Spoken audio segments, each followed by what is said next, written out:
Hello, everybody. This is Christina Burggraaf, and I am here with my very good friend Spammac04. Hi, I am the Mac of the Scott. And we are here to do a director's commentary on Kokororune Chapter 2. Um, for this, we're gonna have Scott doing the gameplay. Thank you for providing the gameplay, Scott. Um, I kind of look like Steve right now. I've got laser eyes. um, and we're gonna play through the Pacifist route for this, just like we did for Chapter 1's director's commentary. So, yeah.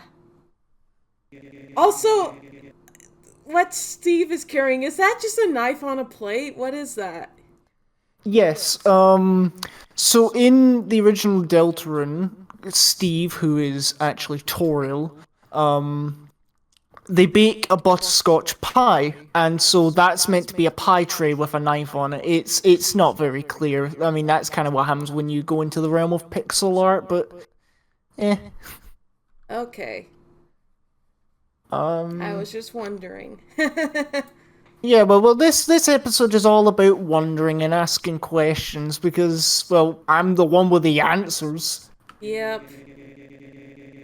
Of course, I don't think anything in the room has changed No, since one chapter thing I one. do, one thing I do want to say, by the way, I don't know if Christina's going to edit any of this, but like at the start when Steve says Zaki is at a Fortnite dance tutorial, that's specifically a reference to the ending of chapter one where Zaki does a Fortnite dance. Oh, yeah, okay.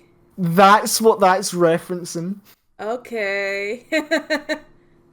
Yeah, and as Christina said, nothing has really changed other than, a couple of other things, like under the bed is dust, dust, and more dust. Dang, Zaki, you really live like this.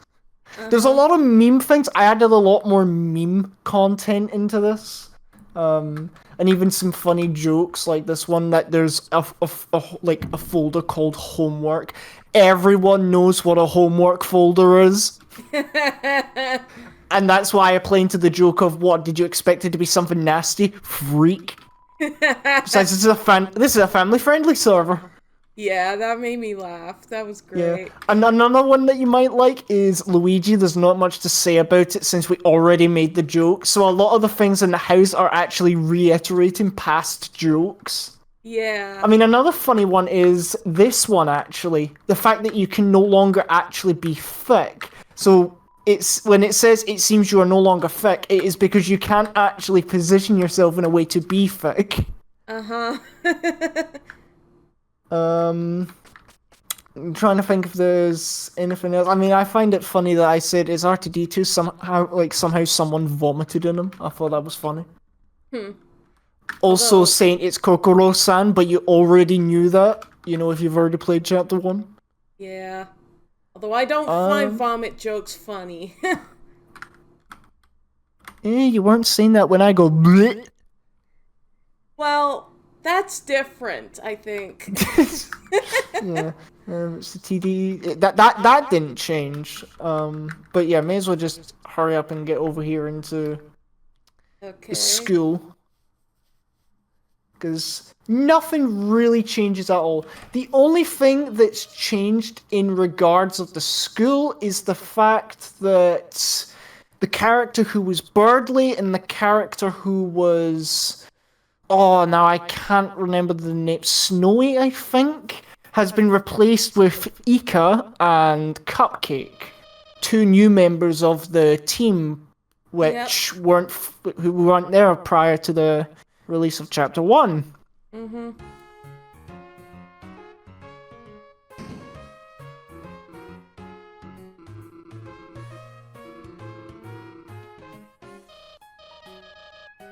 Now, I don't have much to say about the school since, again, there weren't very many Or yeah, there were hardly any changes.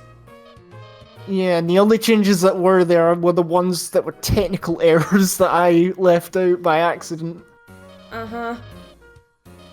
I suppose the first thing to say is more or less what is the joke with, like, you lot reading Harry Potter?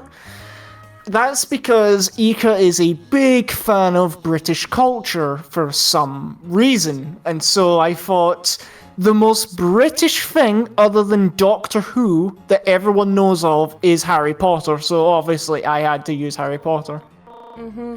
And I must say, right, just developer thing, I really struggled trying to get Ika's Inkling, like, Splatoon character in a pixelated form. Oh, yeah? I'd say what I've done so far is relatively good, and that smug face. That friggin' smug face. I know it's horrible, but it's so good at the same time. And see, there we are with the joke. As a British fangirl, shall read all of the Harry Potter in one take, which I think if you did that, you would die before you even get to, like, the Goblet of Fire. I think the whole thing with Ika loving British culture is all because of Wheatley. She's a huge all because fan of one robot. Yeah. That's how powerful Wheatley's British aura is. Yeah. And another funny bit is this line here is actually the first, like, few sentences of the Philosopher's Stone, or for you lot in America, it's actually called the Sorcerer's Stone. Mm-hmm. There's a bit of cultural difference history there. Yep. Well, it's not history, it's more just a fact. Iffy times, so times. And when I originally wrote this line, listening to this, your brain began to kill itself, I wondered if that was actually overstepping it, but I thought, nah, it's fine. Well, I mean, it makes sense, because with the next couple of lines from Joe Man, You're expendable. No. I was talking about the fact that Zacky's become so brain dead that he starts, like, eating his hand or whatever. Yeah. Yeah. Usually only... But we're back again with the 5 jokes. Roast well tonight and burn good. Now here's one thing that I know Christina hasn't seen.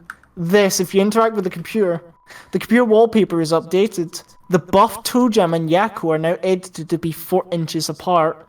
This has likely caused Christina to blush. Again. You wonder if Christina has a thing for buff guys. I didn't know that. That's funny. Wow. And judging by the reaction, I think we all have an answer. It's a bunch of sticks. That didn't change. The Alvin and the Chipmunk thing's the same. Did I change the clock thing? You check the time. It's not the time for... Right, yeah, so that hasn't really changed. Right, this, I suppose. Well, look at this. It's school self-cannibal. Because who doesn't love people who cannibalize themselves? Like an anime girl. Now, the maid dress joke is more line for the fact that a previous member of the server actually drew my character in a maid dress. Yeah, maybe I'll make an edit. If I decide to put edits to this, I'll put a picture of you in the maid dress. Hey, editor Christina, if you're listening to this, don't. So that's why I like my character says me too. Like, who the heck gave me that? Because obviously I wouldn't actually buy a maid dress. And then the joke here of waiting for chapter 2 felt like years is a literal joke. It took like 3 years before I actually finished chapter 2. Mm-hmm. Or at least it's been 3 years since chapter 1 released. Yeah. And the line of me saying, did I do a good job, Watcher, Skidge, everyone, are they still, is more of an actual play of, did I actually do a good job in doing this solo? Because In case you don't know, the original Chapter 1 was developed by two people, Skid with a G and me. However, while Skidge did work a little bit on Chapter 2, mainly making his character, a lot of it, and by a lot I would pretty much say 95% of Chapter 2 was made by me alone. Mm-hmm.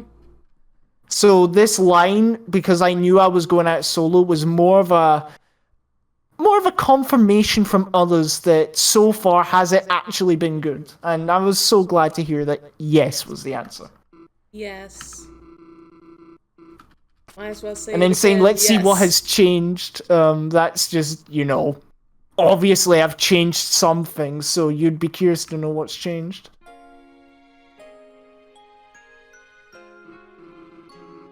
Like, I remember when one of the newer team members came in during one of the recordings for Chapter 2 that I made. She was saying, whoever did this did a really good job at this repaint, and that, I think that's just proof that you really have outdone yourself, Scott. Oh yes, that's another thing. Before I actually started this, so although I did do some sprite edits back in Chapter 1, most if not all of the art was done by Skidge. So having to take over the reins meant I actually had to learn how to do pixel art stuff, and I must say I've actually came quite a bit far from doing this. Mm-hmm. So I'd say it's actually a good thing I did it solo. Yeah. And then this line here of and yet it feels like it was yesterday, is kind of true when you consider that, it honestly does feel like Chapter 1 was only like yesterday. Yeah. And then this is just a funny play at the lines. As I said, I was kind of a bit concerned, would people actually like this? It's just that if we open this and this sucks, I'll blame you for this. Which, that line in itself is kind of a reference to Jax from The Amazing Digital Circus saying, I'll blame you for this. Yeah.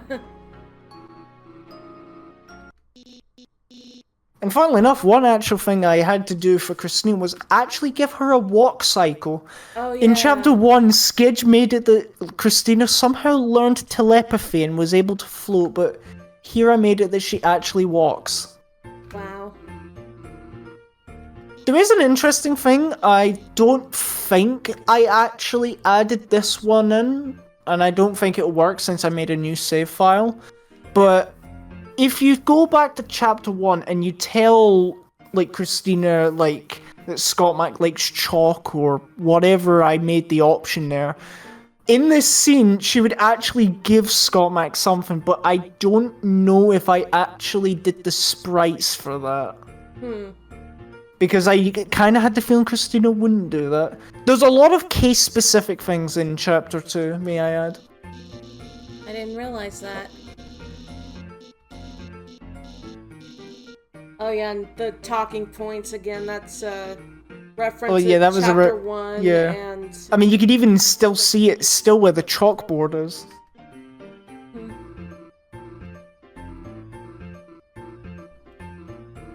And then there's this infamous line. Yep.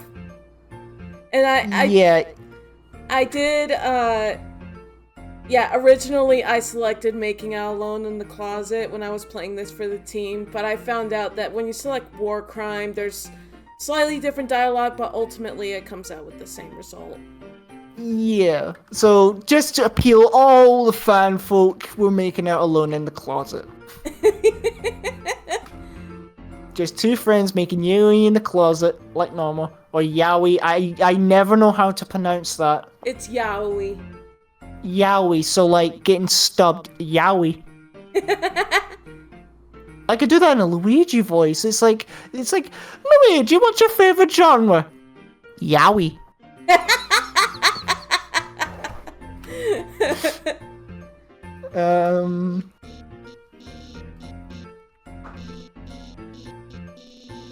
Also, the funniest thing is that I keep, with Christina's down sprite, I accidentally gave her a spot on the top of her forehead. Oh. by pure accident. It's part of my acne. Don't worry about it.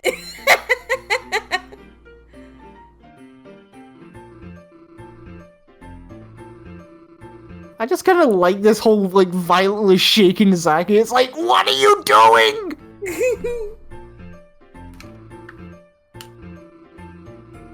I don't know why I said, do you want to get cancelled? Because I don't think that really fits with this. It would fit more with the war crime one, but it was at that point that I realised that it didn't matter what choice you made, Spammac would say the same thing, but whatever, it's too late now. Yeah. And then there's a lot of fourth wall breaking jokes, as you saw with like the buff ToeJam wallpaper. And this one, did you notice how much she laughed at those jokes and like blushing and stuff?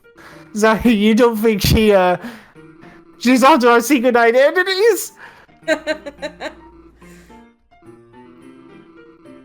you want to know the funniest thing, right?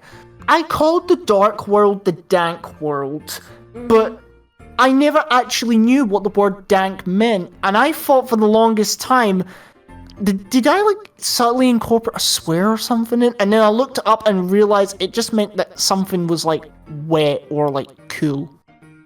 Or at least I think it does. Christina can double check that for me. Yeah, I guess I could do that. But I think it's more of a cultural slang. I mean, the literal one is, the literal definition is disagreeably damp, musty, and typically cold. Was dank slang for excellent? Oh, well then I guess it fits. Yeah.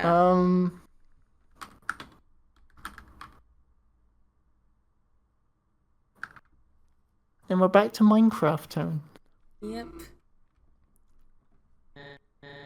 And then we got Skidge for the first time. It's not Rousey anymore, it's Skidge. Yep. And then yet again we have the whole "it's been years" joke. And I thought it was funny just to have Skidge say, "I've never had lovers before." Is he referring to Spammac and Zaki, like, as lovers? No, it's just more of a joke that there would be like a weird love triangle or something. Huh. Either that or like Skidge somehow managed to get both Zaki and Spammac. But yeah, as I pointed out, like a lot of this is just jokes and nothing's to ever be taken seriously in this. Oh, and by the way, I might as well put a disclaimer that I have done no work on this. It's mostly Scott and some Skidge. But I was there to just play it for the team before the release of this to the team, so. Yeah. But, you know, this like really reflects the team really well, this game. Yeah, it's gonna be a shame because now I'm gonna have to find what the next big thing is.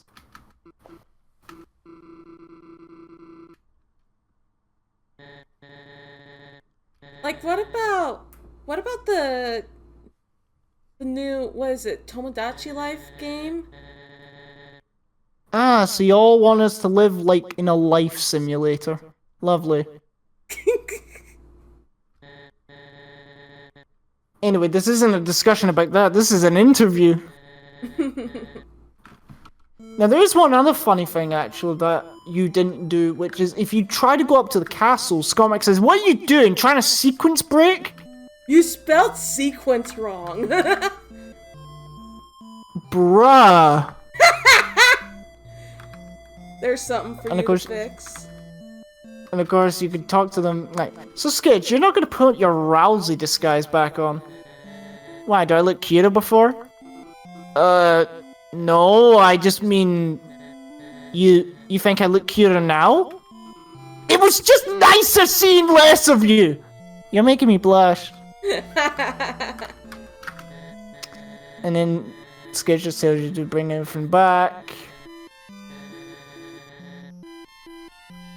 And then, of course, we need to talk about the elephant in the room here. Oh, yes. The Yakko body pillow.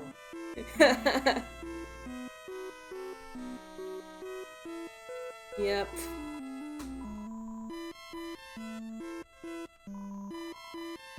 Now, does anything happen if you, like, interact with it twice? I don't think so.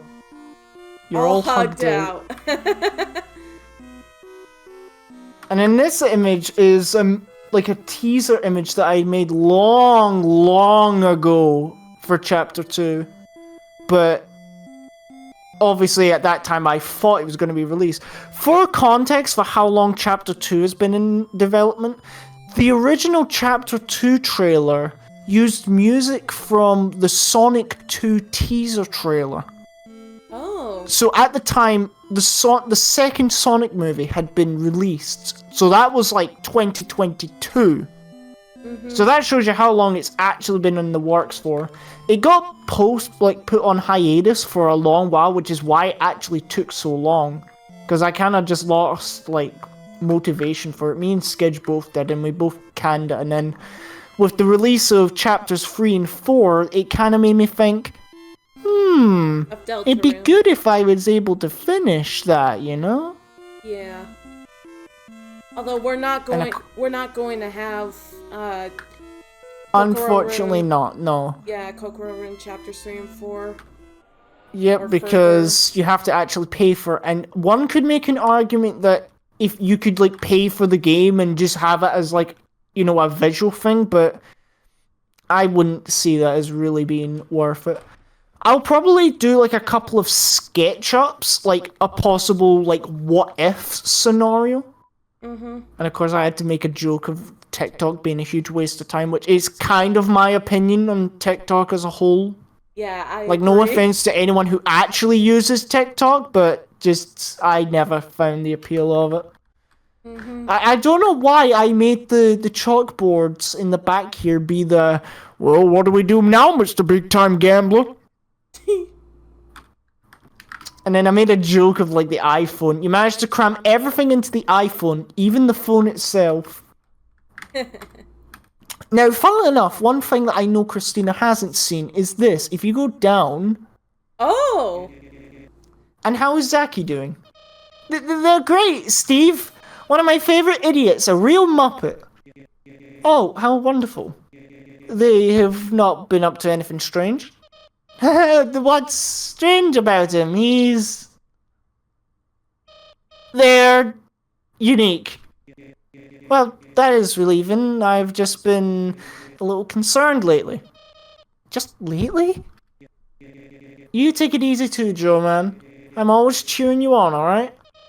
Thanks. Huh. And then can't let Mom find out you're balancing a giant app.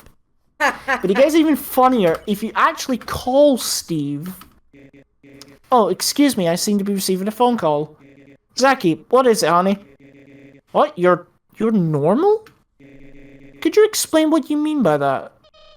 Zaki, don't give the phone to me! Oh, you're going to the library later? Well, thank you for telling me this time. Have a nice time. I didn't realize you could do that. I forgot you could call Steve. Yeah, I didn't check all the times you could call Steve, though, so there may be some things that have slipped. I don't know. Huh. But yeah, let's bring back all the patrons of Chapter 1. Yep. And get the swanky leg. Stanky leg.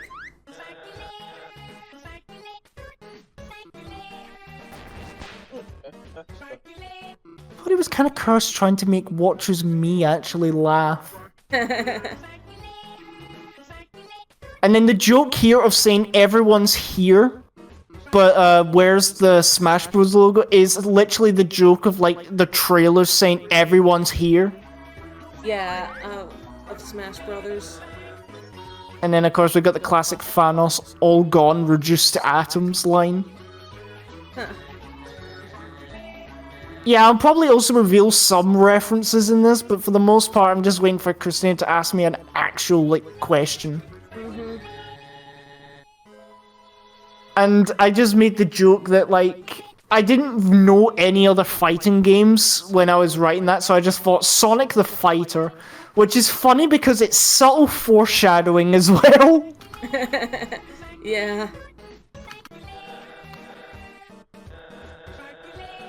And then Survive the Internet is a very popular game that the team loves to play, especially Watcher. I think Watcher would say that it's his favorite, like, Jackbox game. I think Ika enjoys it too, the most. Yeah. Also, anytime you ever see, like, if you look at Watcher, for instance, his, like, sprite is weirdly clipping. Do note that all sprites in this game have, like, a sort of bounding box that I'm conformed to. And some of them became a lot smaller since Chapter 1, so that's why some of them are a bit weird. Ah, okay. I know, like, looking back now, I know now that you could actually alter these bounding boxes, but it's too late now. So, it's kind of the reason why you get the likes of ToeJam and Earl, like, they look a bit strange. Specifically Earl, with his, like, disjointed limbs when he's dancing. That's mainly one of the reasons. But we'll talk about that when we get there. Yeah. I'll try to skip through some dialogue, because we don't want to be here too far. Or for too long, rather. There is another bit of dialogue you actually missed, by the way. You could talk to Watcher here. I thought you were racing. Yeah, I want to be dead. Oh. Talking about the race and how the last one there is alive and well because they didn't die. Okay. What about in Castletown? Did you have any questions regarding Castletown or no? I know that there's one point when you talk to the rabbit, and there's just one point where it goes, I don't know what to put here. Yeah, I guess you didn't, figure out what dialogue to put there. Yeah, so what happens with that is basically at the end of this guy's sentence, he will say the same last line, and I genuinely had no idea what to put for a creature like that, so I just literally put the text, I don't know what to put here. Mm-hmm. Which I still hate rabbits, by the way. Don't think I enjoy them. Yeah, you could actually get that if you go in here. We got Skidge's OC character here, by the way. If I check recruits and I look at the rabbits, Christina almost committed genocide in this thing. Yep. Funnily enough, right, if I was to go back to change something about Chapter 1, I would most certainly change the Pond Man to be Pomni. Oh. It fits on the tongue. But obviously at the time when Chapter 2 was made, the Amazing Digital Circus wasn't really, I wouldn't say it wasn't really popular, because that'd be an understatement. It wasn't as popular as it is now, and Christina I wouldn't say she didn't have a thing for it, but she wasn't, like, help me out here, my tongue is slipping. I wasn't, like, completely... She wasn't much of a fan of it as she is now. I think that's the best way to say it. Yeah. So if the Amazing Digital Circus came out like 2 years prior, so like 2018, then I would have probably have made this Pomni, but I digress. That'd be the one thing I would change in Chapter 1, make that Pomni. And I don't think the Amazing Digital Circus was out when you released Chapter 1. Well, when was Chapter 1 released? Roughly around 2022? Yeah, let me quickly look that up. But in the meantime, I'll tell another thing you missed. If you talk to the hat stand, it says, Prince Skidge, I will keep your Rousey bodysuit until you need it. And if you talk to it again, he says, until then, please allow me to pretend to be a furry femboy. Ooh woo.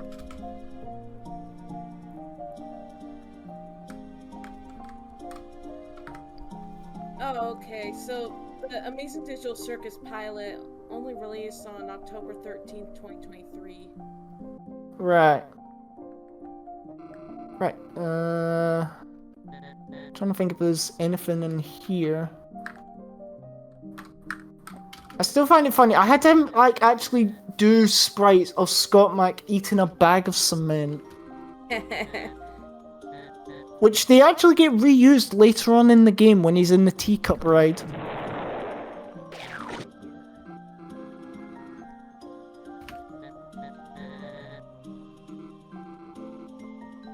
And then obviously saying that the bag has Lego on it is a fact that I love Lego. Right.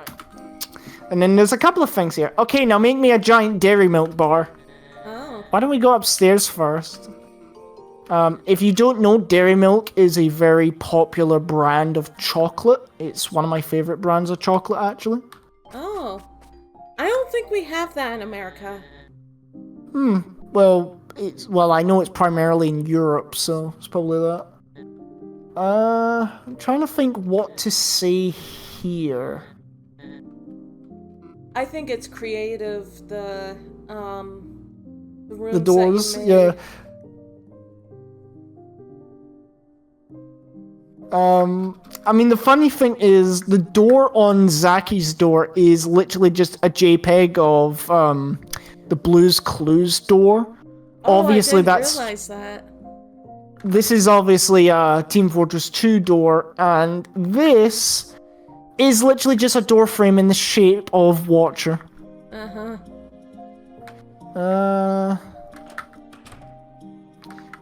Don't ask why I put Chowder here. I mean, obviously the main thing is that it's all things that have been on Cartoon Network, so Samurai Jack, Chowder, and Spy vs. Spy. And of course, I had Spy to... vs. Spy was part of Cartoon Network. I didn't know that. Yeah, it was there. And then obviously with the Samurai Jack thing, the reason it's Aku is because we got a foolish samurai warrior wielding a shape-shifting master of darkness, wielding a magic sword, wielding a foolish samurai warrior, wielding a magic sword, wielding an unspeakable evil! That's my best Aku impression, by the way. And then we got the thing here, it's a wardrobe full of the same jumper over and over and over again, and yet you still look like a bus seat. It's an insult that I threw at Zaki's very colourful jumper that he has on his character. Yeah. Um... And you can see that when you're out of the Dank world, that Zaki has that bus seat looking outfit. Even you call it a bus seat. Why sort of spy in Zaki's bed? It turns you to wonder what else is in your bed. And then I guess in regards of my room, obviously everything is relatively Team Fortress 2 themed.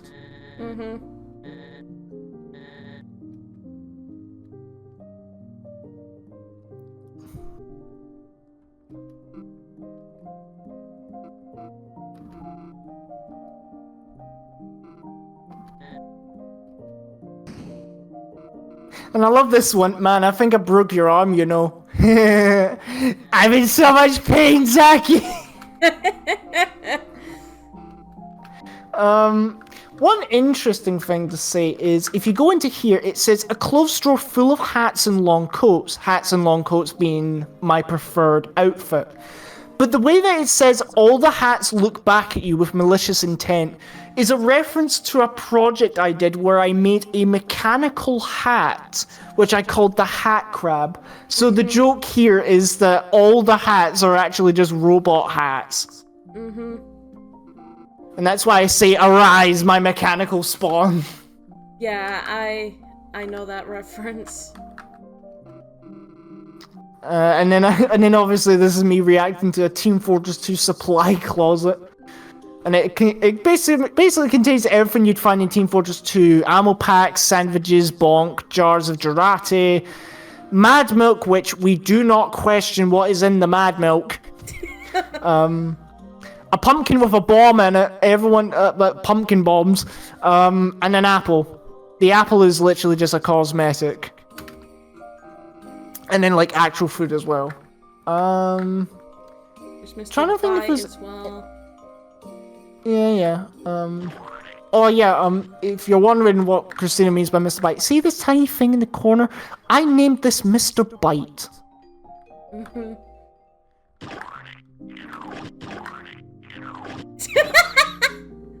Yeah, I love that sound. You can even interact with the picture frames here, but there's nothing really to it. It's a musical player. Listen to contents. Do not. You did not listen, because I really don't care. Apart from that, I don't think there's anything of interest here. I mean, unless you've got any other questions for this area, I'll just continue.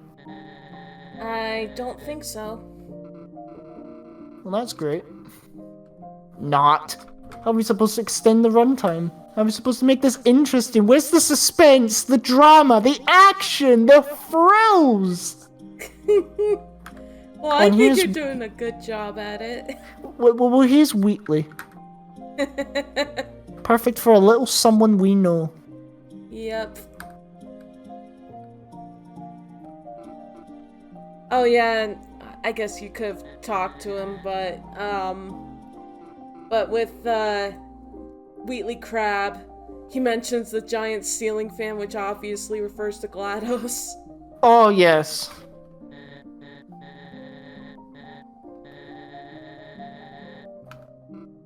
I need someone like Skidge to motivate me to get things done. So you basically just need me to just say, I'll banish you from this realm of existence until you do this.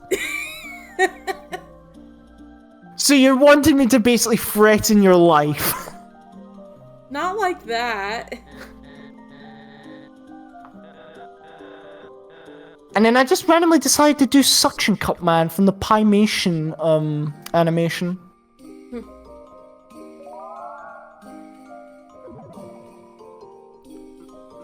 Yeah, this kind of made me laugh.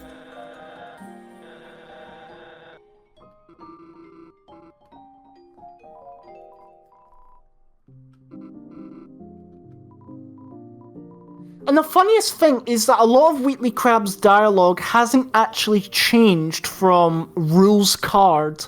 So I just thought it'd be really funny to keep the...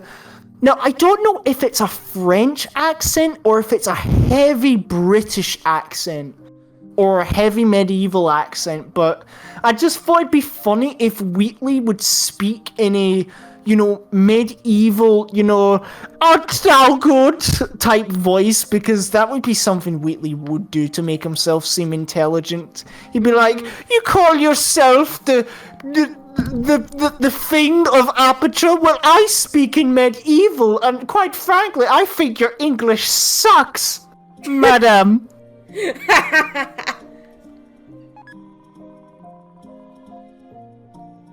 Kind of reminds me of the classical music that plays in Portal 2. Now, funny thing that you might not know, if you actually go into your key items, watch it. You go, Watcher. Thou gaze upon a man most handsome, this danced genius, a dwarf beyond all hate. And then you've got Watcher. And funnily enough, if you actually interact with it, he does this. That's funny. And of course we got Doc Ock in the basement area, but I don't think there's anything interesting here, so let's just move on to the library. It's like you knew that that splat sound was something I'd enjoy. The funniest thing, right? You're gonna think this is amazing. I didn't actually change it. That's actually just in the original Deltarune. Oh, okay. Huh. I just thought it was so funny that splat sound was there that I thought, you know what? I'm not gonna change it. Because there's some things in here that I just didn't change because they were so good. Which is funny because in Castletown, if you go to the save point, it says, despite everything, Castletown's the only thing that hasn't changed. That statement is a lie. Because when I was doing this section, I was having the intention of literally changing everything in the game. But as I was going later on, I thought, not everything needs changed, you know, some things actually fit. Which I suppose then means this technically isn't a repaint, it's like a half-bake or something. That's a funny way to describe it.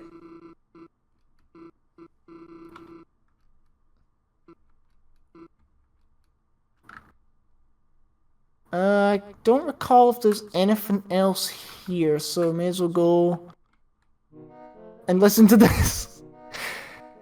And this is literally Waluigi Pinball in the instrument of a car horn. I actually got a MIDI file of Waluigi Pinball and took the main melody and just put it in a car horn. Funnily enough, I still actually own, I still actually have the FL Studio file of this song. I do a lot of them. There were, like, at least 3 different songs that I actually had to make in FL Studio. 2 of which I really enjoy, and then there's this one. Traffic's moving at the speed of sound. I love Sonic. Could they get any better? I heard a hedgehog was doing donuts, so I sped over here. But I just learned donuts is actually the name of a special attack for cars. Why is my life stuck in a loop of doughy disappointment? And then we got Barry B. Benson. And also, I don't know if anyone ever noticed that on the right-hand side, the like suggestion board now just says uwu uwu. Oh well. Yeah. And the joke of me going drunk mode with talking points is literally the fact that every time I play talking points, I talk in a very slurred accent that makes me sound drunk. And it works. It just, to quote Todd Howard of Bethesda Studio, it just works. Or at least I think his name is Todd Howard. Yes, the wall here is made of wall. Wait, Zaki, that was a bookshelf. I thought that was quite good. Yeah. And funnily enough, I said, screw it, let's go play Be a Fish Simulator on Roblox. That was because for a while I actually did play the game Be a Fish Simulator. Yeah, he's shown me a bit of it, and it's great. It's weird. It's weird.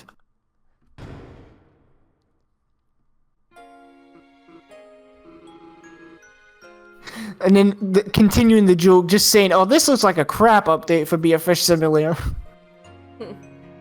It's just a black void, Zaki.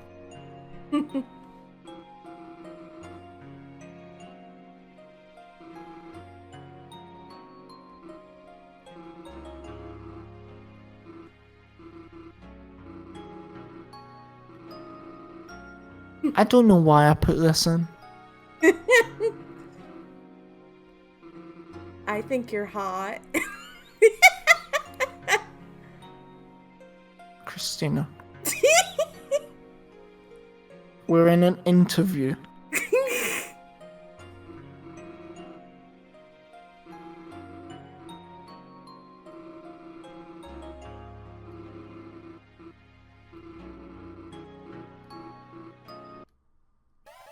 And here we go into Eggmanland.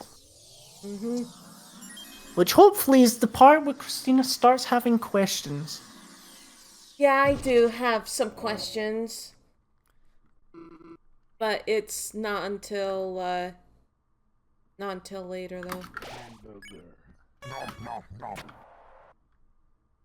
So I suppose one thing I should say is when Chapter 2 was being conceptualized, so we're talking before Chapter 1 was even finished, me and Skidge immediately came to the decision that Queen, who is the villain of Chapter 2, would be Eggman. It was just right there from the start. Now, another cool thing, these guys, the Toads, were actually originally going to be Sackboy from the Little Big Planet series. But the more I thought about it, the more I thought, wouldn't it be funny if I added a Mario element into a primarily Sonic-based chapter? Mm-hmm. And so we have Toads here. Yeah. Because I just thought, because it was, another contender was, it was just going to be a Flicky. So, one of the Sonic animals. But I thought, nah, if I make it a Toad, it'll be funnier. Yeah. That was a good decision. And then, of course, we got Christina. Now, Christina's an interesting case because despite Zaki also being a human like Christina, Christina doesn't turn into a Warner.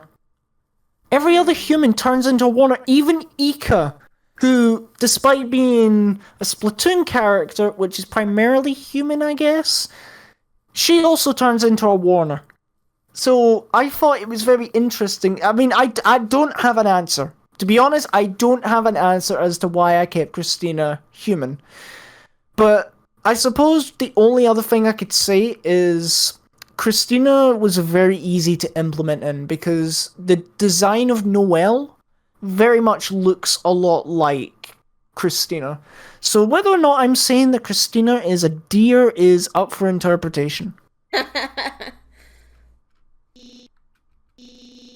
And now you have me in like a white robe or something. Like, is that what was it your idea to make me into like an angel or something?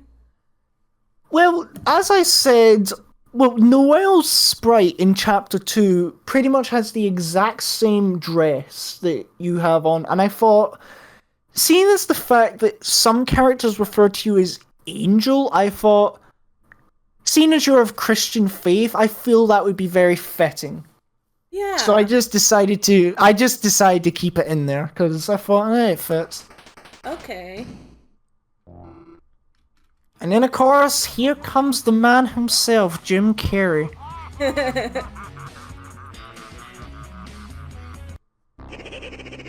And, of course, I had to start off, the first line had to have been, "Snooping as usual, I see." I knew it immediately.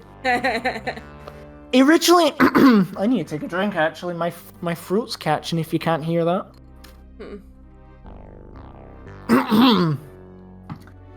Refreshments. Right. Where was I? Ah, yes.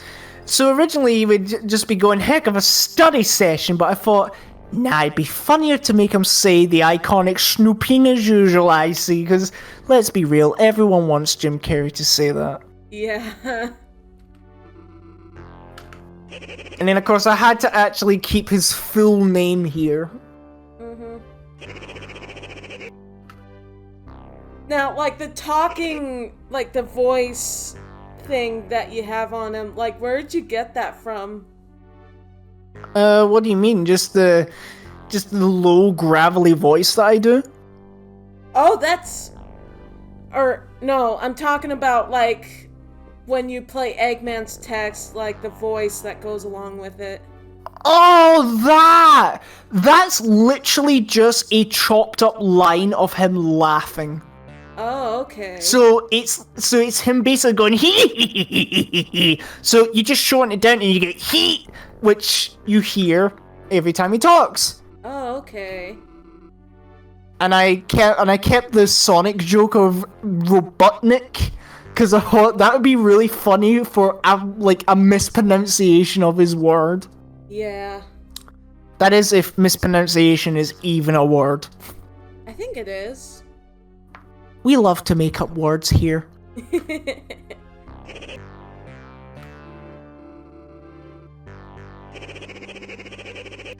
And there's a good reference to the Sonic movie. Yep.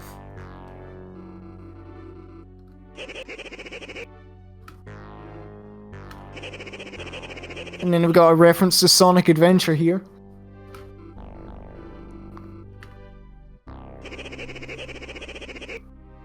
I don't know why I actually made it that Robotnik liked me. I know I like Eggman as a character, but I don't think he would like me.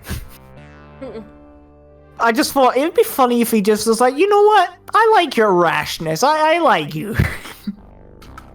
Well, I think it's the fact that you know, that you seem to be friends with me, and you know, you just went Christina, you know, when I got captured, and Yes, I smell the simping coming from this guy. I can utilize this.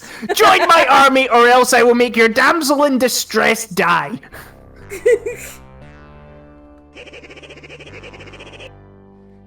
And I just thought, what would be a fitting punishment for, like, Christina? Like, what would Robotnik do? And I thought, well, what would he do to anyone else? He would just turn him into a robot.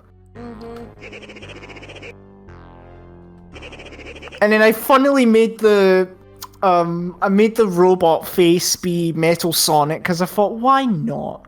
Which is even funnier when you actually remember that later on in the chapter, when Christina wears a cardboard box, the face is Metal Sonic. It's literally the face that Robotnik wants to be on Christina.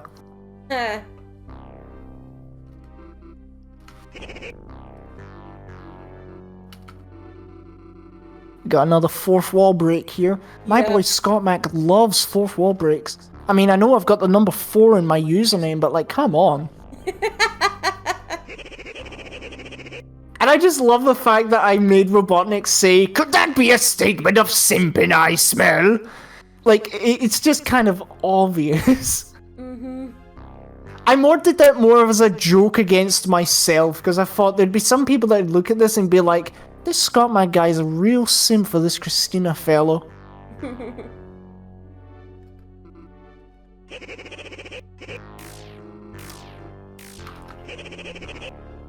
And as going on earlier, as I said, that a lot of the sprites had like a smaller box. That's why Spammac is really short here. Oh, okay. It's why he keeps like bobbing up and down. Funnily enough, this attack sprite is actually a brand new sprite that I had to make for Spammac because the old sprite of the massive explosion wouldn't work at all.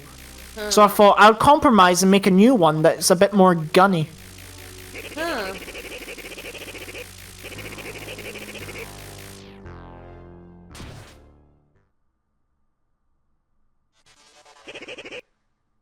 And I loved how I got the effect of the E robots being transformed. I thought that was quite cool. And of course, I made the joke that the plug things, because in Deltarune, they're just long cable plugs, like, you know, American socket plugs. I thought I'll chop off the long wiry bits and just make it out that it's like portable roboticizers, because why not? Huh. And I also changed the theme for the battle music. Yeah. So it used to be it was just Rude Buster with beatboxing, but I thought, what if I changed it to be something almost more electronic, which would fit the theme of the chapter? And I would probably, if I was ever to continue going forward, which would be most likely not, as I've stated before, I'd probably continue this trend of every chapter having a unique like battle theme. Yeah.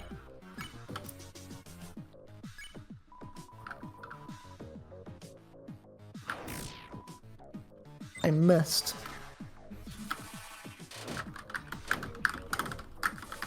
Probably also gonna hear the sound of my keyboard. Yep, I hear it. So I suppose while I'm doing this gives Christina some time to actually think of some more questions that she might not have considered. Now, I haven't... Yeah, a note for everyone. I hadn't played Deltarune Chapter 2 yet. I have played Chapter 1 after Kokororune Chapter 1 was released, but... like... What were the robots originally in Deltarune? The E-Series robots? The E-Series robots are originally characters that are called werewires. But you'll see a lot of these when we inevitably play the actual Chapter 2. But yeah, they're a character called Werewires. Okay. But yeah, I mean, one good thing, like, just another development thing. So while I was watching Christina playing Kokororune, I was really glad to know that the only things that were broken were text-related things. I was really scared of there being a graphic bug somewhere, and I thought, oh, you'll probably have to censor that. Whoops. Yeah.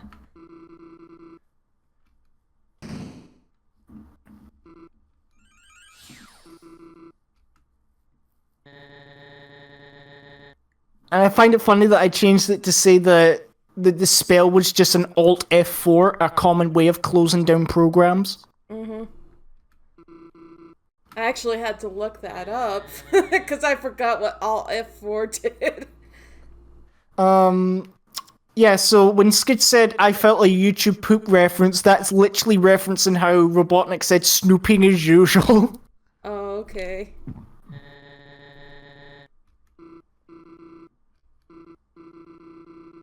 As I was going to say, I love this like sprite that I made for Scott. Like, it's just so maniacal. Yeah. And the joke of it being like a fan fiction was literally just, I think it was a joke that we made back in chapter 1, where I just said that this entire game is literally just a glorified fan fiction. And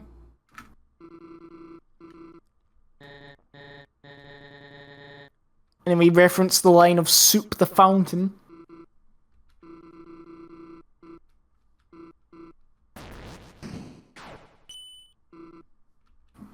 Funnily enough, you can actually go back here and talk to one of the toads. Oh.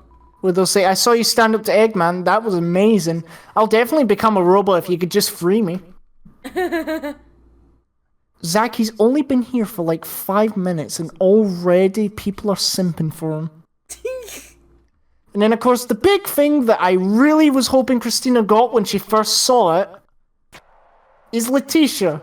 Yeah, I had no idea that was Latisha at first. I thought it was just some other character I didn't know.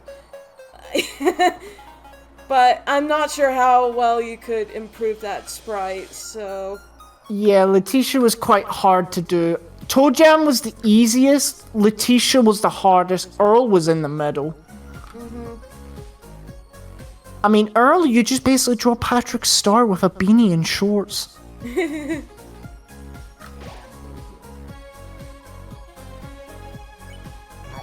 Now, it's funny that I call this area Eggmanland because the buildings in the background are actually Scrap Brain Zone. Oh, I didn't realize that, huh? And of course, they got the Sonic popsicles. Yep.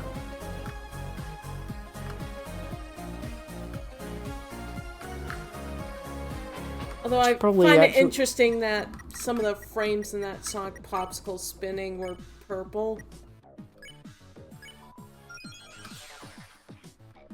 Yeah, to be honest, what it was I wasn't bothered, like, I got it, like, spinning around to one side, but I couldn't be bothered actually doing the other side, so I just ended up saying, you know what, I'll make it Mickey Mouse Syndrome. You ever know that one? It's where, no matter which way Mickey Mouse is looking, his ears will always point towards the viewer.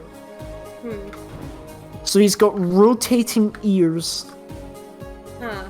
So that's kind of why you got that with a Sonic popsicle there. Okay. And of course we got the Cuphead T-Rides. Yeah.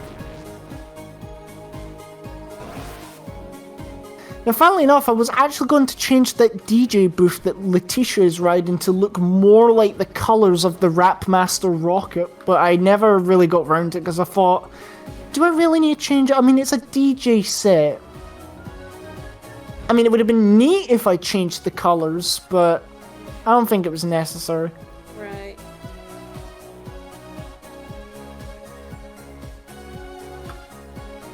And then we got Toadette here. Now this is funny because literally at the time when I was writing this section, the UK suffered the internet ID verification. So I thought it'd be really funny if I actually incorporated this in here. Which I then kind of jokingly said that it would be the secret to world domination, because I think it kind of is. Yeah. Also, when I played through originally, I never saw what was on that upper path. What's up there? Up here is a little character called Newbert. Oh yeah. I remember. And funnily enough, Newbert literally... Newbert is Newbert. He didn't change.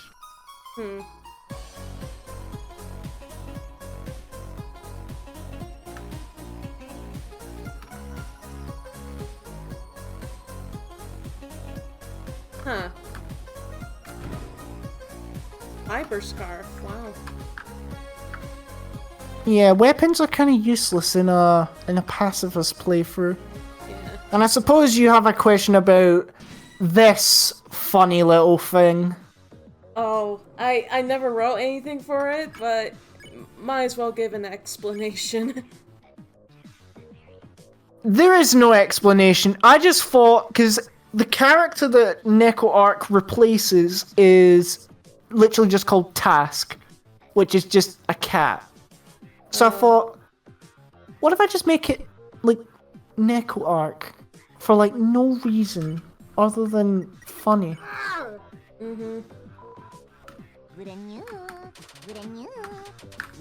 I like that sound. What the? Yeah.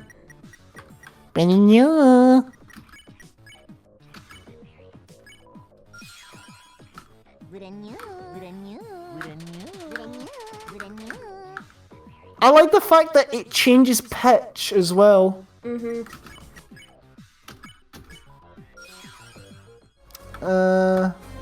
Then we've got Toadsworth over here, but there's nothing really much to mention about that. It was just different types of characters of the same type, so I thought, yeah, a Toad would be good for that.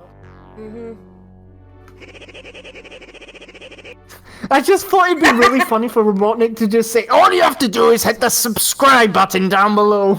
Yes, please hit that subscribe button. It means a lot to me. But I'm not. And me. I'm not desperate for subscribers though, so I'm not forcing anybody.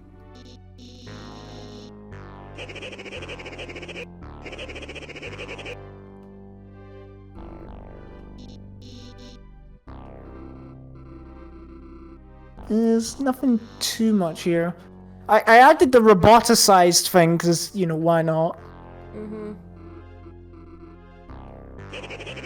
And funnily enough, this talk sprite here is like one of the only talk sprites of Eggman that isn't just a JPEG slapped on. Because originally I was going to hand draw all of Eggman's talk sprites, but I thought, nah, it'd be funny if I just left them as JPEGs.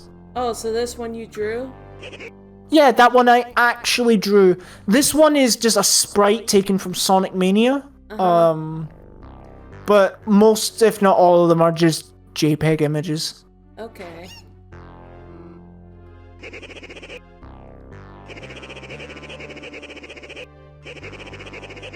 Quite a lot of Robotnik's lines are also not too far edited from Queen's lines, since the characters kind of fit each other. As I said, me and Skidge immediately knew that Queen would be replaced with Robotnik. But I didn't think, like how Spammac kind of has lines that are very similar, if not just exactly the same to Susie. The same kind of applies to Robotnik, because it fits so well. And when it fits so well, changing it would be a crime against humanity. Right. I think Queen and Robotnik should get together. What, like, marry each other?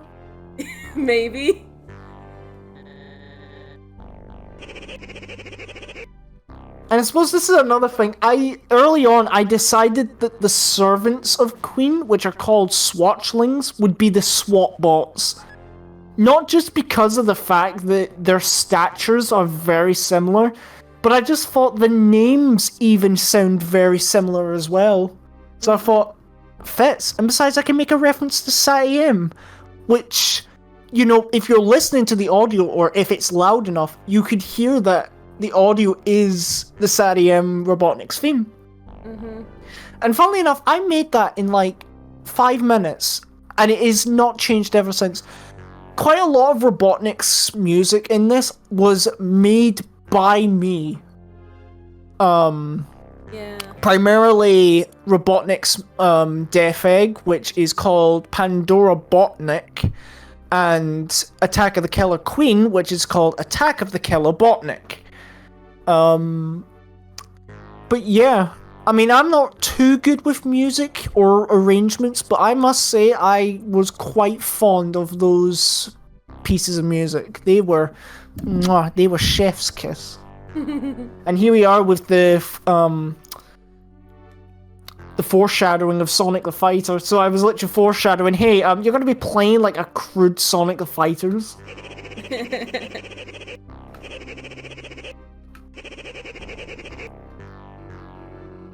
And when I say I've never played this game before, I mean that in a literal sense. I have never played Sonic the Fighters. Neither have I. I played Sonic Battle, which I'm not sure how similar that is, but... And funnily enough, you can move around and you get blocked off every time. Oh. You can't go anywhere. But funnily enough, you can talk to Robotnik, and he will say this, and I've got to put on the voice, because who doesn't love my Robotnik voice? Oh, Zaki, congratulations on losing horribly. I advanced my mental clock to when I've already won.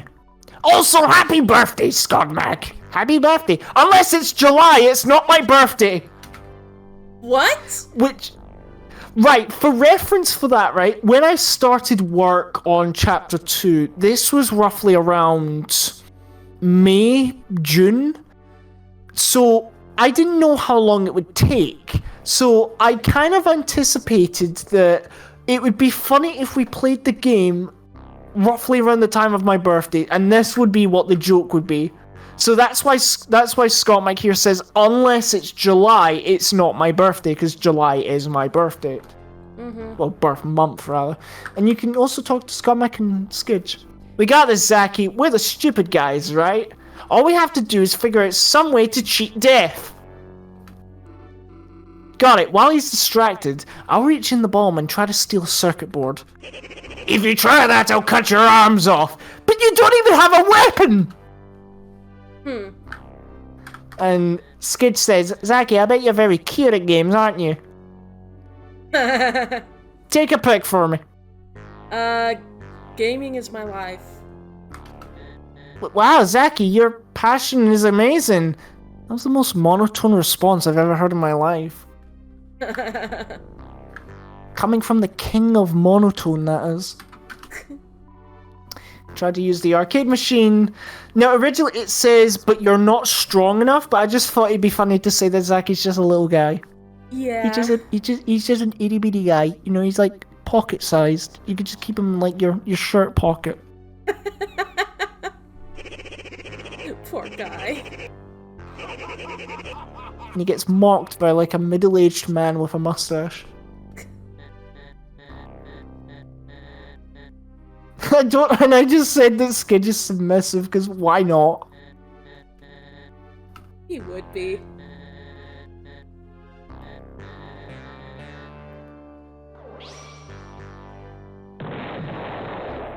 Another line from the Amazing Digital Circus. Mm-hmm.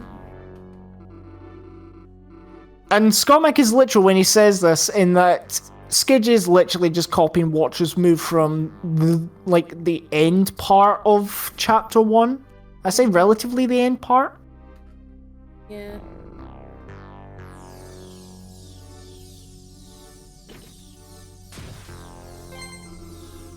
And I just thought it'd be funny if this was like a back scratcher or something. And then the thing everyone loves, the thing that everyone loves Skidge for with all passion. He's squishable. Yes, very squishable. He's like 95% rubber. And even Robotnik comments on that, because I just thought it'd be so funny if he comments that, oh hey, you just like splatted someone here. And in regards to this, you can actually lose this. Well, we know this, Christina did lose it. But originally it was actually going to be Sonic and Knuckles fighting each other. That's why Angel Island is in the background. But I thought, nah, it'd be funnier if it's Robotnik. And I don't know why I made the music in the background Guile's theme from... It's not Street Fighter. What is it? No, it is Street Fighter. Wow, you did that pretty fast. Yep.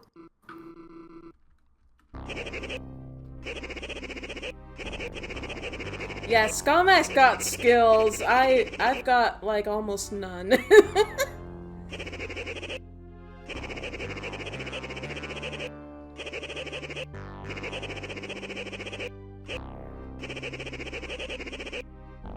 I love this.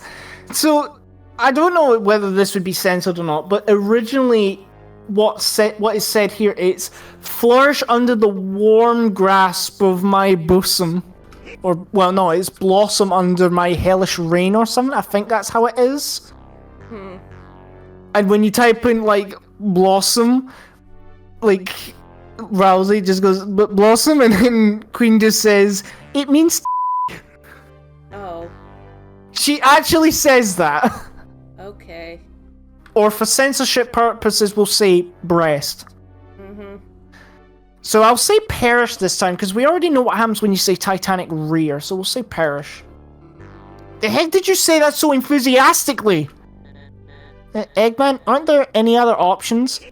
Yes, you could also mega perish! Yeah, no, perish in bites. You could say it, megabytes! Would you get out of here already? Understood, preferences set to perish. Come on, let's go after him. And if you leave and come back, you've got a SWAT bot that's cleaning up. I really hate my job. Okay, it's not so bad. I like cleaning. The game is wrecked. You are filled with the power of video game violence. The propaganda that all parents use. Yay! And I suppose this is the part where Christina starts asking questions. Yes. I made the mistake of buying ToeJam CD Bagel in my first playthrough. Although I would give him $400 for one. I'd give him all my money. So it's a lot less of, here's a question about the development of the game or something, but rather more a confession of simping. Okay, well, I already know the answer, but might as well. What was the idea with ToeJam and Earl here? So originally, it was actually going to be Scratch and Grounder and Coconuts. But when I got up to this point, I realized that there were a lot of Sonic elements being at play in this chapter. And I thought, that's not what made Kokororune enjoyable. It wasn't the fact that it was one genre, it was multiple genres of different games coming into one.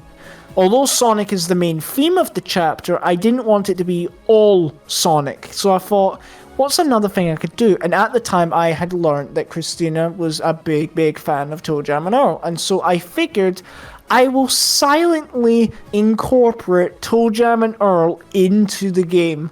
Do you know how much footage I had that I had to not use to not hint at the fact that ToeJam and Earl was in this game? It was unbelievable. The only thing you had sent was one of the sprites. But I had no Yeah, idea that he was actually going to be used in this. Yeah, I passed it off as just me making a tiny chibi-looking ToeJam. And I just originally thought of it as, that is so kind and cute of you.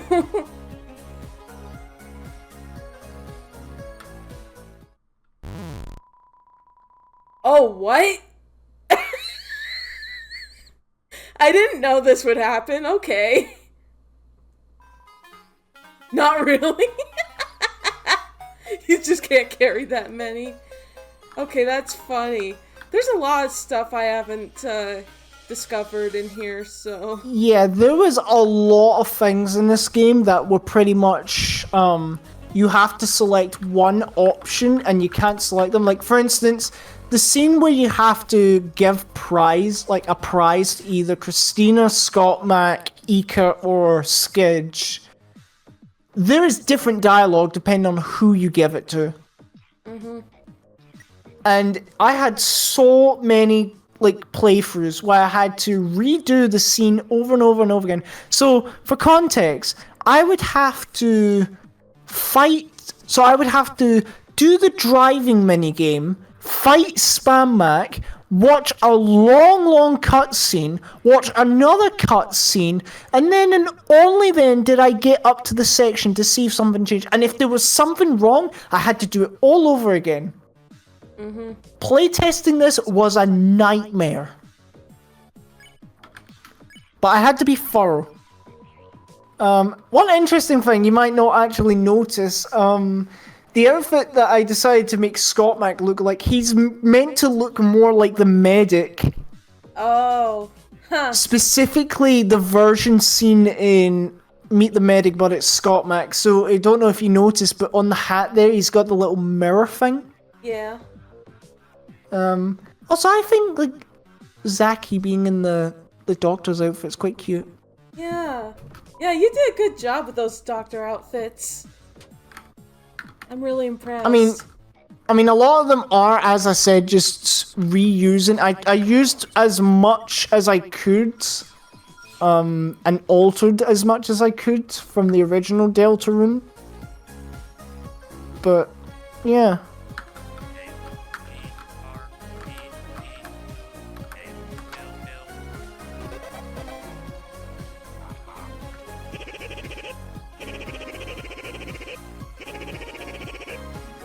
Also, this music in the background is my favorite in the soundtrack.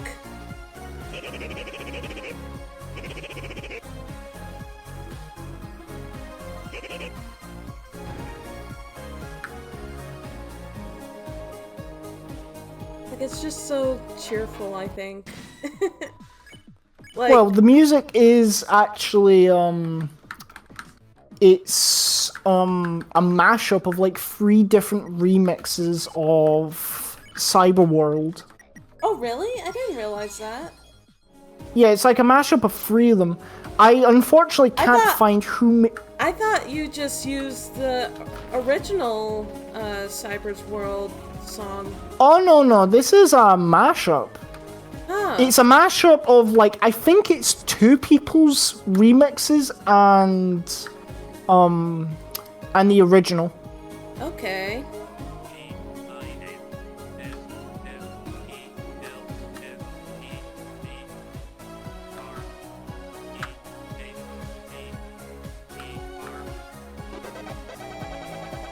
Funnily enough, the face I was originally going to put on there was actually going to be Golden Freddy from the Five Nights at Freddy's series. Oh. Speaking of which, the second movie actually comes out on December 5th. Wow, that soon? I didn't realize that. Jeez. I know, that's what shocked me as well. I thought... Because when I heard the news that MatPat is actually voicing a character in it, I thought... Okay, so he's went from cameo reference to actually being part of the thing. Wow. And that's when I then saw, oh hey, it actually comes out December 5th, 2025, and I was like, 2025? I thought it was another time. Mm-hmm. Like, I could have sworn I saw something that said it was 2026. But I double-checked and no, it's 2025. So I know a couple of friends that I could go and see that with.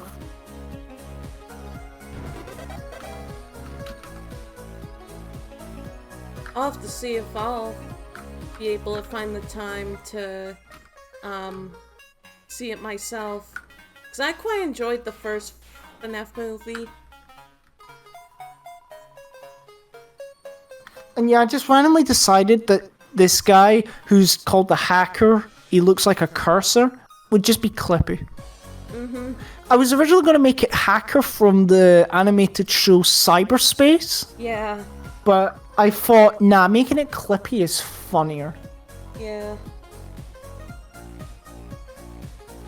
Because then it allowed me to make a very specific joke when you get to Spring Yard Zone.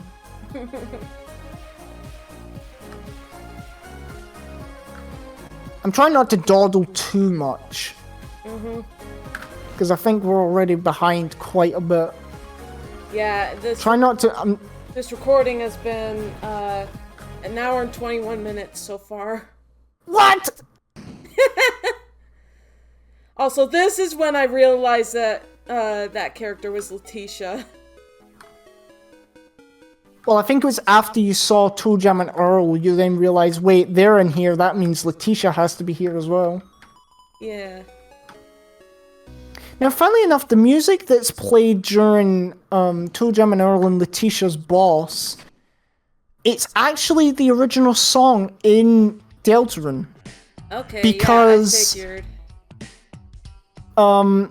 And that's because the file is actually segmented up. So I don't know if you noticed, but the attacks that are actually in the battle are synced up to the music. Oh. Now, it's not as if I couldn't change it. It was that I didn't want to change it out of fear of making the battle too hard. Because as I said, it's timed to the beat of the music, so I didn't want to do anything in case it's messed with it. And I just decided that Spammac would think that Latisha is pronounced licorice.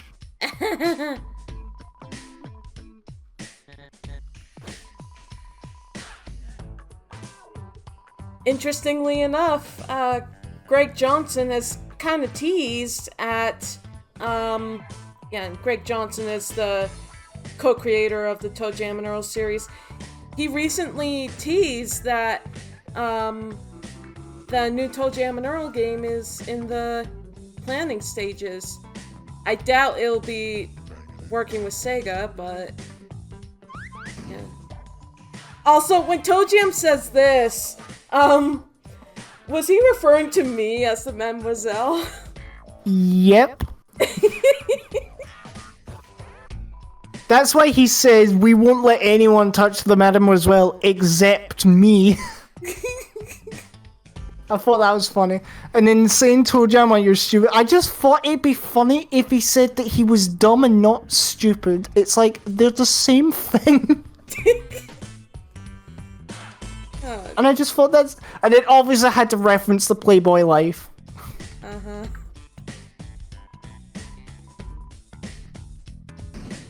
So this is what I mean by Earl being a bit, like, segmented. You could see parts of him. Because the character that Earl is, instead of being a full sprite like Latisha and ToeJam are, he's actually like 5 or 6 different sprites merged into like one. Yeah, it honestly looks really wacky, but at least I could tell it was Earl. Yeah, I tried my best, but like trying only gets you so far.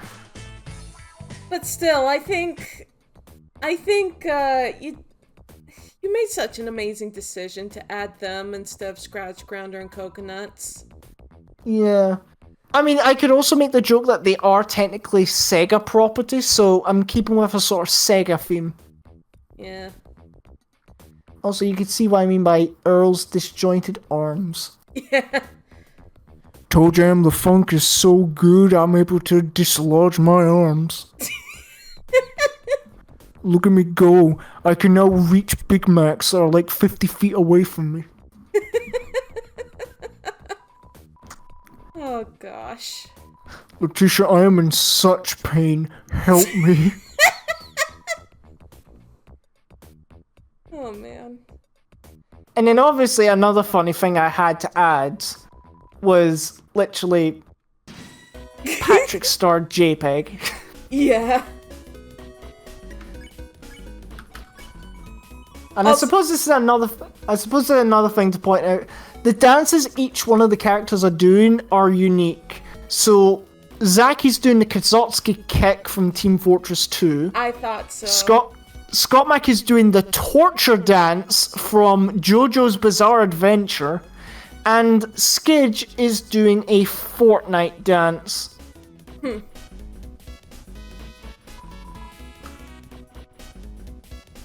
Also, I don't know if you noticed, but like there's ToeJam, Earl, and Latisha up at the top of the battle thing. Yeah. And those are good designs for them too. Like, yeah, at the top there. But you can see what I mean by the music. It's like the attacks have synced up to the music. Yeah.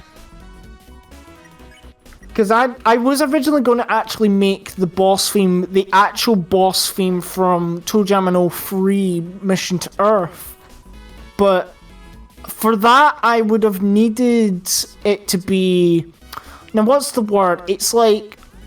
I needed all the music channels separated, so I'd need the snares and the drums separated, the main melody, so that the attacks would be fair. Deconstruction. Yeah, that was the word. I was gonna say oscillation, but like that's just the wave pattern for the music, is it not? Yeah. And then I used the Panic on Funkatron sprite there for when Earl snaps out. Yeah.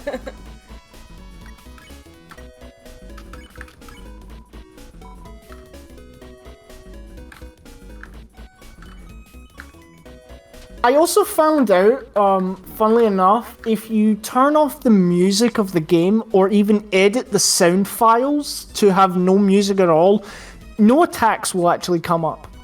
I didn't realize that. That's funny.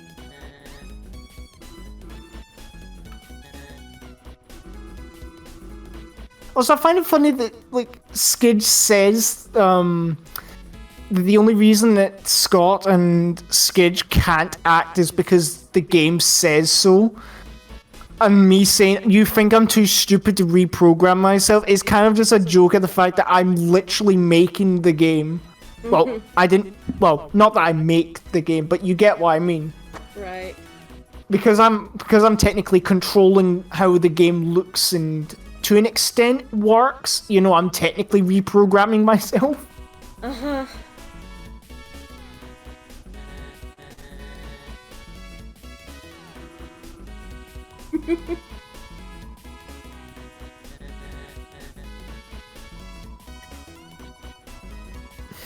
I just find it funny to say Earl is the fat one. It's like, are we just stating the obvious here? And interestingly enough, it doesn't actually matter who you select to dance with. So if I get Zaki to dance with ToeJam, Spammac to dance with Latisha, and Skidge to dance with Earl, it won't matter what order I selected it in. It's predetermined in the ending cutscene. Yeah. Yeah, I knew that already. And going on from the previous fact of saying that ToeJam, Earl, and Latisha were Scratch and Grounder, this is a remnant of it. Mm-hmm. So that's why the ending song to the battle is the intro of the Adventures of Sonic the Hedgehog, because it was originally going to be Scratch and Grounder. And even though I could have changed it, I thought, you know what? It fits. It actually fits. I'm sure, like, I think there are some... Yeah, I think you could have used the credits instead, because that would remove the sound effects. Well, too late now.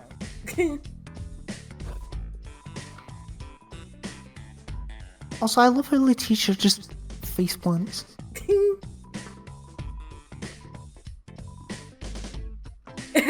When when Latisha said, "Cause you're a weenie," you should have said wiener instead, in reference to the fact that it's the A rank title, yeah. Yeah, the first rank title.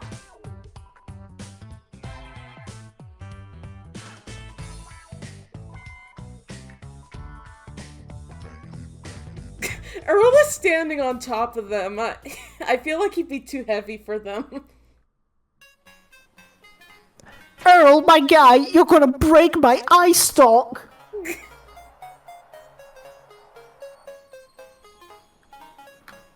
I also love the voice that you make for ToeJam. It's so fitting. I tried my best to make it sound like ToeJam.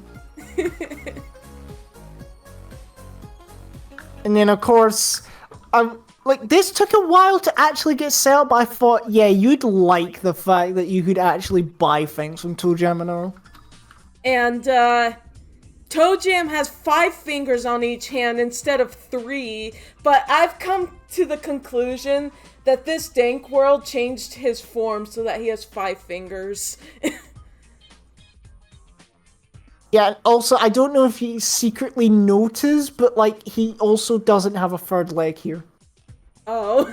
You could see one in one of the frames. You could see it flashing there, but I don't think you ever really noticed. Huh.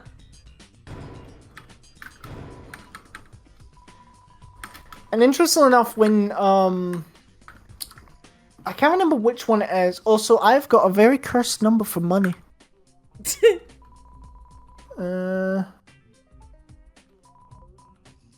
Yeah, one interesting thing here is Latisha says that some little weird guy wanted to sneak into Eggman's lair. If you actually think about it, that's actually Spammac they're talking about. Oh, okay. And then they mention a real high-class client, a man with a taste and a way with words. That's literally Wheatley. He even mentions it later on that he got the Thrash machine from Free Aliens. Huh. So this was foreshadowing. And when you play the performance, they say like all their songs are 4 seconds long. Like, that's not true. They have rap battles that can go on for ages. And ToeJam and Earl 3 is a big, like, proof of that.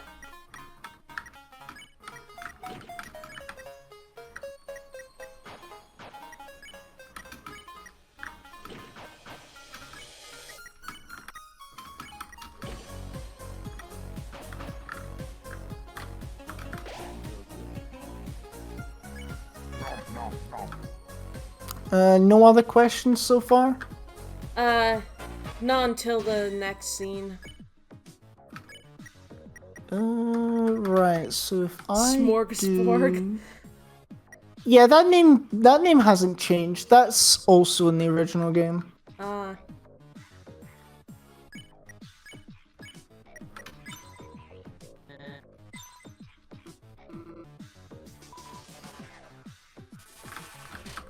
Oh, mama. Yeah, that looks difficult.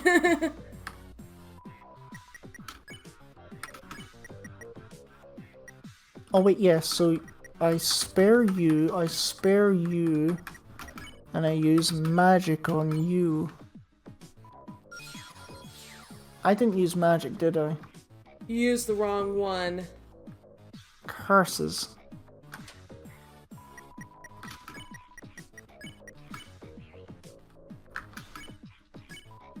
There you go.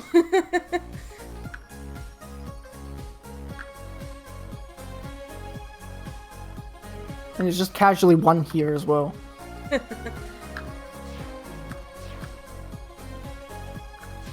This confused me when I first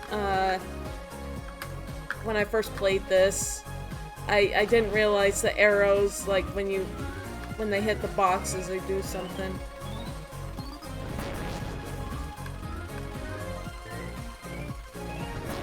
Now, what happens if you don't get all the arrows? Like, do you get squished and then game over? No, it still goes. You need 70 hours to actually unlock the chest, so that's all it does. Oh, okay. And then I just thought it'd be funny to put the Eggman's announcement on this board here. Yeah, I pointed that out when I played this for the team.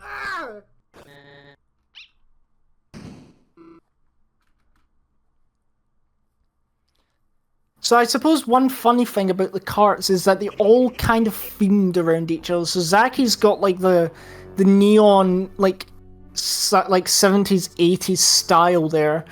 My coaster looks very much like, you know, Eggman in a sense, and Skidge is just Skidge. Okay, I was wondering about the idea with yours.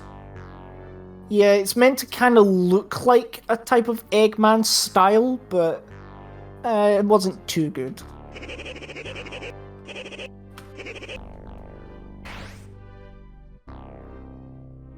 You missed, you bozo.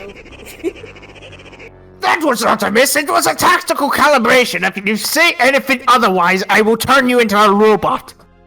Preferably a toaster. Why a toaster? So that you could cook me breakfast every morning. Now shut up.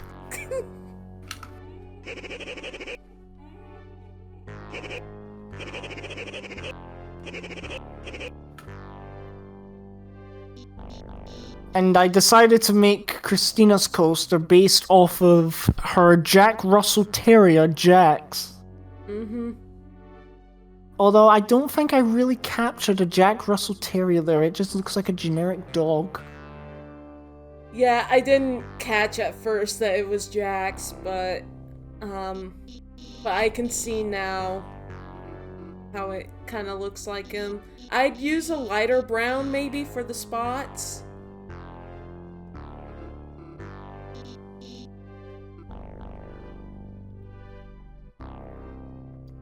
And then we bring everyone's favorite simp. Now, why Garfield for the coaster? Because originally I just thought it would be really funny. Like, this was before Ika was actually in here, and it was the previous character, Jamie. Mm-hmm. I just thought it would have been really funny if it was a Garfield roller coaster, because why not? But when it was swapped to Ika, I kept it mainly because I know Ika likes cats, so I thought it'd be funny if she had a cat-themed roller coaster. Ah, okay. And I suppose another question you're wondering is, why does Ika swap to a Warner when she's a Splatoon character? Oh, I didn't think about that. It's because I honestly couldn't be bothered drawing an Inkling for all of them. And I wanted to make the joke that everyone who gets transported into the Dark World becomes a Warner of some type. Except me. Except you, because you've got special permission. And it also just... I thought it made it easier for me to actually draw Ika. So I was talking to her with her, and I was like, okay, I want to design a Warner Sona for you, and I eventually came up with this, and I think she quite liked it. I also love this goofy sprite that I made for her. Look at that smile. That doesn't go from ear to ear, that goes from ear to forehead. And of course, I had to keep referencing her love for Wheatley. She literally adores that little mechanical ball. You spelled Wheatley wrong here. Wheatley. Weedy. Weedy. Well, who's to say Weedy wouldn't be a nickname?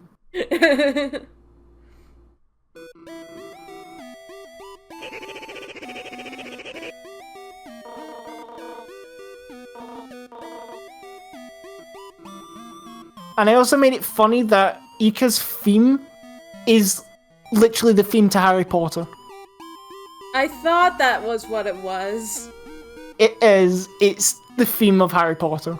So I'm putting that Harry Potter joke even further.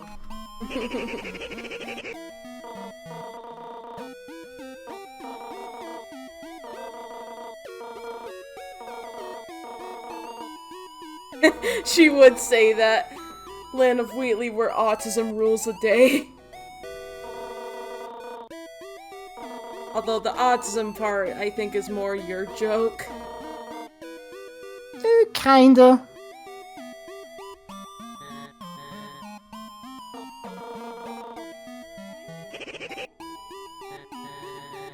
I like this part of the dialogue.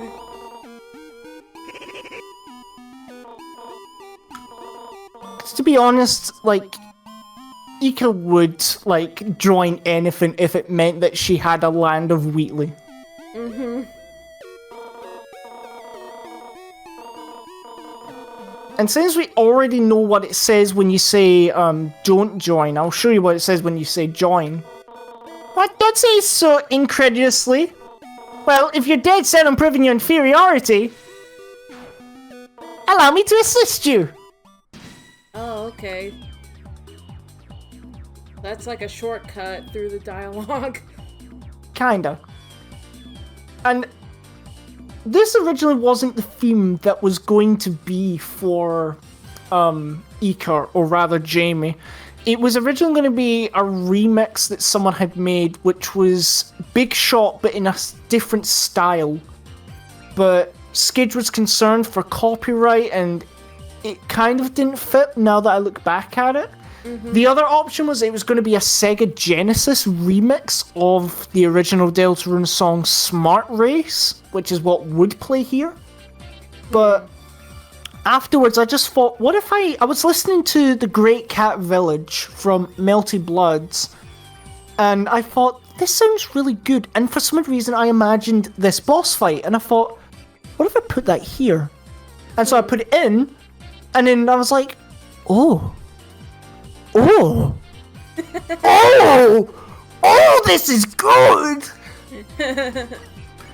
And funnily enough, the reference goes a bit further. The song that the Great Cat Village is referencing to is also Neko Arc, which is a character we've already seen, who is a cat, which links back to Ika's love for cats. So it actually ties round.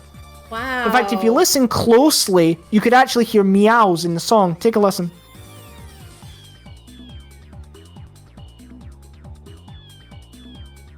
Yeah, I hear him.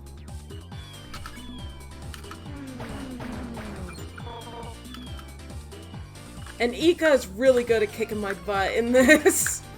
I know, I mean, who would have thought that... I like that line.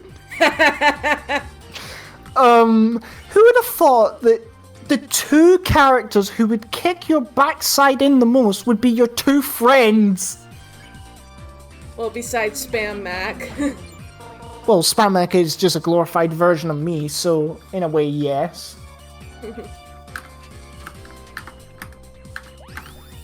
Well, I like this when Ika calls Eggman for help, but Eggman is pretending to be on the phone.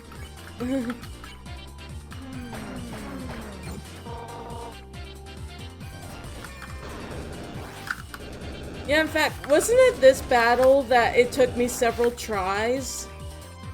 No, it was the one in, it was the one in Springyard Zone that you struggled with. This one you actually got first try. Albeit, it was very much, you were on a slither of health. Mm-hmm. That's right, I remember, because, I was low on health, and I just had to bump Ika one more time, and you were like, trust me on this. Bump Ika with the whole group. Yeah. This one's always fun. Ika asks Eggman what snacks they have at home. Eggman nods. He has AirPods in. I mean, just imagine Eggman wearing AirPods.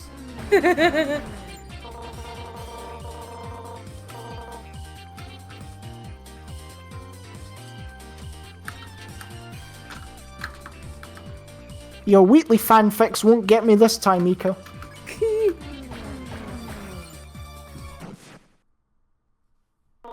There you go.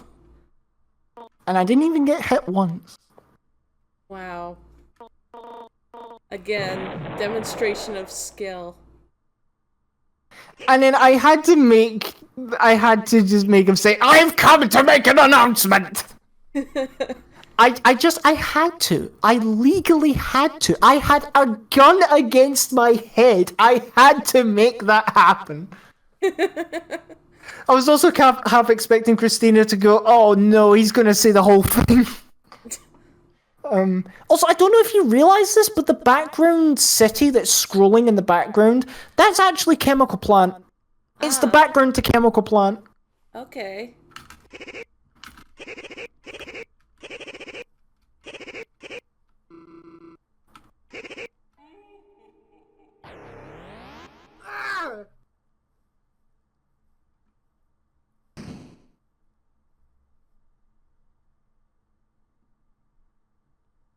Crash zone.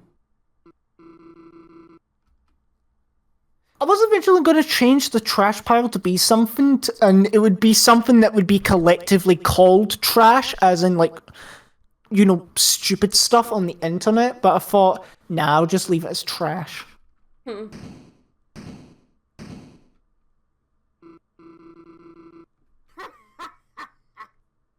I've always loved that laugh.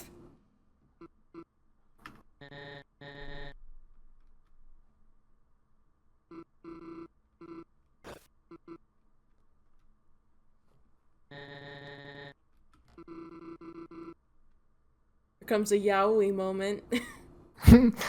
Yeah, because we need even more yaoi here. And what's funny is it's literally in-game, like in Kokororune, it's not Kokororune, in Deltarune, it's literally just a healing hug. That's all it is. It's just a healing hug.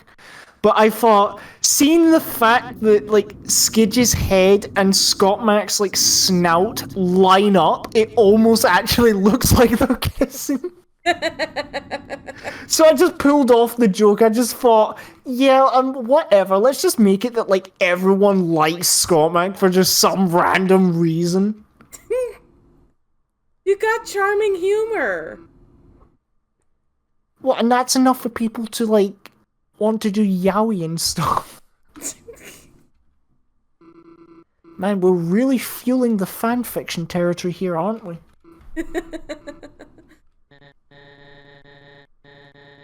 I mean, I even label it as kissing.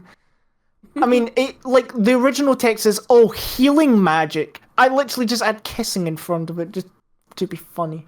Mm-hmm. Well, it's healing kissing magic, but whatever.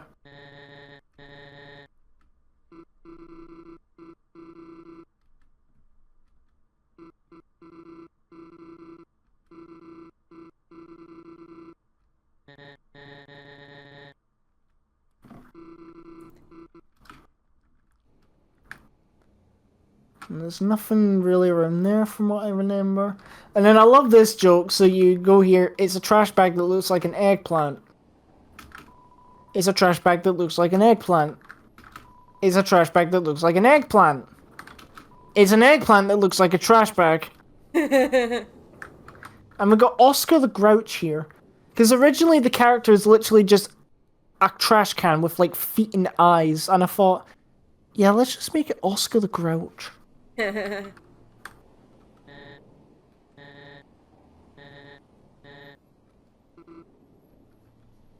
I should have taken advantage of the storage, because that would have helped me a lot.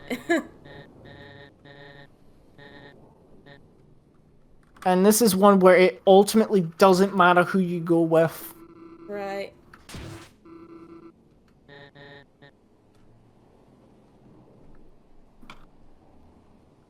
And interestingly enough, I don't know if you noticed it, but when you enter Springyard Zone, if you look at the top there, you can see Spammac and Skidge go by.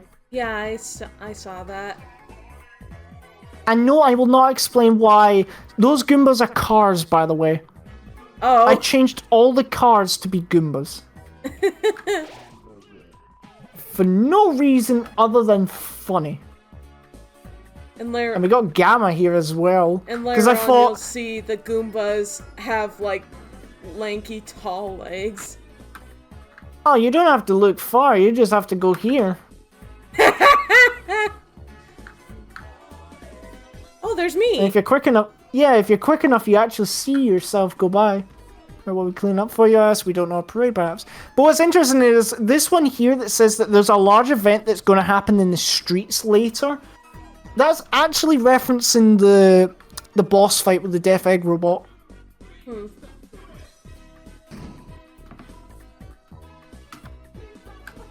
What's funny is you could actually $20. What's funny is you could actually stop that bonsai button. What is it? Bonsai buddy? Bonsai buddy? Bonzi buddy. Bonsai buddy. You could stop them from getting you. Let's do the funny scene.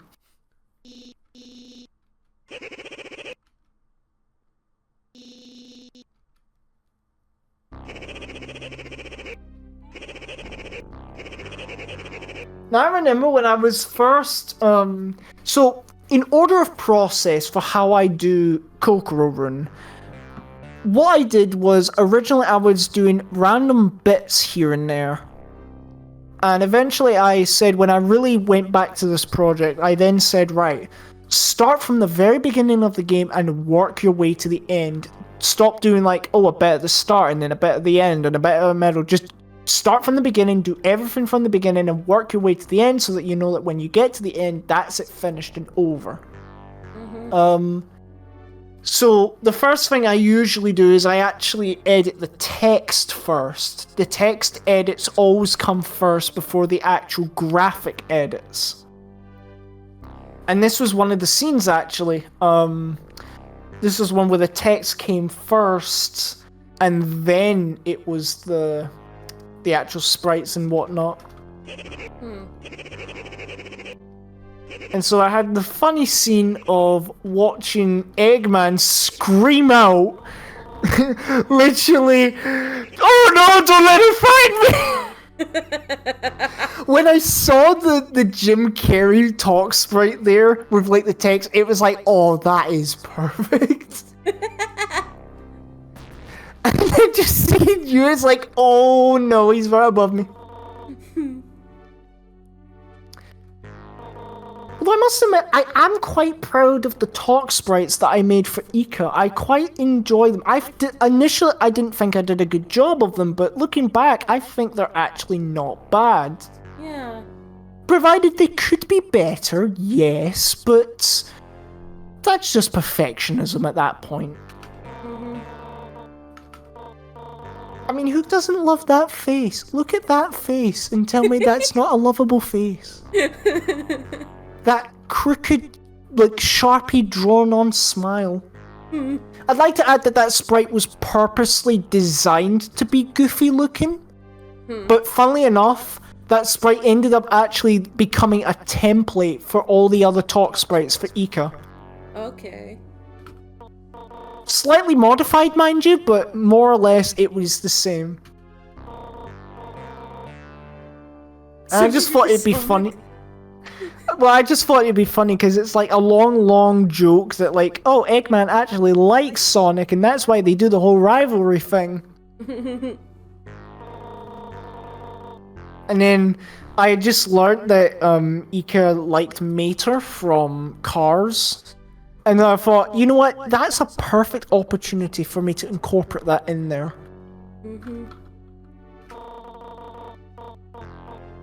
And I'll put my hand up and admit, this line is technically talking about me.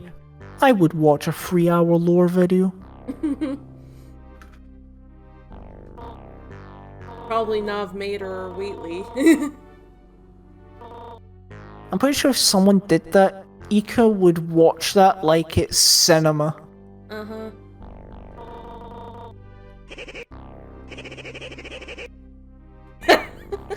Who the beep? And I love this one. It's like, how did you hear something? No, Ica, it's just the Northern Lights. Oh, okay. I just love the way that I made that Ika just casually accept it. It's like, oh yeah, I hear Eggman. Okay, whatever. Where was I? Oh yeah. Well, I'll be ahead. Don't be late.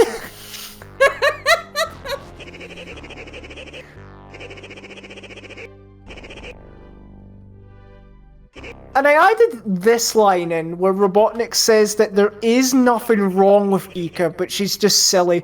It was more because I kind of actually felt bad the amount of times that she was being put as the butt end of a joke. So I thought, how about I'll just clarify that, like, Robotnik isn't avoiding her necessarily out of, like, not liking her or if she's villainous, because I do recall Ika was wondering whether or not she was a villain. So I put this in kind of as a way of saying, no, you're not a villain, it's just, you're just a bit silly, you're a bit of a goofball, like a silly goober. Because as I said, you know, none of this is to be taken seriously, but I thought, I'll make it feel less bad, you know? Yeah. And of course I had to add the line, later, hater. Phew, excuse me.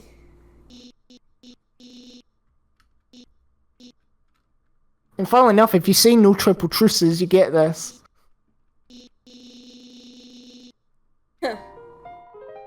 Okay. And of course, we can't go any further without talking about... Hayoro Konde. So, as I've mentioned before, the line originally says you are filled with the power of not knowing what a sugar plum is. But I thought it would be so funny because I remember Christina mentioned so much to me about Hayoro Konde and eventually got me hooked on it, and I thought, you know what, I'm going to get payback. This is payback. And it was worth it. You did a good job.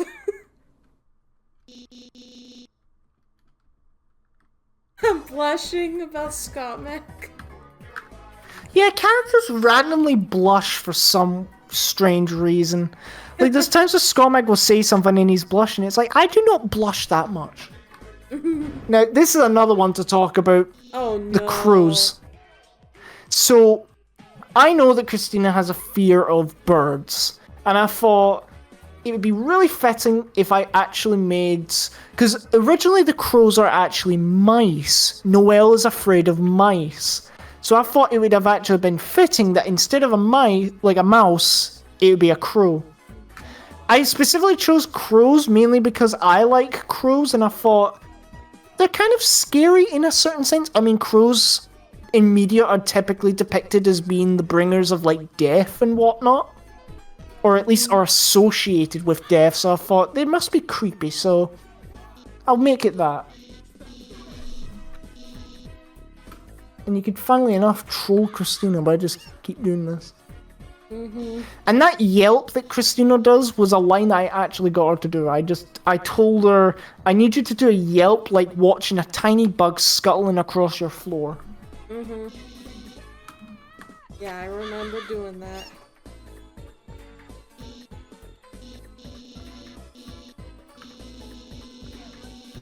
I thought this was funny as well. I forgot about that line. Because I thought it'd be so funny to actually reference Deltarune within Deltarune. I mean, Deltarune is technically something within Deltarune. I mean, Deltarune is like almost a religion in a sense, but I digress. So yeah, you could just troll Christina to the point where she's like, yeah, I'm no fun of this.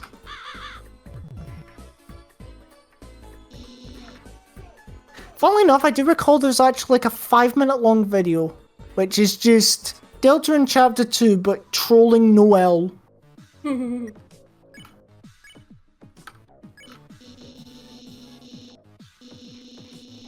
funnily enough, when I did Chapter 1, I knew when I was doing it, because at the time when Chapter 1 was released, well, Chapter 1 of Kokororune, mind you, Chapter 2 of Deltarune had been out for about, I'd say, half a year or so. So I knew what the genocide route of Chapter 2 was like, and I thought, how interesting would it be to take Christina who is very much, in the eyes of many, like, pure and innocent, what would it look like if you corrupted it? Turned it evil? And I thought, that would be quite an interesting way of doing it. Because I could have made Noelle someone else. But I thought, seeing as Noelle is infatuated with Susie, which is me in this case, Christina was just the best bet for this. And also, I just love the fact that you just fall over your face whenever you do tender love and care.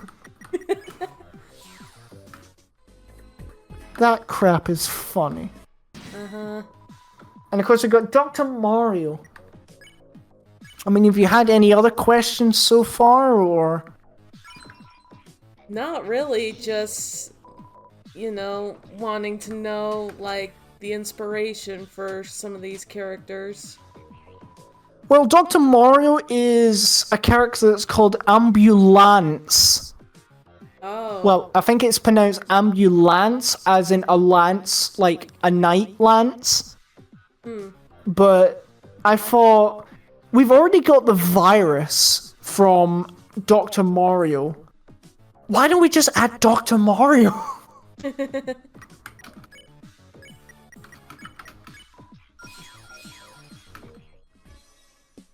There is even another line here. If you go into the side area, you can interact with this poster. Eggman, he says he wants me to be happy, but why would I want to eat a casserole made of wires? And why can't I just refuse? Sometimes I feel like Zachy and Dad are the only ones I could say no to.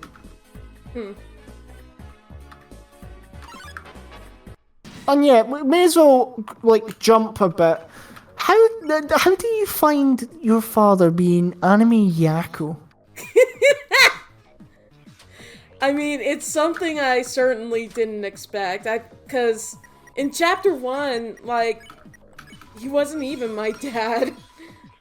Well, he was actually, but I think you were just under the assumption that it was just like a visitor's room or something. Yeah. Also, I love how I made all of the online sellers. They're all different online stores. So we've got eBay over here. We've got Amazon up there. We've got Temu up there.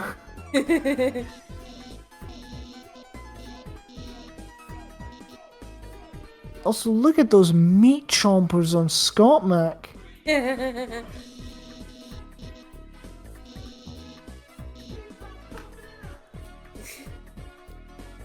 And the only reason I made this area Springyard Zone was I was trying to think of a clever way to make all of the locations based off of Sonic areas.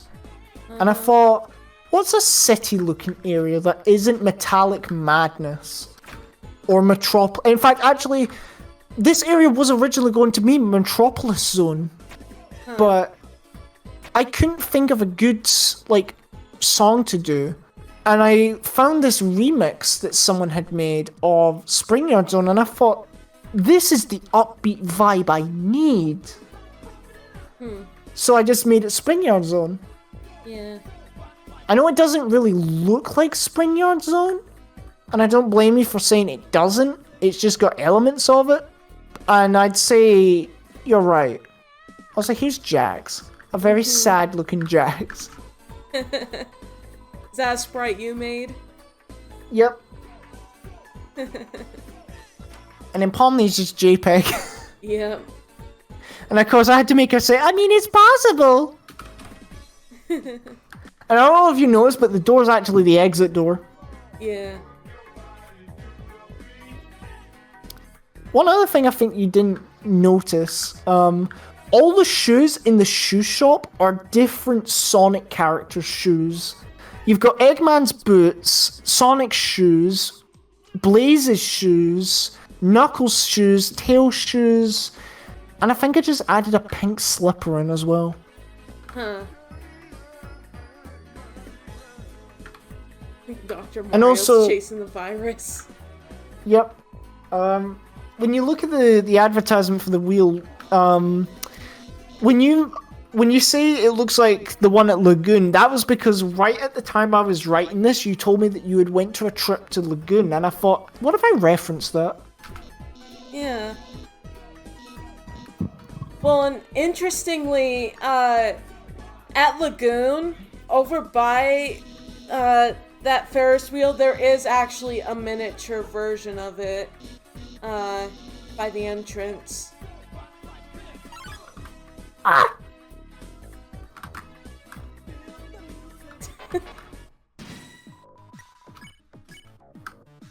Oh, here we go.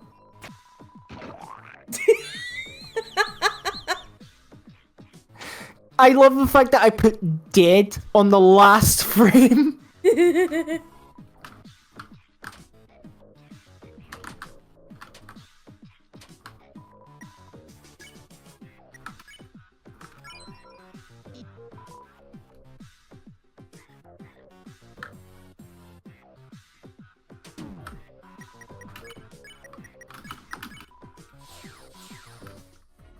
I'm not sure what else to really talk about right now.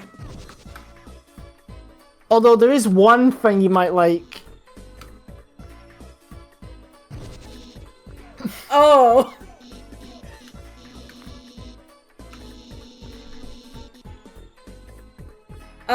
You spelled my name wrong there. Oh no, I actually wanted it to say Roast Christian. Oh, okay. That wasn't a misspell, that was intentional. And then this happens. Oh. Huh.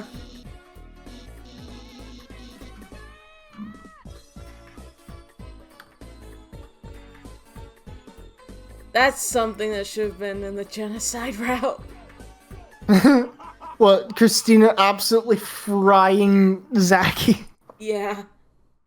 Well, she does mention it. She does mention how she was tempted to step up the switch. Oh, yeah. You even see it as well. You see her sprite shake.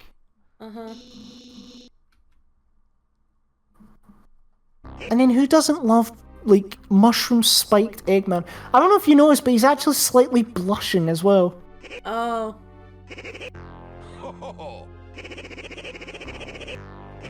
And I just thought it'd be funny to mention that Agent Stone put mushrooms in his latte. Mm-hmm.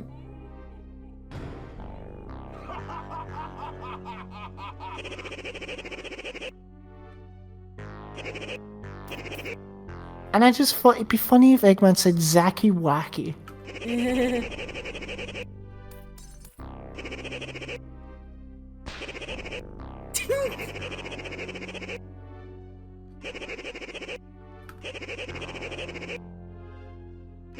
Zach is just standing there.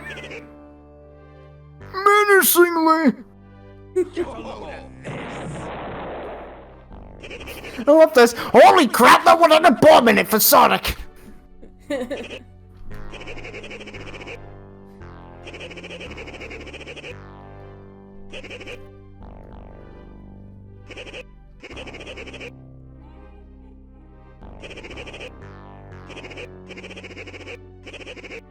We're at 2 hours and 8 minutes into the recording. Wow, and it took you like, what, 4 episodes to get to this section? Something like that, yeah. Yeah. Also, I thought that the face I made on the screen of Robotnik there kind of looks like a troll face. See, that's what happens when you let me ramble. It ends up to being a 2-hour-long recording. Yeah, but oftentimes when you want to... Oftentimes when you want to talk, you don't progress through the dialogue. Yeah, I suppose that's that, but then I'd miss out on my train of thought. And I just thought, hey, Ika makes this with the power of Blender. Which, no, that's art by Kilo Monster on DeviantArt. I just thought, what's the funniest way I can incorporate that piece of artwork? Because I remember sending that and I thought, what if I actually make this part of this? Because originally in the game, it's a giant statue of Birdley, a gold statue that's like buff and muscular, and I thought, you know what, let's just turn that into Wheatley. Buff Wheatley. And I love this Tox fight image. I really should have used one of this you know that scene where Eggman goes, I was just about to finish this delicious banana! Nom, nom, nom, nom, tasty! Mm-hmm. I should have used one of them. Uh-huh.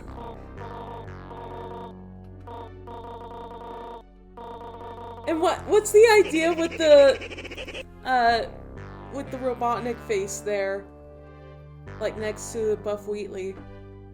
It's because, Queen is also featured within this statue, and I thought, I don't want it to just be about Wheatley, I need something else, and I thought, let me just add the classic Robotnik face in there, just for fun. It's also funny when you consider it's right in the same place where Christina trips, so in essence you trip over Robotnik's chin. And I purposely misspelled Ika's name there to be Inca.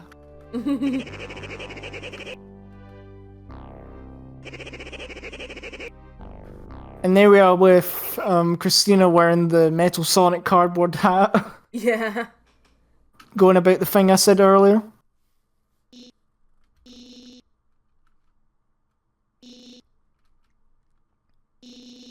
And then I love this scene. I didn't.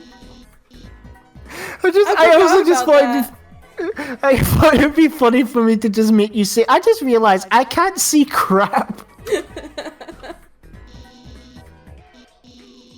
I also don't know what happened with this sprite here, but you look quite creepy in this one. Oh. I didn't. I mean, don't you think so? I mean, it's a little too kawaii, I think. I think it's the fact that she's looking into my soul.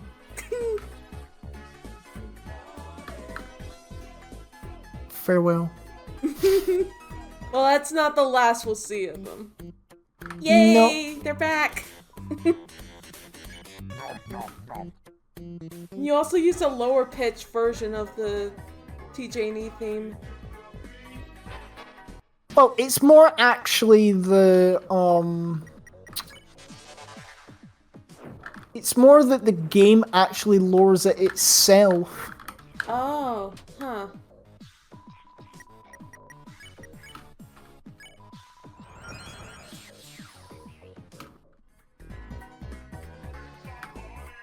And I don't know if you realize, but that's a maid dress. Oh, yeah.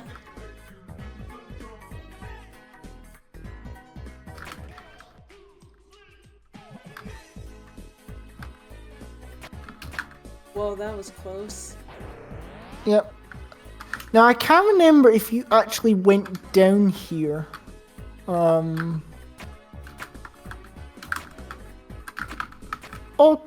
crap, my enter bar came off there.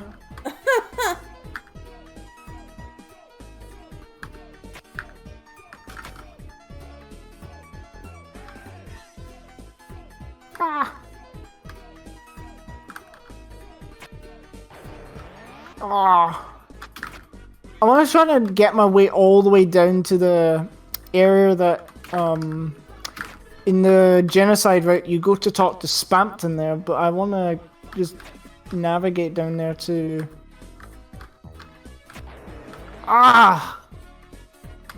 There's a funny thing that happens all the way down there.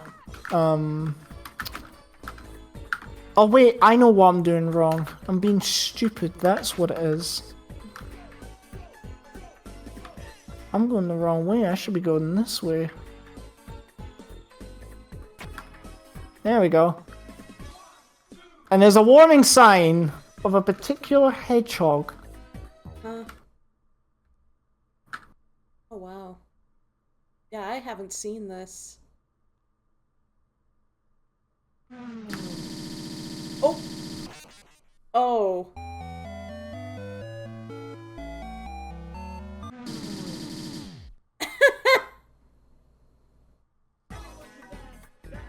What? Okay. Moss.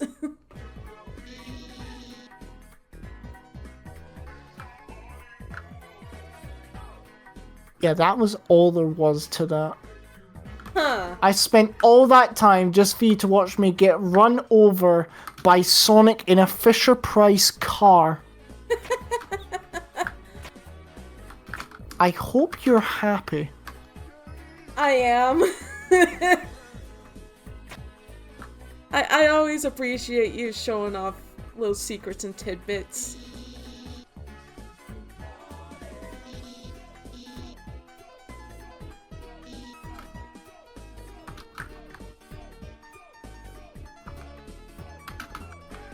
This took me forever to solve this puzzle. I'm trying to remember what the right configuration is. I think that's it. There we go.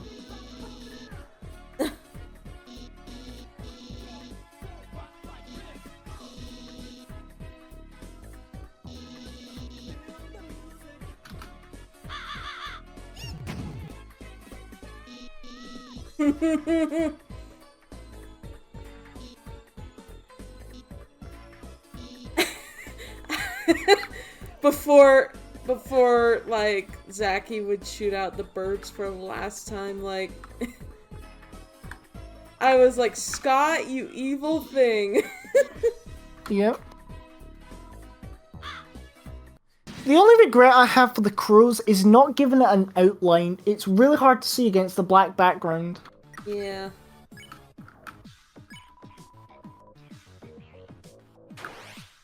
Why?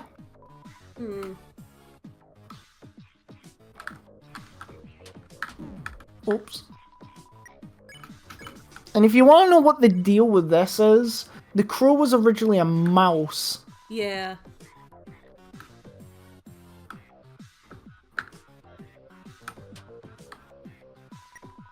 That's why that attack there looked like mice.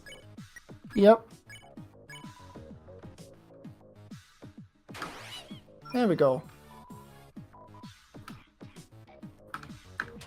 Funnily enough, one of the lines that's said in the flavor text is, Crow wonders about its government job. That's a reference to the fact that some people believe that crows are actually government drones. Mm-hmm.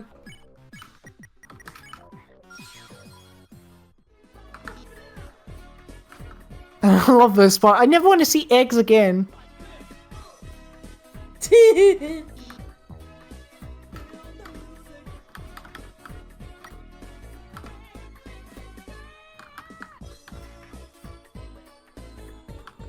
I went the wrong way.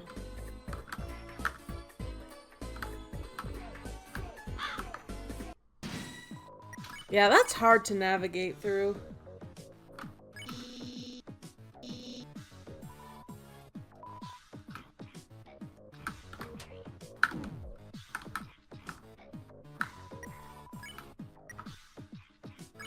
And the line Crow's wondering if it could go into a pie kind of alludes to, like, a later boss. Mm-hmm. Oh, wow. Hmm. Yeah, never hire me as an exterminator.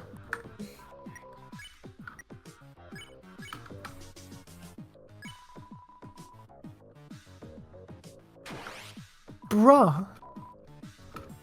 Like, could we wrap this up? We're on a tight schedule here. Right, I know what to do. You... Oh, wait!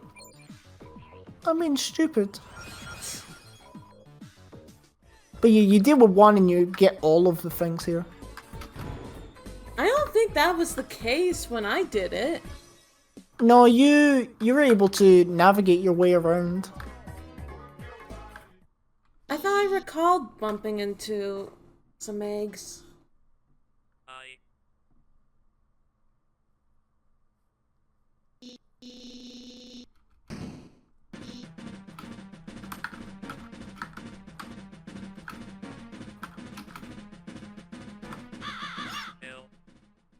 And what's funny is you don't even need to solve the puzzle. The puzzle can solve itself. Yep. I think it's faster if you solve it yourself. Yeah, but I had to let you fall a bunch of times to get the dialogue with Ika done.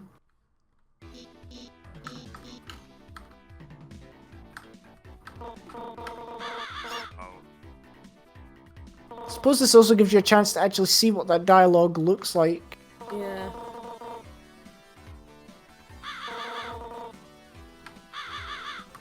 This is a weird one. Yeah, I would just let that one fall.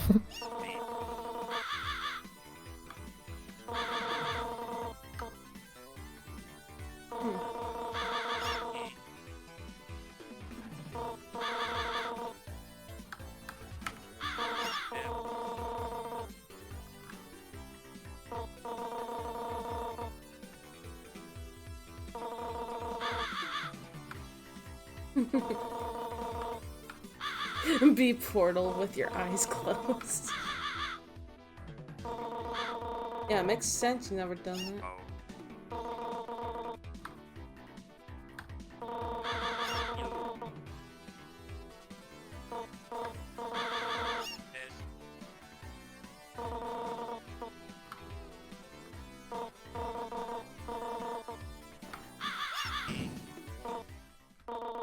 I love this part. He's like, what?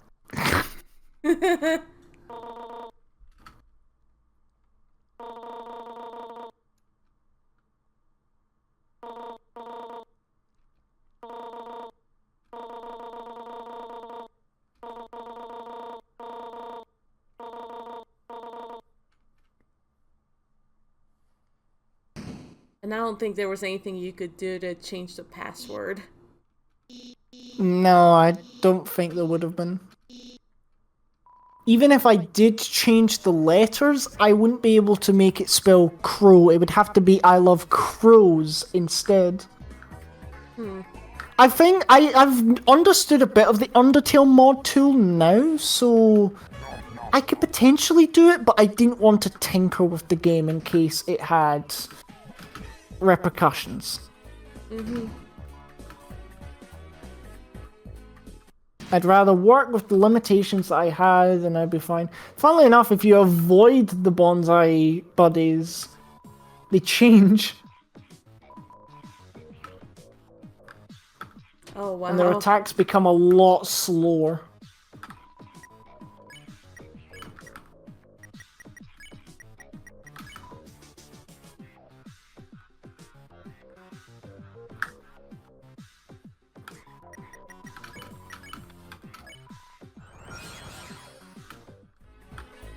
I didn't Make it realize more Sleep Mist would get rid of all the enemies.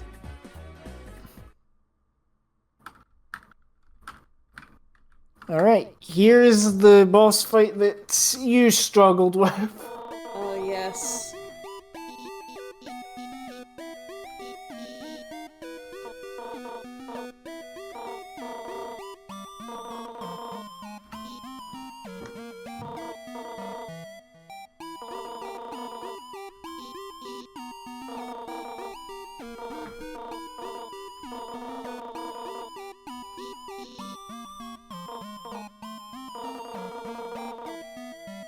I couldn't think what would be an evil thing Zaki would do.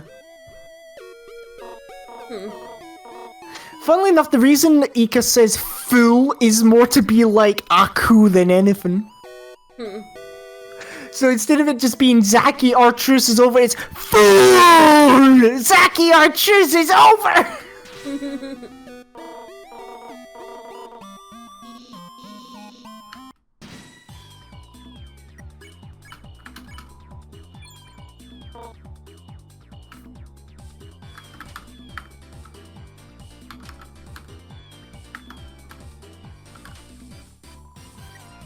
Now, funnily enough, when I originally played Chapter 2, I actually struggled with this boss. But I'm fine with it now.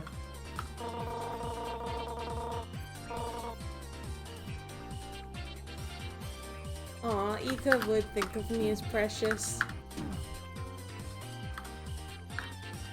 Okay, you might want to heal Zaki.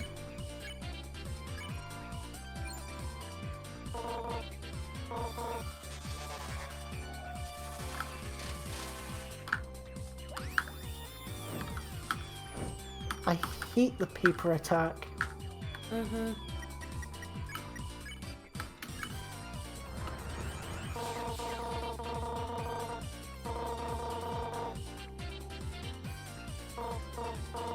like the line is like, you'll never beat me fighting alone, and it's like, wait, where's my robots?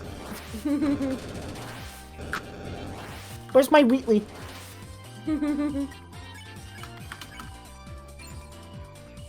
Do you think, like, it's a natural autistic thing to have a thing for robots? Because there's quite a few robots I enjoy, too. I think it's just they're neat. The only other thing I can think of is people like robots because they are literally something you can control.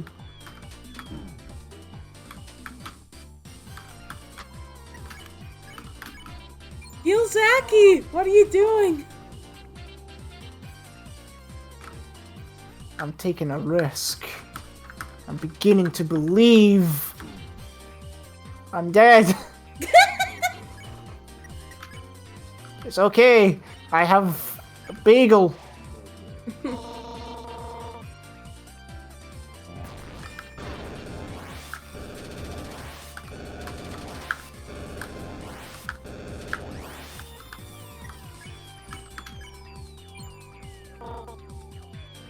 Oh no! Another thing! Oh, I forgot about that one. Curses. Dang, and we thought we had all the text errors finished. Oh well, a couple of things here and there aren't too bad. Yeah. Voila, first try. Hey, it only took me my second try.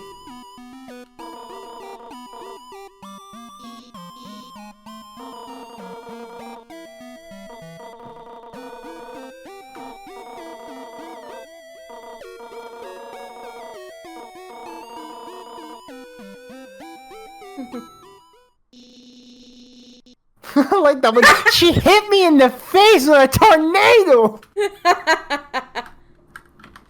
Now, funnily enough, you said that this line, after defeating Ika, a certain scent hangs in the air. You're filled with the power of chicken nuggets. You thought that was referencing Skidge during the developer's commentary, but I could tell you what it actually is. Chicken nuggets are a very common autistic meal. Okay. That's literally what it is. It's just because it's autism meal. Okay. And I think we could both clarify that because we are both autistic and we both love chicken nuggets. Mm-hmm.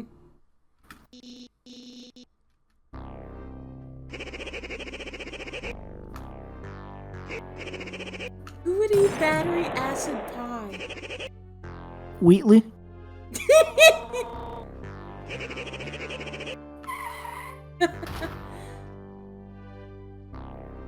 Well, you're laughing at the fact that he goes, oh my Gaia. I had to think of clever ways around censorship. Mm-hmm.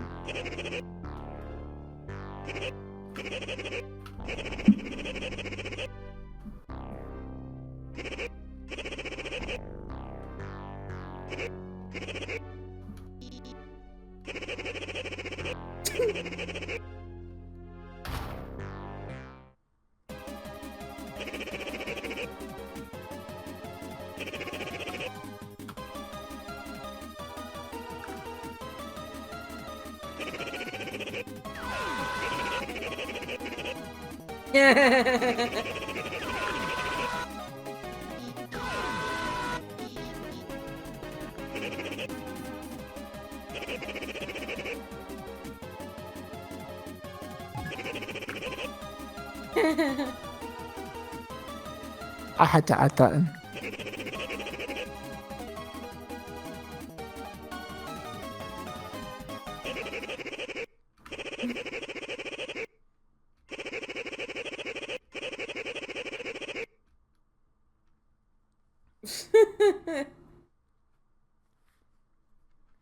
And then, of course, we come to the moment I was waiting for ever since I made this. The Spammac battle. But before you do anything, you could actually interact with these guys, and they have a very thoughtful thing to say to you. Listen. You could also interact with this. Next up is my CD of Hughes. Zachy, shoot me, please. Oh my gosh. I would never ask anybody to shoot me. I'm pretty sure you would want that if you were with Eggman, but anyway. So, one interesting thing. I always wanted Spamton to be a robot me. I always wanted that, ever since the beginning. But Skidge actually wanted Spammac to actually be Mega Man. But I didn't think the idea was really interesting. Skidge wanted it that all the secret bosses were corrupt video game characters. So you had Fleetway Sonic, a corrupted Mega Man, and so on and so forth. But I just thought, nah, it'd be much funnier if it was actually me. And you know what? I think that was a good decision. Yeah. I nailed the Spammac voice. Mm-hmm. Also, I don't know if you know, but if you listen to the music, it's Bomb on Battlefield. Huh. Thank you, Silver Gunner. Now, what's funny is he refers to himself as Scammac for Scammac, but later changes his name to Spammac. In fact, he changes his name again. He goes from Spammac S Spammac and Spammac for Spammac. He can't make up his mind what his name is. But with an award-losing smile like that, would you really remember your name? And I love how he calls Zachy out for being a furry, despite the fact he technically is one too. Although I'd argue that I'm a cartoon character, not a furry. Yeah.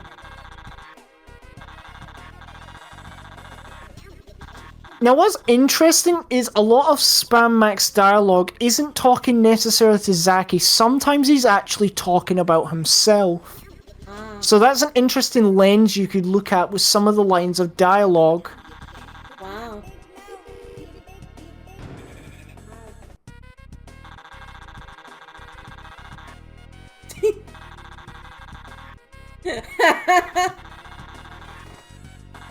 He's wanting the singles.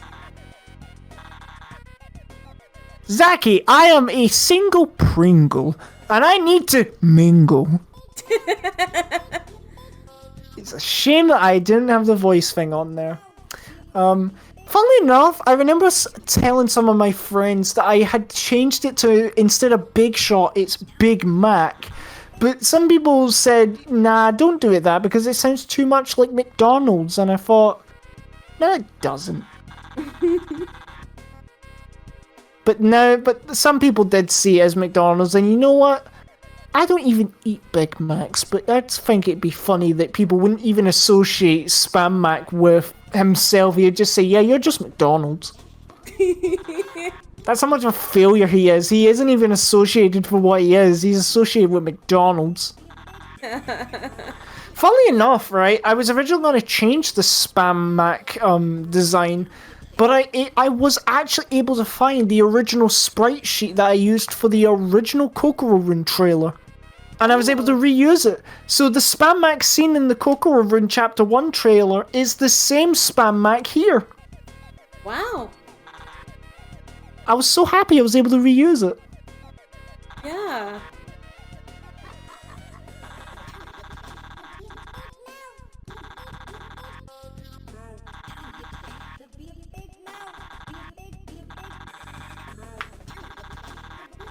What's that music in the background? I don't know, it's one of the Silver Gunner songs, but I don't know what the original is. Huh. Also, I love the fact that his face gets all glitchy like this. Yeah. That was intentional, by the way, it's not an error. Yeah.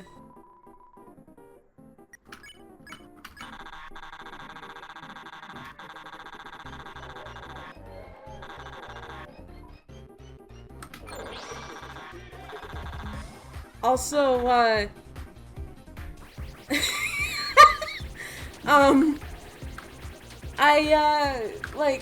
I remember in the first Chapter 2 trailer that you made, there was that like SFM animation of Spammac saying, "Don't you wanna be a big shot?" You know? Yep. That was never used, was it? Nah. That was just more teaser stuff. Oh, okay. That was more just to show that Spamton would be a robot me. Okay. Also, there's a funny thing that happens when you check him. Spammac 04, he wants to make a deal, but don't give him your money. Which is a hint to say that in all the deal options, you don't want to give him any money of any type, no matter what. And there's the classic, there is nothing wrong with it, nothing wrong with it, nothing wrong, nothing wrong! He doesn't love F1.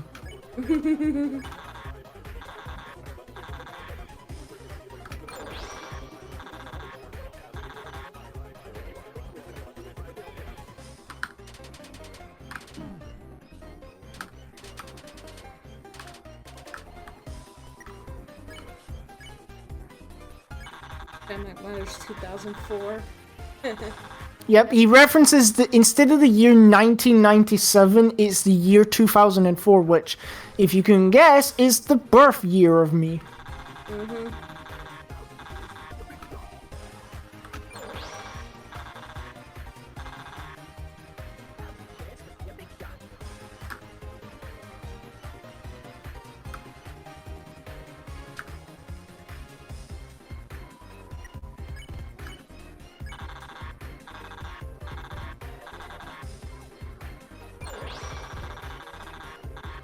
Zacky Wacky Stacks. We got the new cryptocurrency here. It is called Zacky Wacky Stacks. What would the icon even look like? Zacky. What, his head or something? Yeah. We'll press his head against a laminator or a photocopier and voila, there's the icon.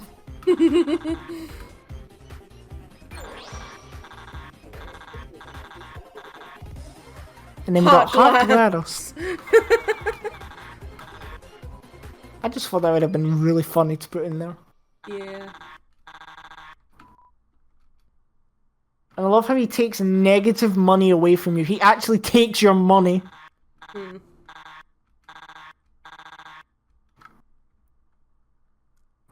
And then, of course, if you come here, come to Eggmanland, the most popular land. Eggmanland, the only attraction here. And then there's a faded poster of me behind here. Yeah. Because I just thought it would be funny to have that there. Yep. Anyway, Christina. Get in, loser, we're going shopping. I take it you don't have any more questions. I haven't written up anymore, because I didn't have time to look through all the recordings.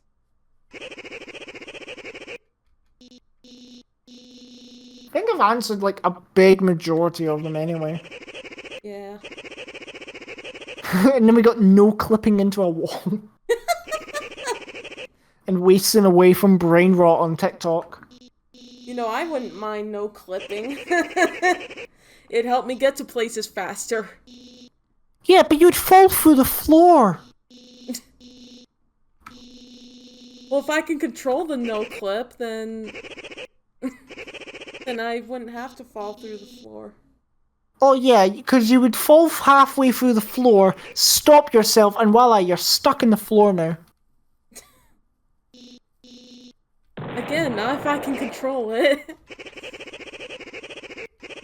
Well, imagine that, you're just sleeping, and then when you wake up, it's like, oh, I'm right beside the center of the universe. Or I'm right next to the center of, like, Earth. It's getting hot in here. Right, another funny thing, actually, that you may not have noticed. So the mixtape is added to your key items. Mm-hmm. But if you go to investigate your key items, nothing's here. And then Watcher says this: thanks for the tape, I was hungry. Push my tummy to hear a cool song.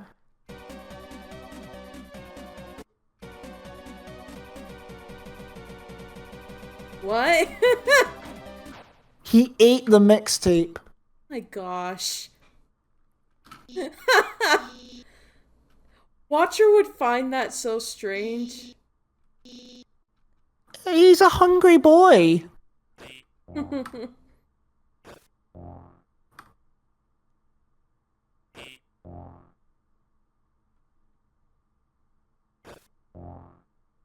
Bye, Christine.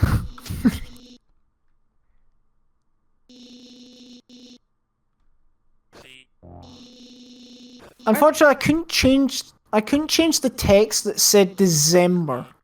Oh. If anything, I would have changed it to something else, but because I couldn't really change it, like, it just remained December. I thought, it's fitting, you like December, don't you? Is that what the letters spell? Yeah, the letters that on the ground spell out December. Oh, okay.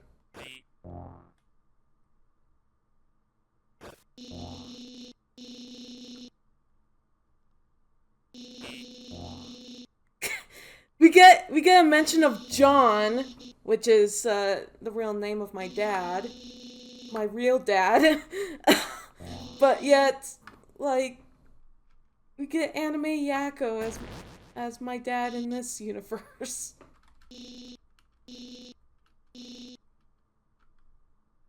Any explanation for that? The power of Christ is an amazing thing, and it can transform your body in ways you do not understand.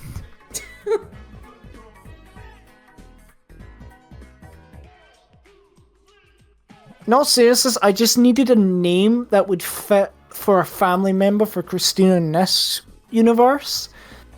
And so I thought, right, I'll put John.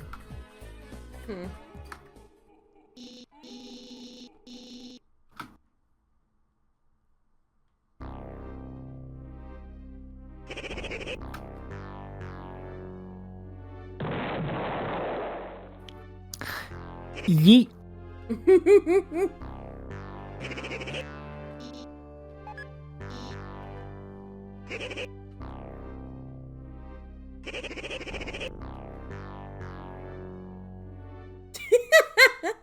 Just places it on his head. It's just floating there on Zacky's head.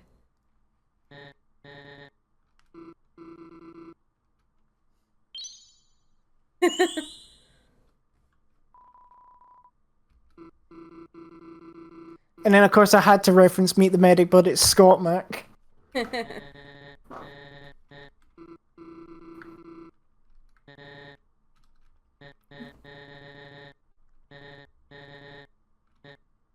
Now, there is dialogue for every single option. I mean, did you give it to yourself? I think Last time? so, yeah. The reaction that I really like is this. You give it to Ika. Zaki, have you seen... Zaki, we took a break from trucing for 1 second, and you're already back with Spammac? Should have expected this. You couldn't keep up with my puzzle-solving skills. Huh? A weekly blush for me?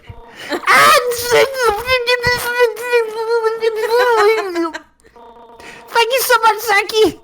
See you, Zaki. My gosh, wow. Why the heck did you give it to Ika? Why did you give it to Ika? What the heck do I say? Let's just get the heck out of here. Wait! And then there's that. And there's an interesting response that happens if you say that Christina is actually an enemy.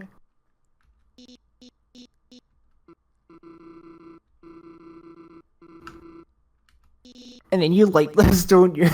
Mm-hmm.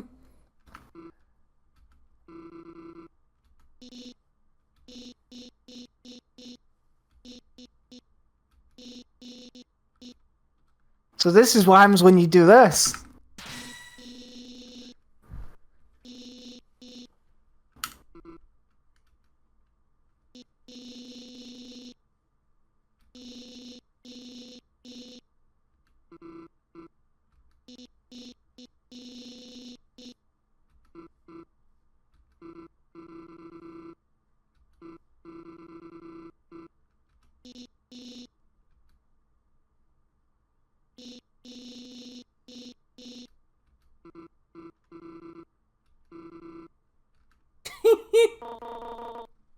There's me blushing again while looking at your butt. Yep. And funnily enough, if you recall, Skywalker also comes here as well, which then means that this is the one section in the entirety of Deltarune where you have the most party members, being 6. So yeah, Ika is legit just tagging along here. But as she says, literally for this room. But interestingly enough, it does have unique dialogue later on, actually. So if we move on, and funnily enough, you never interacted with this. Looks like another Cuphead ride. But there's only 3 seats. Maybe 2 of us could share one? Darn, guess we gotta take the stairs. It's like, Spammac, are you stupid? We're giving you the opportunity of a lifetime and you just fumble it like that? That's why I wanted you to interact with the stairs when we got... Well, not the stairs, interact with the Cuphead ride. Oh. Because you could even hear it when you go back for the recording. You hear me say, why didn't you interact with the Cuphead ride? Yeah, I'm gonna go a bit faster now because I don't think there's anything of relevance to talk about here because I know we're already behind schedule. Been 2 hours, 45 minutes.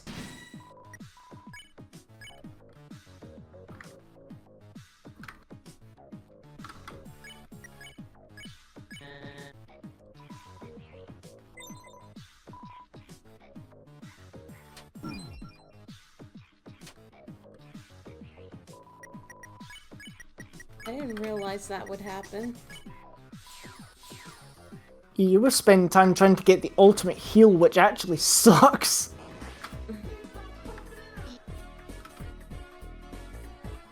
I didn't know it would do that.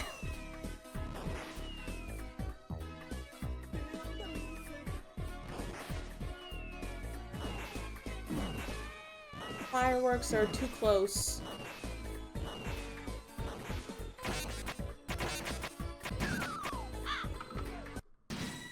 More crows.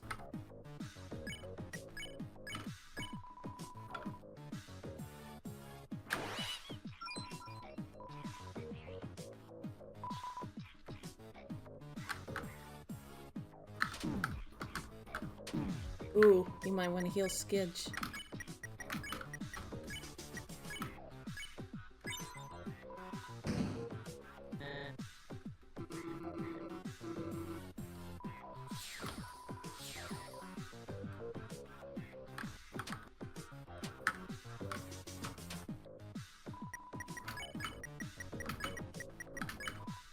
See, perfectly fine.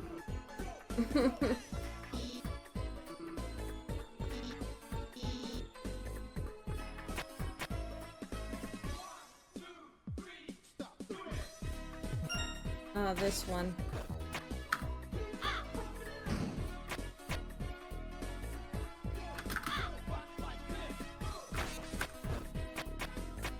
What, you'd be originally catching mice in a basket? Yep. That are tied onto balloons.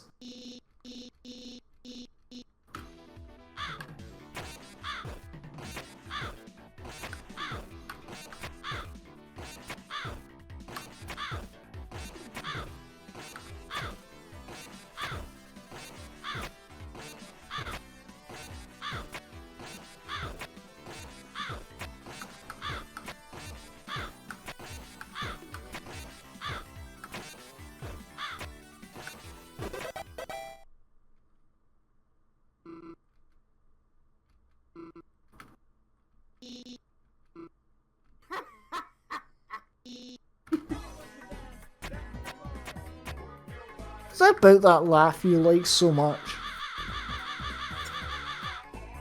I don't know, like, it just fits you.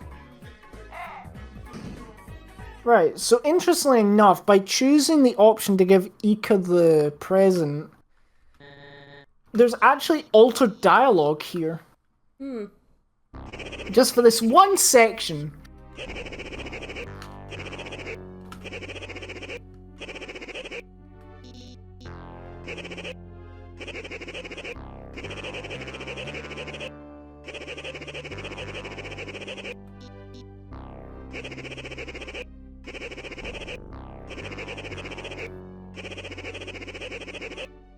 So instead of just saying Ika, they go Ika.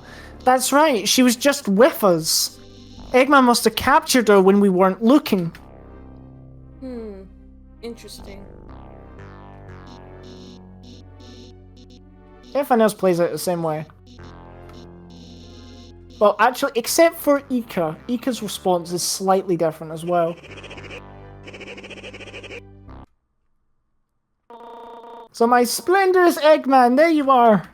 Sorry, I thought I saw you in a coffee shop and... Oh, Christina, are you okay? You look a little funny.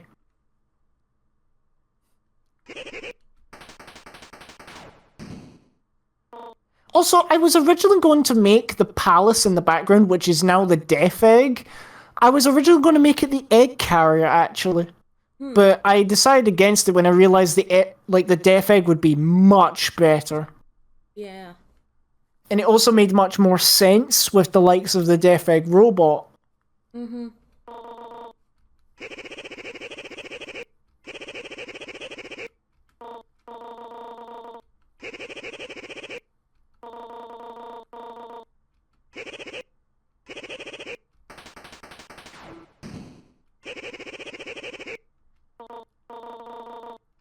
And then my favorite line in all of this.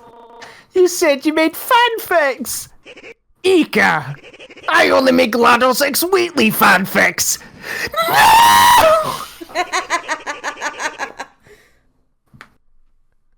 Which Ika hates. I was so heartbroken when Ika wasn't there to witness that lovely line.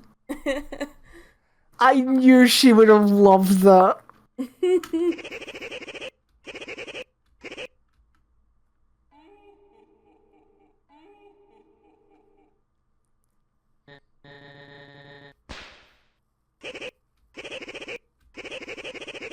Skidge was just standing there and not doing anything. Well, Eggman only had 4 cages and he used them all up, so... Yeah, but Skidge could have done something, like to break everyone free or something. Nah, Skidge just wanted to be in that butler outfit. And also, when I say cue the Mario World transition, that's actually in Deltarune. Ah. Toby Fox actually did use the Mario World transition effect. Huh.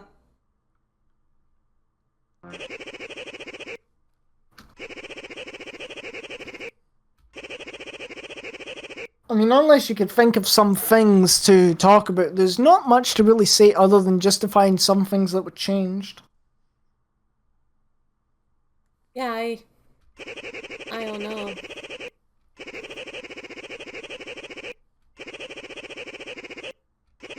I can't think of anything freaky Zachy would look up. He's a pure boy. I don't know. I think there might be something. Everyone has a dark side.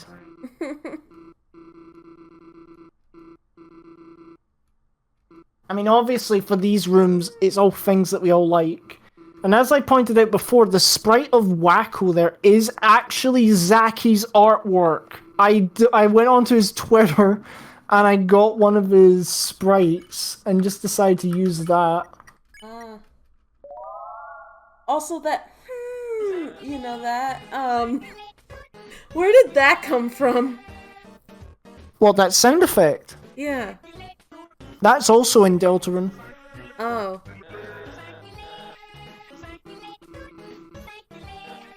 And we decided that was the sound of Skidge. Oh wait, no, you're thinking of the sheesh.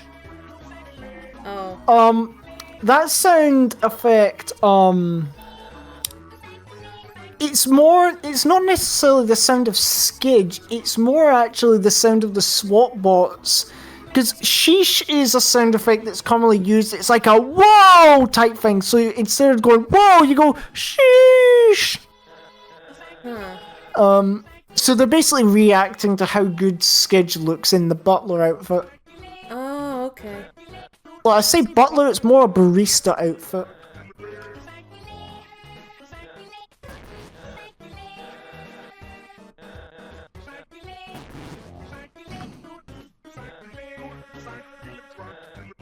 Wow. Watcher's so dumb, he's so clever. I know, right? Now, one interesting thing here is, as I've said before, instead of the repaints turning to stone, I decided to make an interesting thing where instead they actually begin to revert back to their original counterpart. So, for instance, Watcher's turning into Lancer. Because I thought that'd be a unique twist on the whole thing. Because technically repaints don't actually belong anywhere. So if they were to be outside of their own, jokes, they wouldn't make any sense. Therefore, they're irrelevant.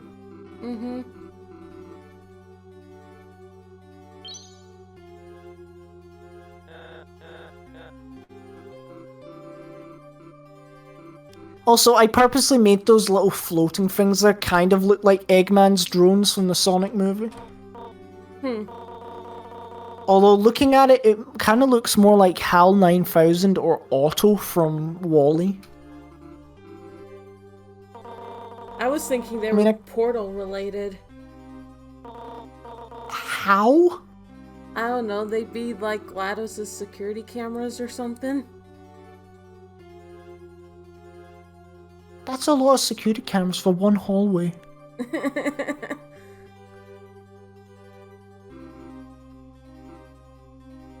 I mean, the cool thing is, with this sprite of Scott McCold and Watcher, you could actually see the original Lancer sprite underneath it. I made it transparent. Ah.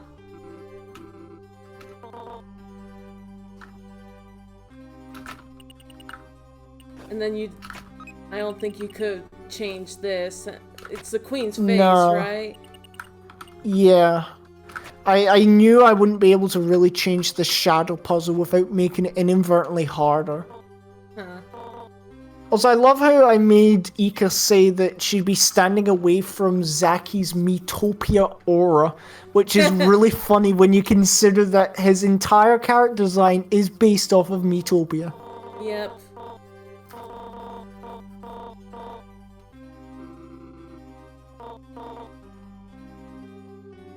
He still looks cute enough to hug.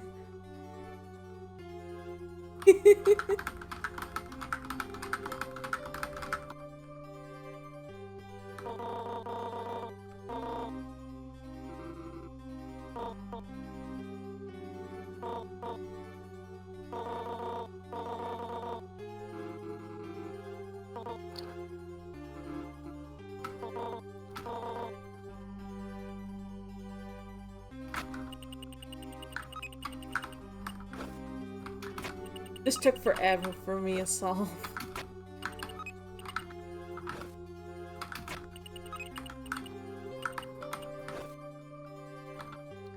Oh wait, no, it's not the right way.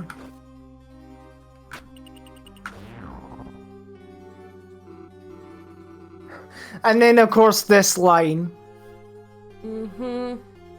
I don't know if I should actually say it here. Don't. Although I'll say the censored version. Whoops! You forgot to put the CD up your butt. And that's why Ika says, "Huh? Wait, don't finish that sentence!"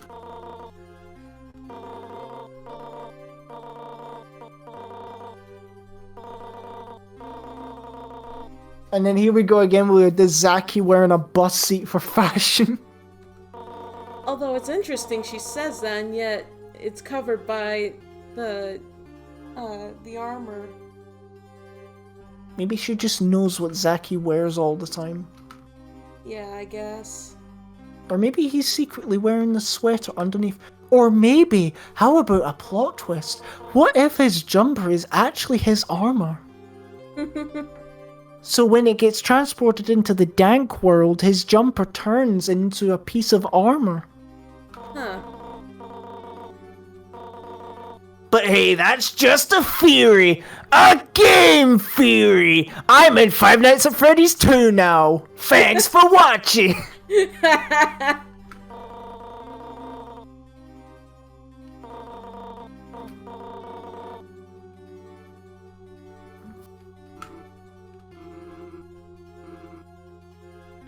I love how Spammac even just tells you how to solve this one. I mean, it's no hard. Right. And besides, I am kind of the puzzle expert. I mean, I'm the one that solves all the riddles and whatnot. Yep. Funnily enough, an interesting response happens if you put the bird up to Ika. Zaki, stop taunting me with that blue bird. You know I hate Twitter. You... Okay, I can't think of an insult. Yeah, Twitter's gone downhill. No, you have to do it right. It's... Twitter stinks. I'm leaving. Nice. And you gotta do that glitched out Wario thing where his face dissolves.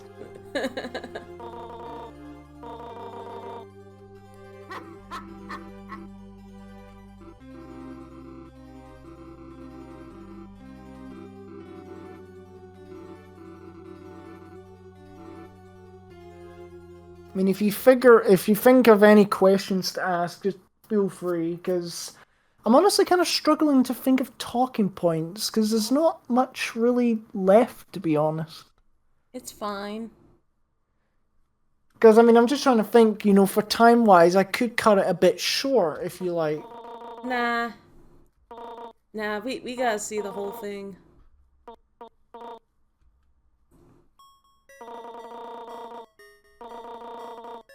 Now, funnily enough, when I wrote this, I wrote it that Ika wasn't actually good at Portal. And I thought, okay, that's just a joke.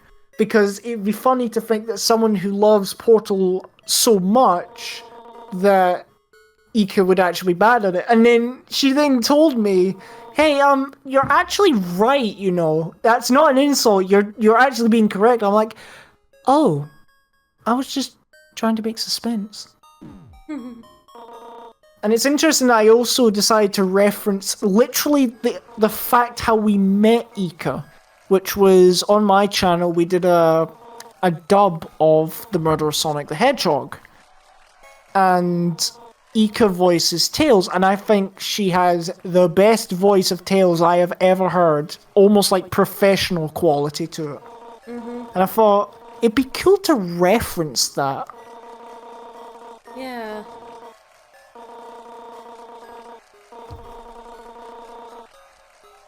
Yeah, we love you, Ika.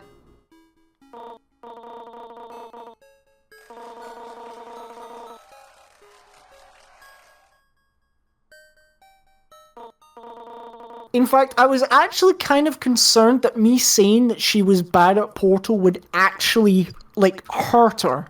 Which is why, during this whole conversation, right here, I actually apologize. It's not just Spammac as a character apologizing, it's me also kind of saying, you know, if I hurt you, please don't kill me. Mm-hmm. Yeah. Because, as I've said before, I like acting like a villain. I don't like being the actual villain. Right. I mean, everyone likes to act like a villain now and again, but no one actually wants to be the villain in someone's story.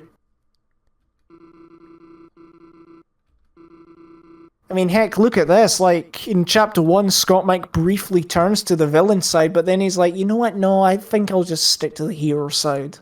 Mm-hmm.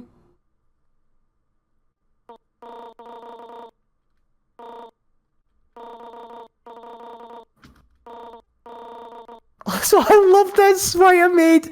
It's just like, I'm kawaii now. I've been animified.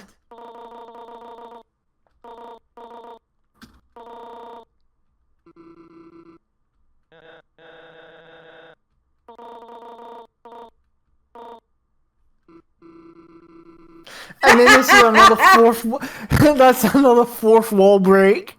I even love the fact that Spammac actually looks towards the camera. He's like Christina, like heart to heart here. Why did I even write any of that?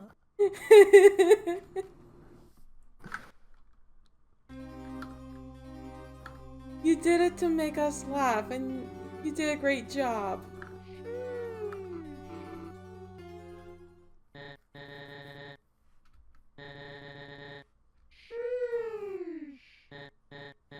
Okay, Sheesh!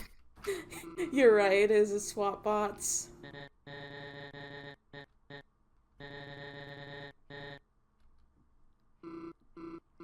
I mean, is it me or does Skidge look so, like, snazzy in that outfit? Yeah, he does. It's like, Soleil, you're killing it, girl!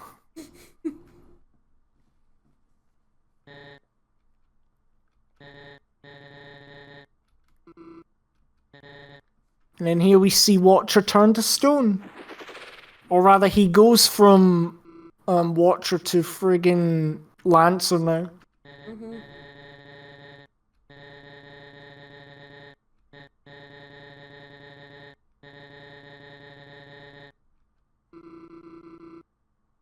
I mean, I find it funny that this line technically implies that everyone knows what Deltarune is.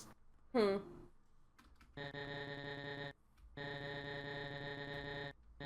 Now, we haven't found that there's a cure for this, is there? Does it, like, No. talk No, about it because, in future chapters? it is, like, not to spoil or anything, but it is mentioned at least once in a future chapter.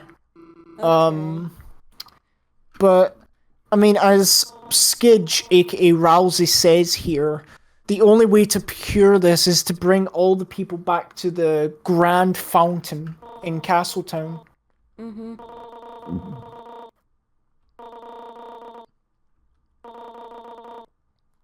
I was originally actually one interesting thing with this dialogue where Ika says that if Christina refuses to do Eggman's will, that he might make her into a robot. It was originally going to be a bit more dark. I was actually going to make Ika say if Christina doesn't do what Eggman says, he might kill her. And I thought, okay, wait, no, that's a bit dark. Yeah. And I thought Eggman wouldn't kill anyway. Eggman's not the type to kill if he doesn't see an opportunity. Mm-hmm.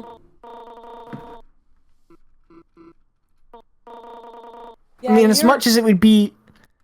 You're very smart about all this, and that's one of the things I appreciate most about you.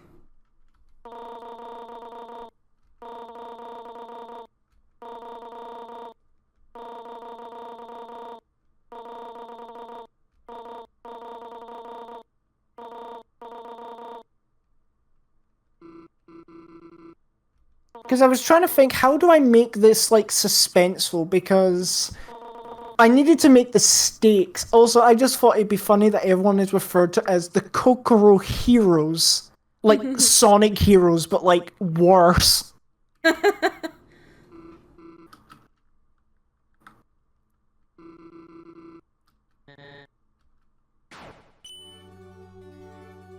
just gonna leave him here.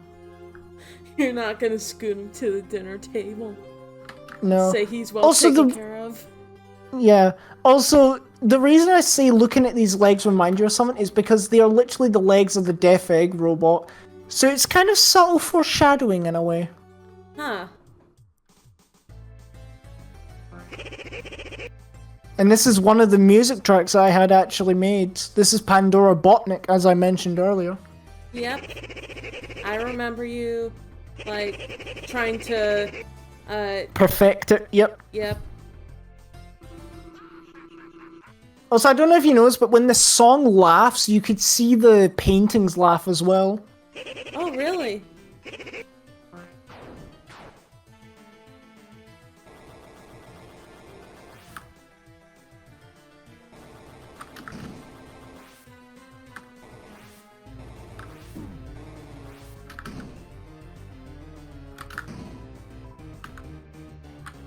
Yeah, I wanted to get this song perfect. So I had Christina, like, listen to it. I didn't tell her when it would play, but I just thought, yeah, this would be good. It was this and Attack of the Killer Botnik that I wanted perfect. And yes, you could actually win the thing.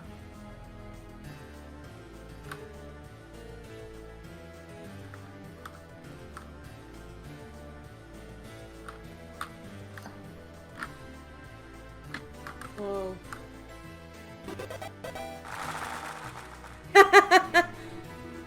Here, not bad, Zaki.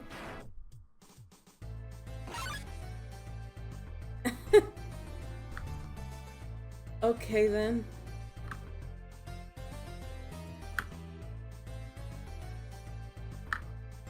I wonder if the SWAT bots are back there, actually. Oh, no. And then, of course, we have Franziska von Karma from Ace Attorney. Now, I wasn't originally going to make it Franziska von Karma. I was going to make it something else. But, funnily enough, Task Manager, who's the character that Franziska is replacing here, apparently she is actually based off of Franziska von Karma. So I thought this is literally playing into the joke of what the character was originally designed after. Huh. And I must say, like, the sprites that I made for the battle one they're horrible. I will admit that they're horrible, but I had limited tools. I had to work with what I had, to be honest.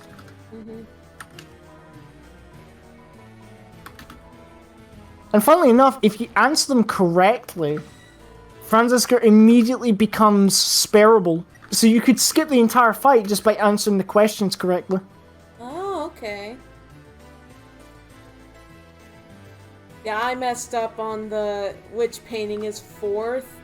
Like, I thought it meant you messed up on the last painting. It's funny when you know what the answers are, because it's literally left, bottom, left. Ah.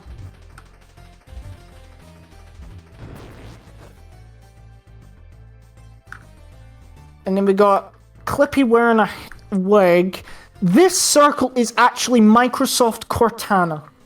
Okay, yeah, I thought that was what it was. At first I thought it was like Alexa or something. No. This is obviously the Dr. Do No Harm from Team Fortress 2. That's the statue, the talking statue from Art Attack, which is a British art show that I watched when I was younger, and I could probably attribute that show to being why I'm so good with art. I mean, look at this entire game. Yeah. And then we got Newbert.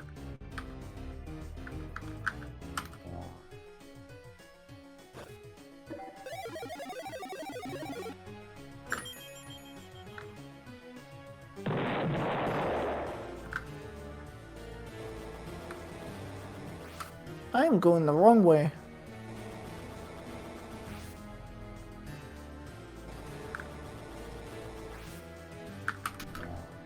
I also find it was quite clever that I was able to incorporate the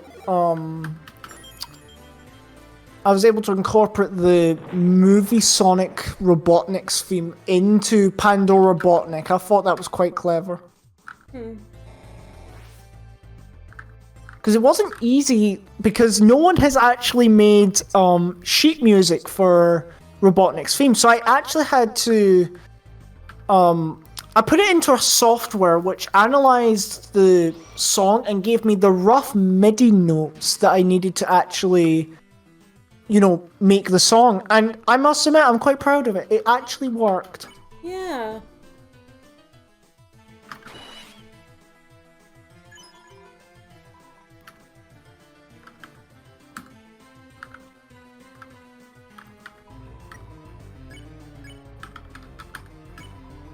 You can't read sheet music, and yet you're more artistic about music than I am. Well, I'm pretty sure there's things like sheet music to MIDI converters out there, because that's what I kind of did. I mean, I know a little bit of music, I will admit that. Like, I know that, like, the number lines on the chart, like, it spells out, like, face. So it's like F-A-C-D. F-A-C-E. I think there's also... Yeah, an E, yeah, there's an E as well. Oh, wow.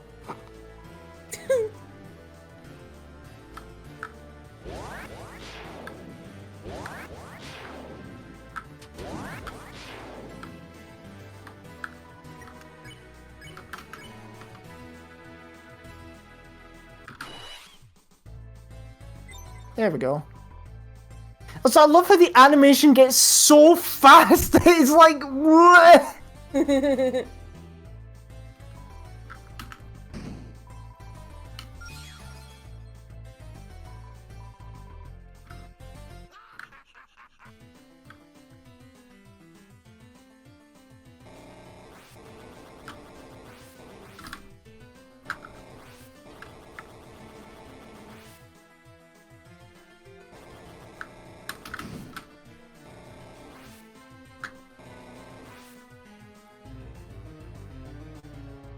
Yes, this one. The torture room.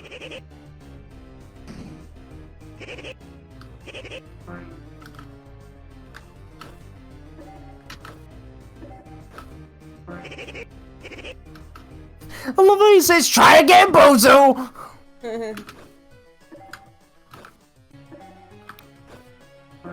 I was actually originally going to make it say, "You missed that one, try another," which is a reference to a video of, I think it's Germa, laughing at an on-rail shooter game, and he keeps missing to shoot this bottle, and this old man keeps saying, "You missed that one, try another," and it's just the way he says, "Try another."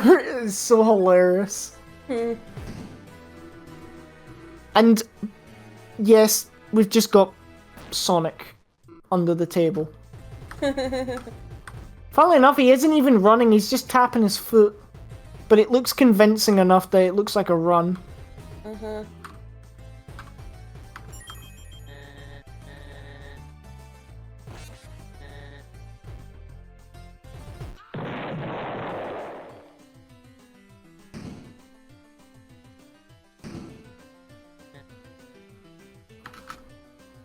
If you want another reference to someone, if you go here, the Supreme Table, you won't be able to use this without the throne of the games.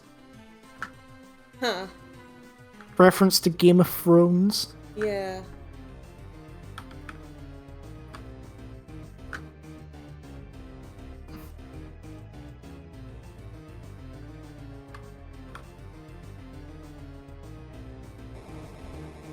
And then there's a glimpse at the Death Egg robot. Oh, wow. And as you could tell by the sprites, I actually made them in Source Filmmaker. Oh, okay. The same with the Spammac shop sprites. They're also made in They're also made in SFM. Funnily enough, I actually still have the green screen things of them. Wow.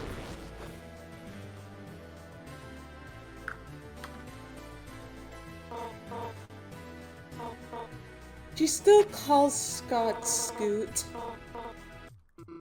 Well, it's because in the original game, well, obviously the name Susie is abbreviated as Susan.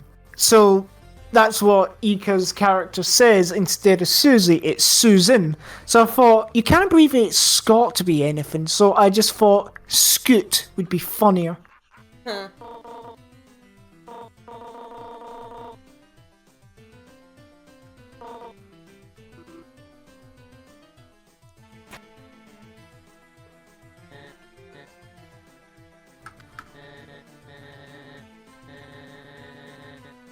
Huh. Skidge, you're such a simp. There is a room here you can go into where you could talk to some SWAT bots. Nothing majorly interesting. Huh.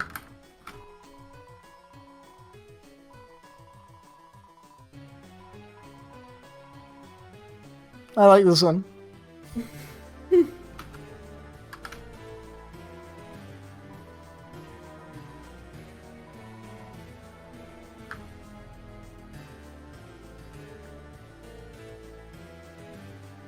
And we have to go in here. Yes!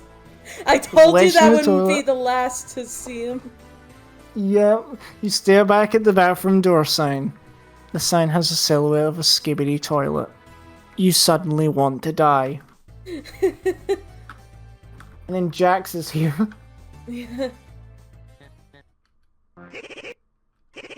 Funnily enough, this area, which is simply just called the Acid Tunnel of Love, not much actually changed of this area. So much so, it's almost a carbon copy of the original. Even down to the swan boat, which literally just has an Eggman image drawn on it.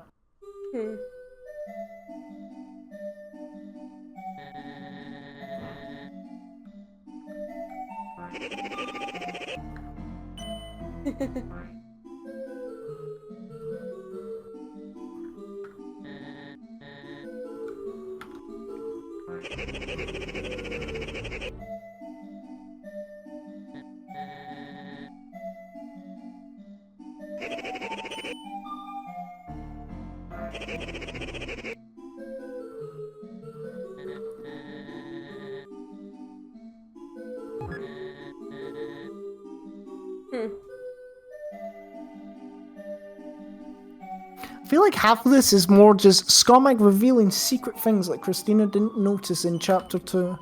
Yep. Yeah, he's like showing all the dialogue and stuff that I haven't bumped into. I mean, there is more that we won't be able to show in this video. Not because it's like, you know... What's the word I'm looking for? It's not as if it says anything bad, it's more just things of alternate dialogue options. That you'd have to literally do another run of the game in order to actually see.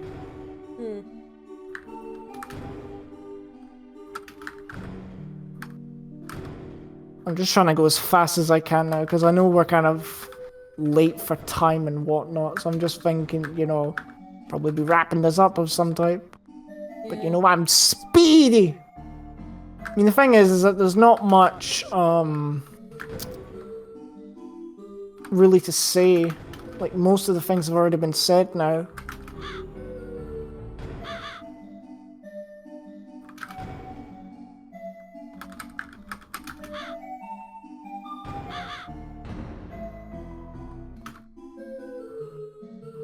And you don't get the chests?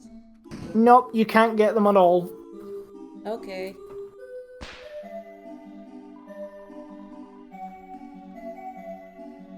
I know we're not questioning why there is a giant hand in an acid lake. Or why there's even a tunnel of love in an acid lake.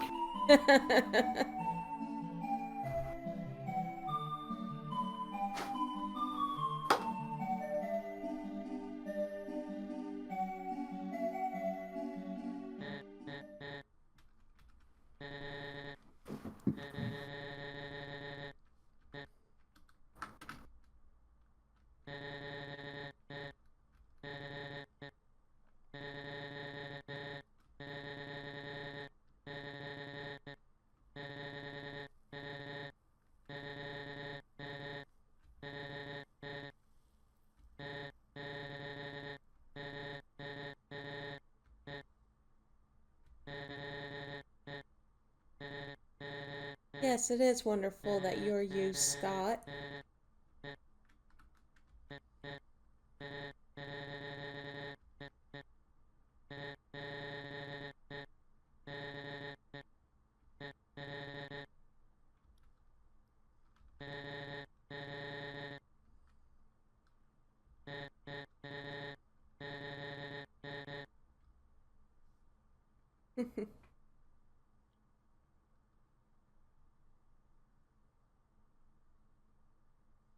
Oh, here we go. Next boss. And I knew the moment that I was doing this, the first line I had to make Weekly say was, I'm making freaking mac and cheese! And nobody can stop me! Now, I'm pretty sure Christina knows what I'm referencing. Actually, no, I don't. There is a very, like, one of the first Deltarune memes ever made was someone saying, I'm making effing mac and cheese and nobody can stop me. So I just figured I'll pay homage to that. Okay. And then, funnily enough, when Skidge says, could you not speak with more than one accent? Okay, you're apparently Christina now, Wheatley. Wheatley actually stops speaking British now. Which I think, oh hey, yay, that worked. Mm-hmm.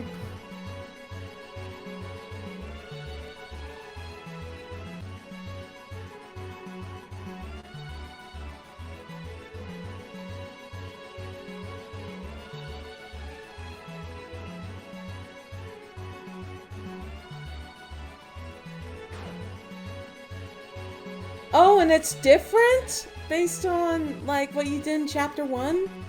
Yep. I didn't realize that, huh? I thought it'd be the same sprite. Oh no.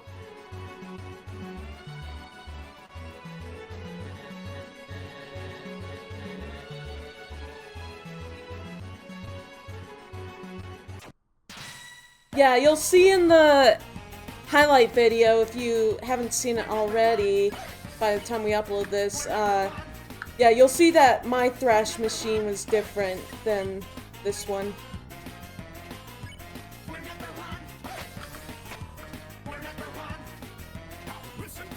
Now, funnily enough, I was actually decisive against 2 different songs for the Wheatley battle. And I ended up getting Cupcake and Christina to help me decide, but I didn't tell them what it was for. I just thought, what song sounds better?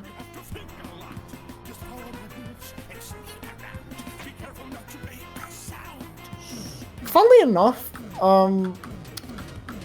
some people didn't know how to pronounce Rule's card's name. They pronounce it as Roxel or something. This game actually decided to actually tell people, yeah, it's actually pronounced rules, like a rules card, a card that's used to tell you how to play a game. They don't like that one. Soon GLaDOS will make me her thickest man. Oh gosh. Yeah, now you can't get the idea of thick Wheatley out your head, can you?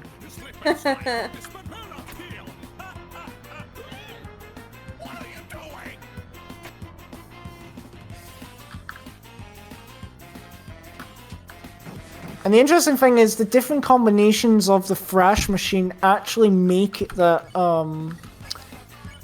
different attacks happen. Oh. There's a whole video that documents all the different effects, because it's not just this thrash machine, it's also the thrash machine at the Death Egg boss battle. Huh.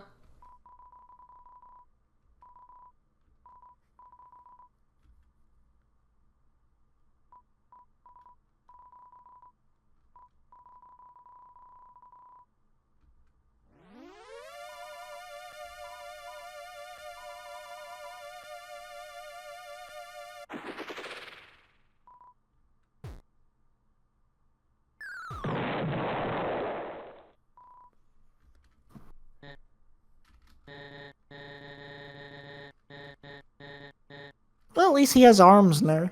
Yeah. Kind of looks like the AppSap now. That'd make Geeka happy. Oh yeah, and I noticed in one of the chapter 2 trailers you did show off what happens when you kiss Skidge in this. Oh, we'll do it again.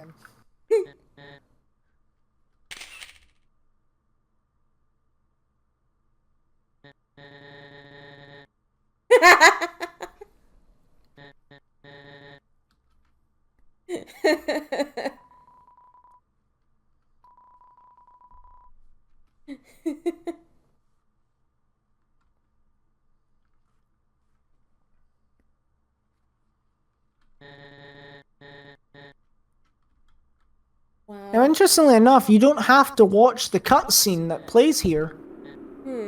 If you actually say don't care, he's like, are you sure? It might be interesting. You aren't wondering at all? Perhaps if you could potentially see it, would you want to? Really don't care. Well, I suppose if you aren't interested, that's that. Let's keep going, Zaki. Huh. It full on skips the cutscene, but it's a shame because you then don't get to see Christina strangling the life out of Ika.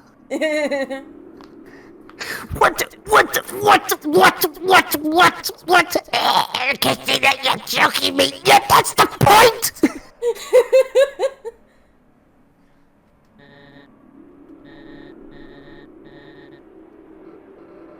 That was a reference to a Sarpello video. Huh.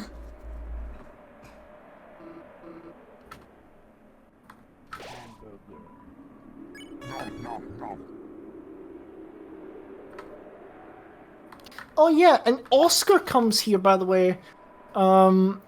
He says, oh boy, it looks like you're almost at the end. Did you recruit everyone? You might want to check. So it's kind of your warning that if you haven't recruited everybody yet, now's the chance to do it. So I just need to get the bonsai buddies and also the SWAT bots.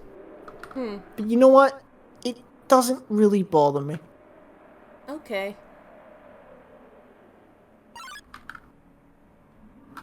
Ah.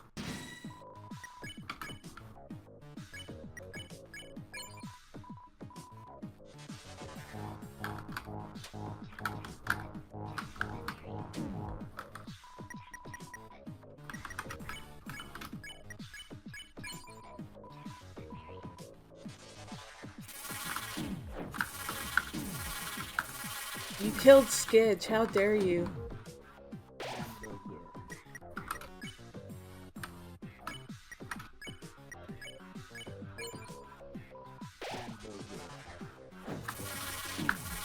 And you killed Zachy! Yeah, that's tough.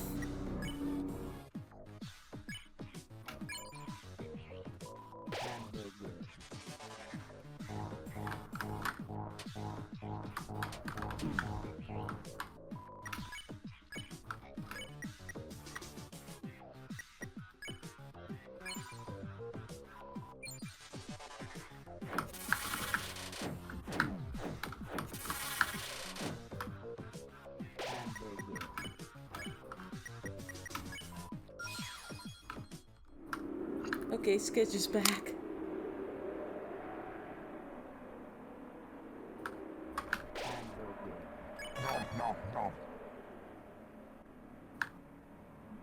Yeah, the wear wires, as it's actually called, are a bit of a pain.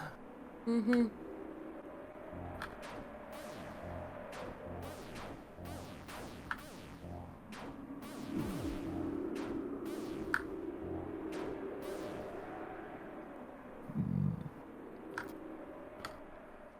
Here we go, we're approaching the end here. Yep.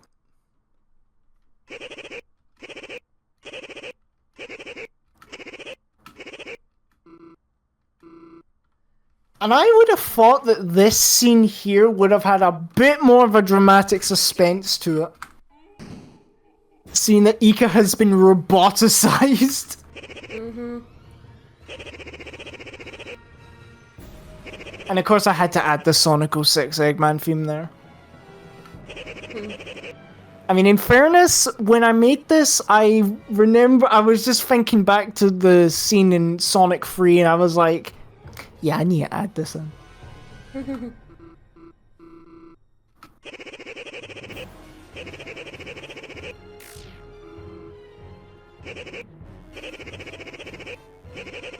That ain't a bad design for a roboticized Ika. Yeah, I know. I was kind of doing half Metal Sonic and half trying to do my own designs of a robot Warner.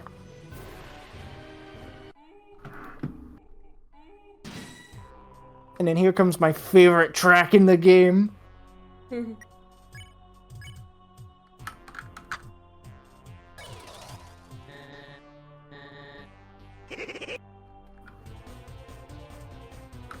Here's where Ika kicks my butt again.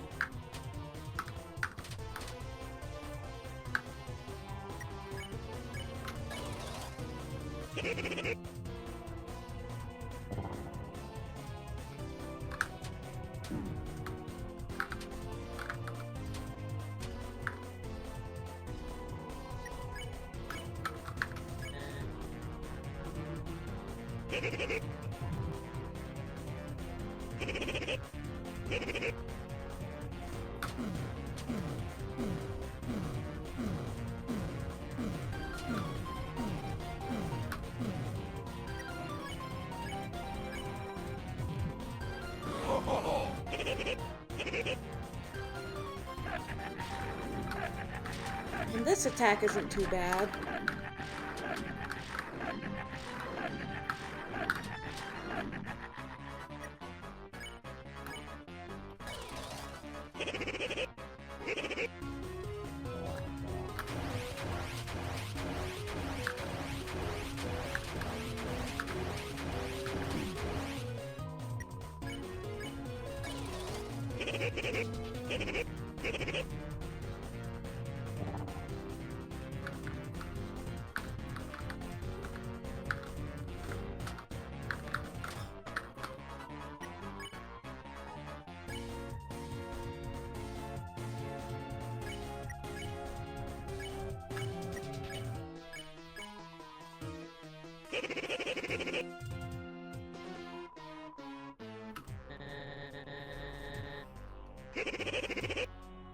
Hmm.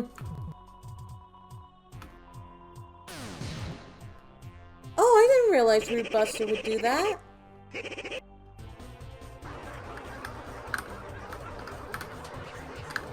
Top 10 things that Christina didn't know. Number 1 might surprise you.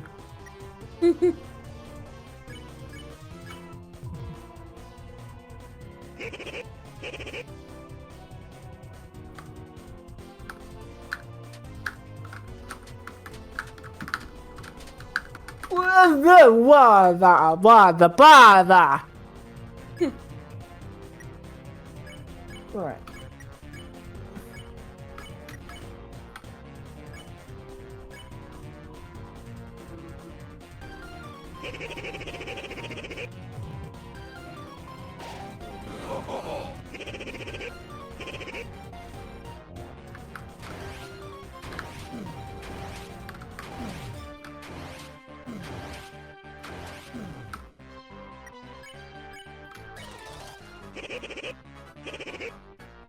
I hate this battle, it's long.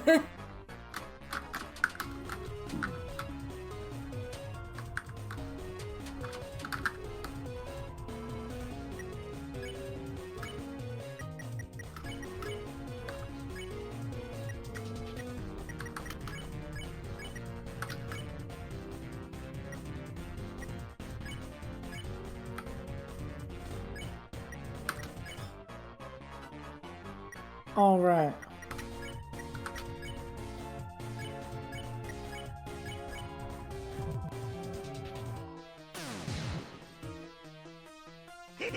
That gets rid of 4 bars of the shield?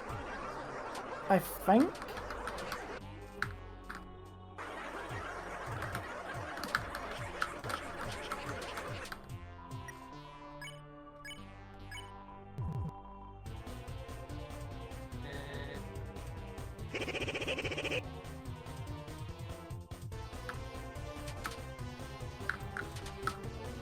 Yeah, that's my technique, is just going from the bottom up and going back Yeah, but down. you went all the way to the top, all the way to the bottom, and you constantly got hit because of it.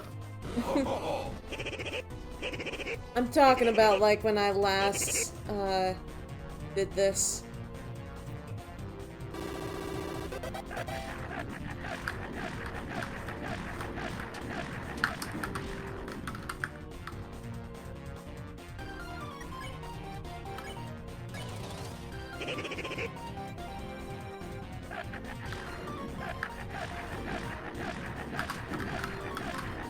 Oh dear.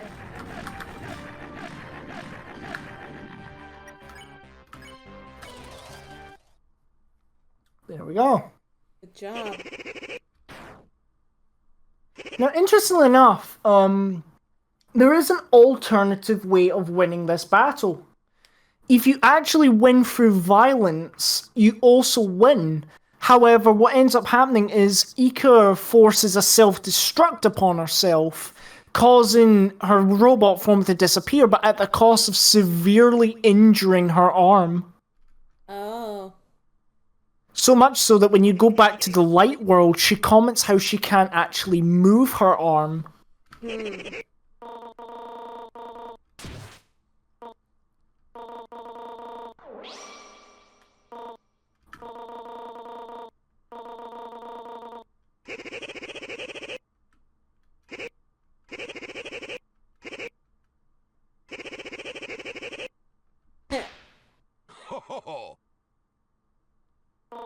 wacky running animation.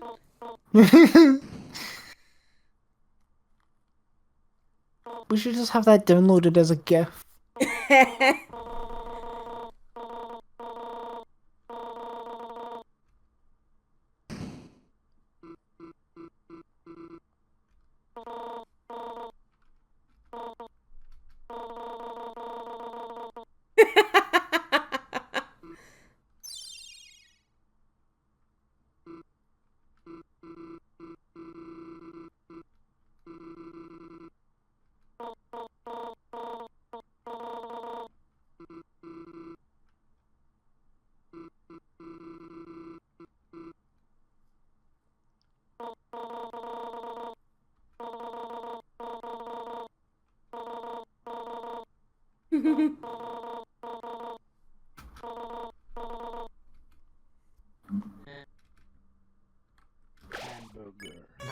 That was a neat line, how you can read it. How Ika can read his heart like a health meter. Just say it. You like the part where it goes thump, thump, thump. Now, interestingly enough, right, throughout the story, even back in chapter 1, the night actually stays the same.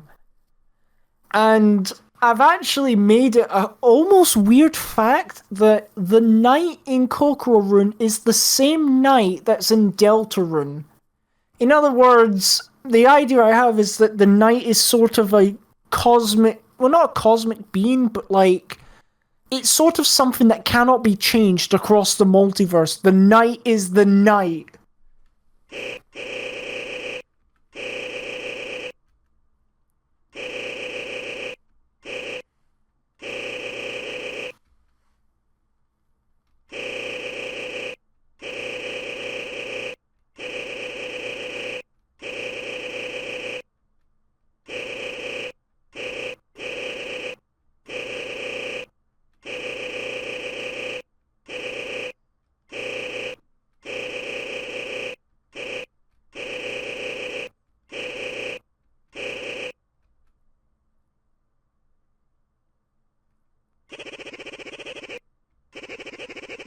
Also, one weirdly cryptic thing that I realized when, like, doing the sprite of Christina being strung up on the giant hand, it almost looks like you're being crucified. I thought you were gonna say that. I mean, it's not intentional. I will say that it was not intentional. In fact, that's just how it looks in the original Deltarune. All I did was change up the hair color and the actual hand sprite. But I thought that was almost a weirdly ironic, really.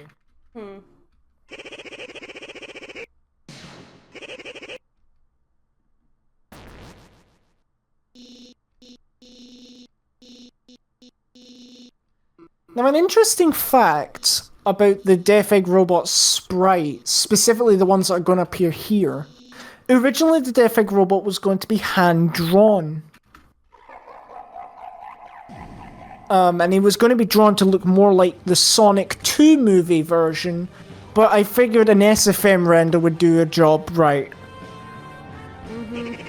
And I left the hand-drawn version to actually be in the boss fight.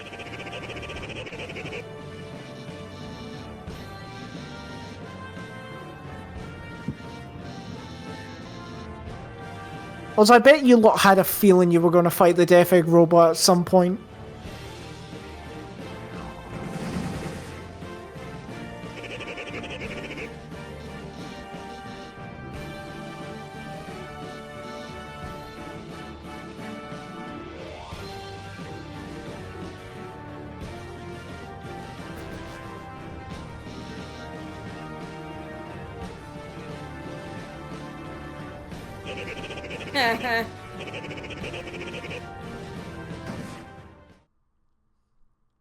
Welp.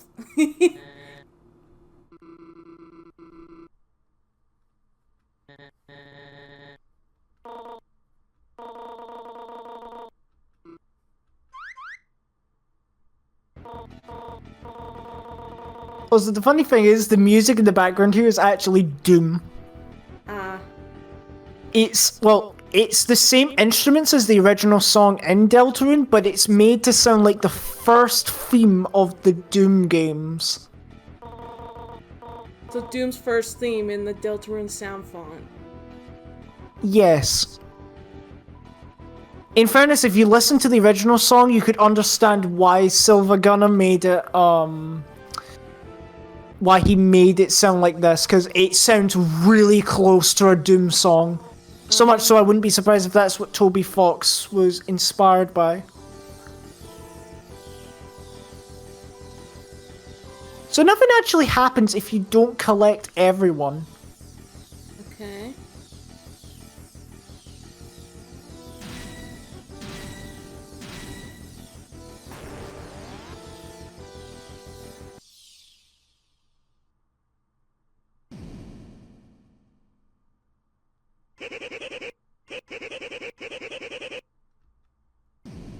Round 1.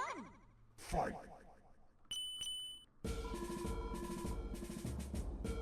Now here's a cool fact. I originally wanted the song that would play fighting the Death Egg Robot to actually be Size Up Your Enemy from Mario and Luigi Dream Team. But I didn't want to do it out of fear that it would get copyright striked and it would change visibility. So instead, I actually tried making an arrangement version which had the Death Egg Robots theme in it, but I didn't like it, so I ended up scrapping it. And so instead I just stuck with what I have now, which is just a remix version.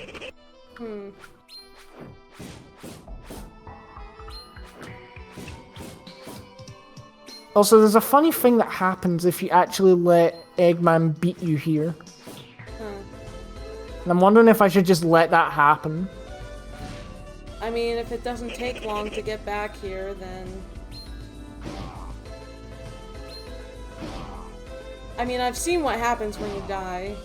That's the... Yeah, in this battle. Yeah, he teabagged you. I even find it funny that the game outright tells you, here's the controls if you forgot.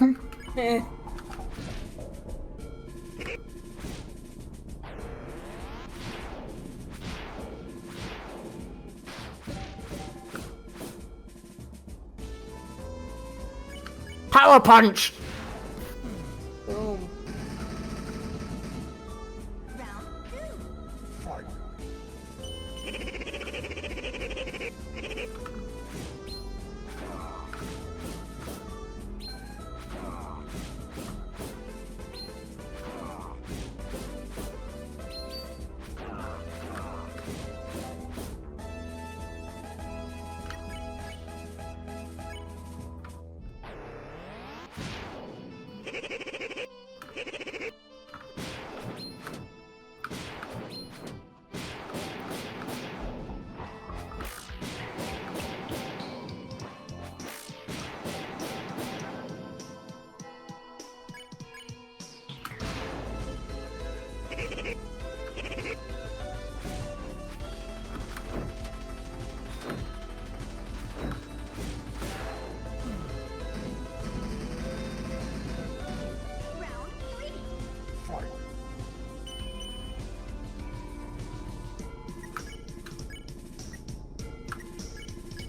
It took me a while, doing this fight last time that, yeah, to duck under Eggman. At that part.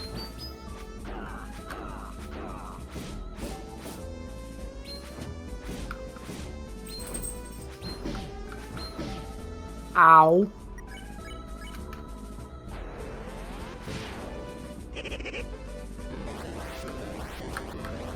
Oh gosh, I hate this attack. Wow. Yeah, I just did it just fine there. Maybe it's what the cool kids call skill issue. Uh-huh.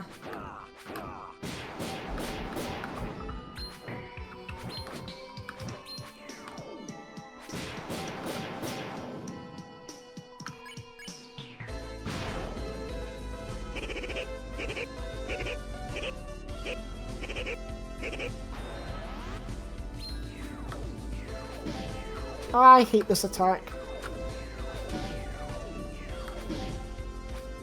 But I'm fine because I'm goated like that.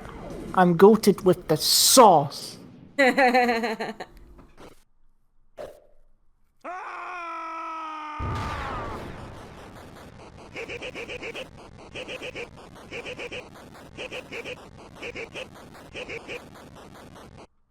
Detachable hands.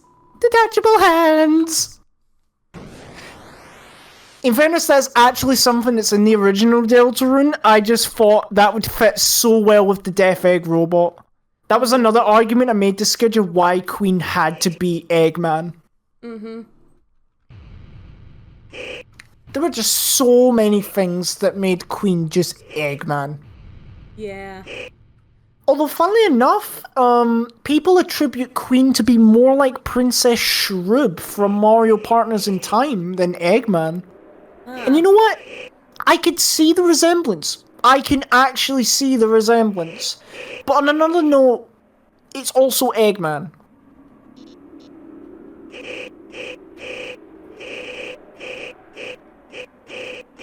Also, don't you just love how I just decide to punch out one of the teeth of the Death Egg robot? He's missing half his mustache, he's got a broken tooth, a broken eye, and a broken chest, and he's got a bit chopped off of his shoulder.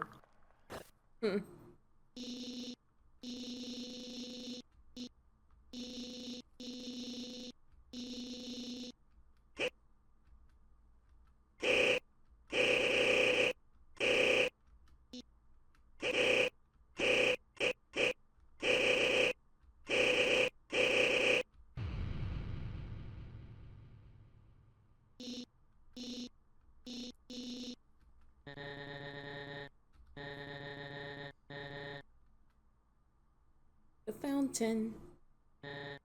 Soup.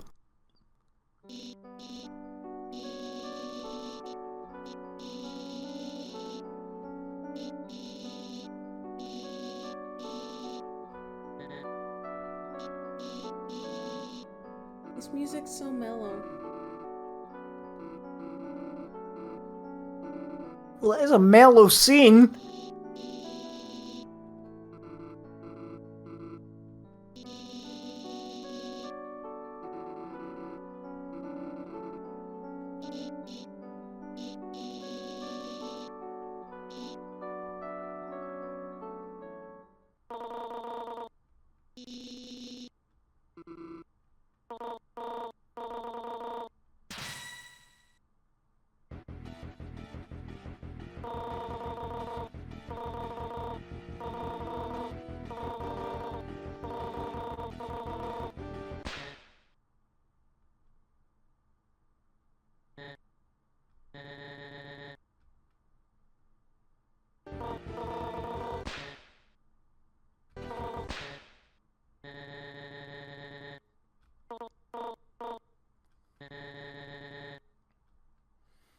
And I decided to change the roaring, as it's called.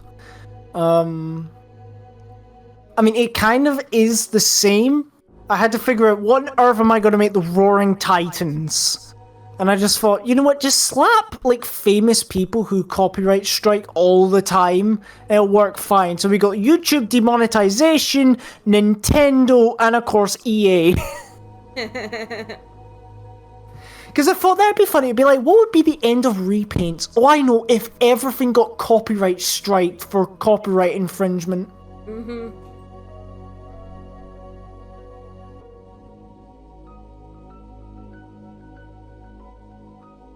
And I think it works very well, actually. It does. Because it technically makes logical sense as well. And of course, with the idea that all repaints, you know, they will turn back to their original forms. Mm-hmm. And I know I have said this once before, but I'll say it again.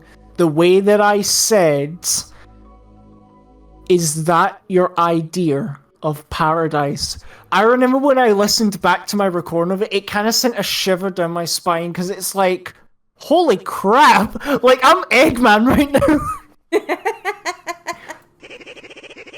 I mean, it's definitely a powerful sentence to end off a tragedy. Because it's like, oh yeah, Ika wanted to make this happen. Is death and destruction really your idea of a paradise?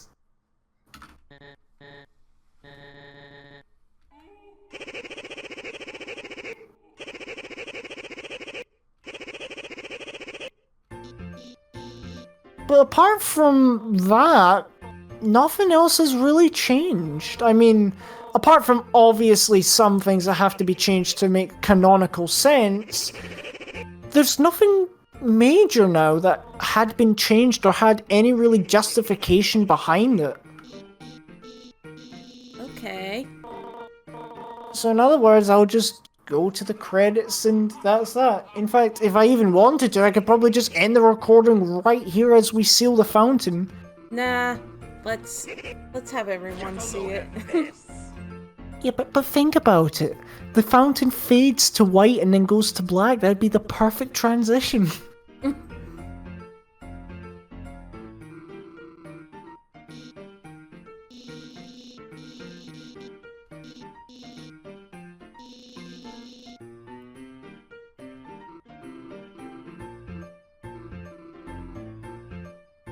Not that I'm jinxing myself, but how bad would it be if we did all this and I forgot to press the recording button?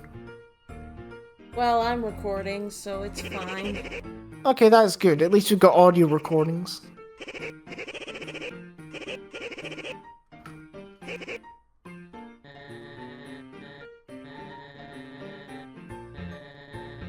I suppose one thing I could say, the text up there that says tender goodbye.exe, I had a slither of a thought behind my head, and I thought, it'd be funny if I just changed that to just say sonic.exe. But I didn't. So consider that idea cancelled.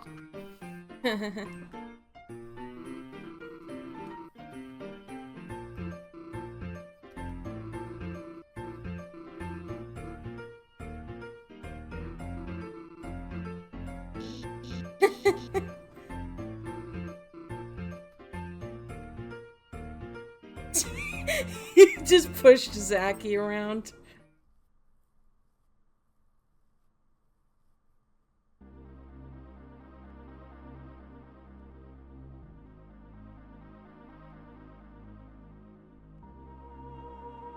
Oh yeah. I remember in chapter 1, like when the fountain sealed, like it was the Discord logo and then the reverse Mario scream. How come that didn't get applied here? If you want the most honest answer, like the bottom of my heart honest, I forgot. I initially didn't think there was any sound effect that actually played with it.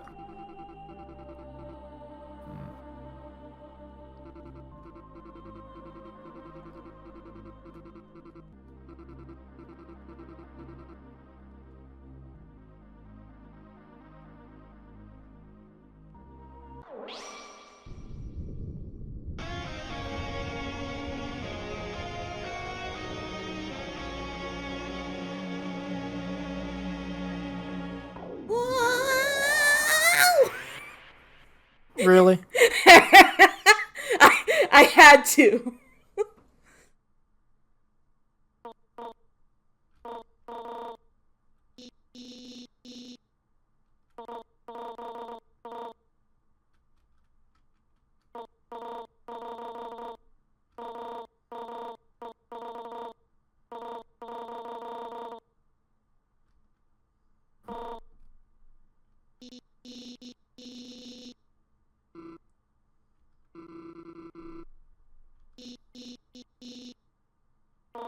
Think of ideas for talking points.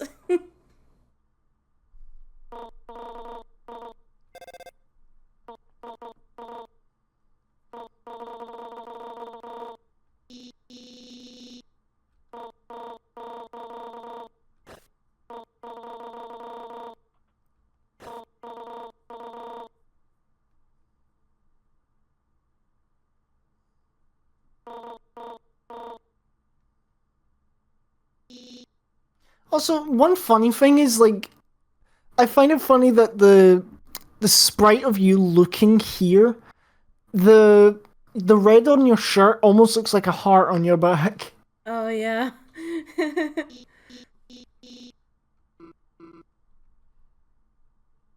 And then, of course, who wouldn't love wide Scotmac?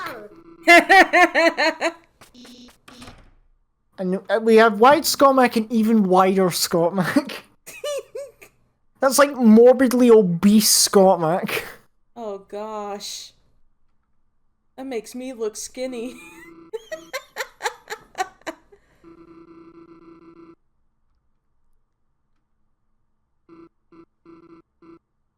I love that sprite of me just there. It's just like, uh-oh.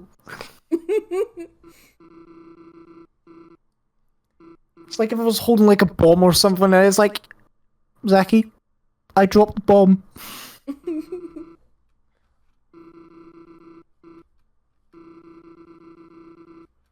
And I will admit, I suppose one thing I could talk about, when it came to Hometown, I actually got a bit lazy.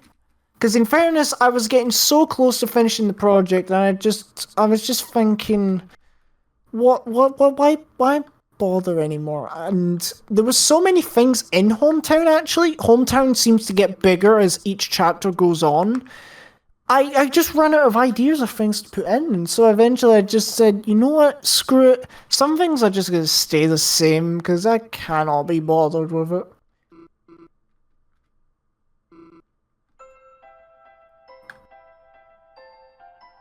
I mean, we got a police station over there that's, oh wait, no, I was wanting to see... Oh. Oh, why?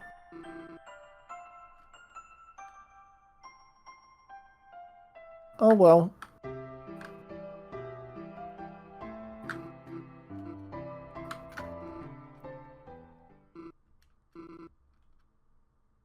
Hey, considering it's now like 98% of it has been corrected, I don't think that matters. Yeah. To be honest, I just kind of want this project over with.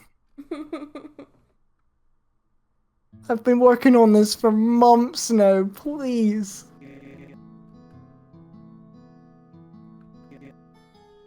Well, Steve's giving you some time to relax now. Yay! I get to sleep on the couch like a hobo.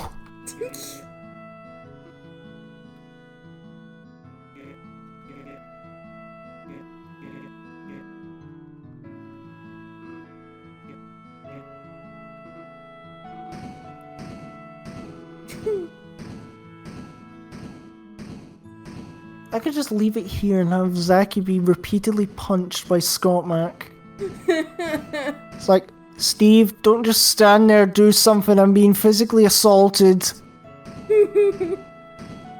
Zachy, shut up, this is entertaining.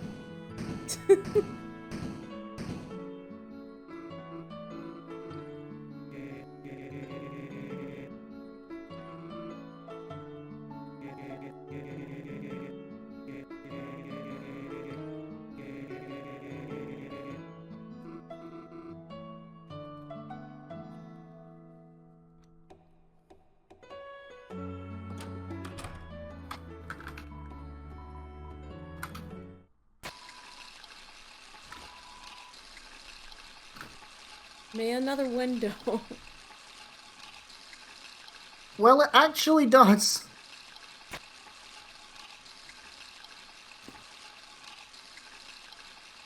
Oh yeah, this kind of stuff I find so cryptic and just...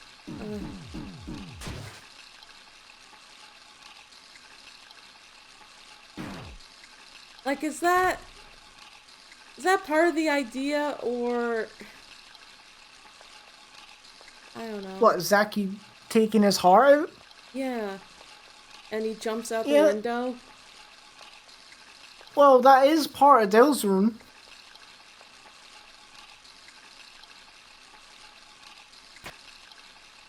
Yeah, but is that, like, meant to be, like, creepy, or is there a meaning behind it? There is a meaning, but I don't know whether or not it's easy enough to explain. Uh-huh.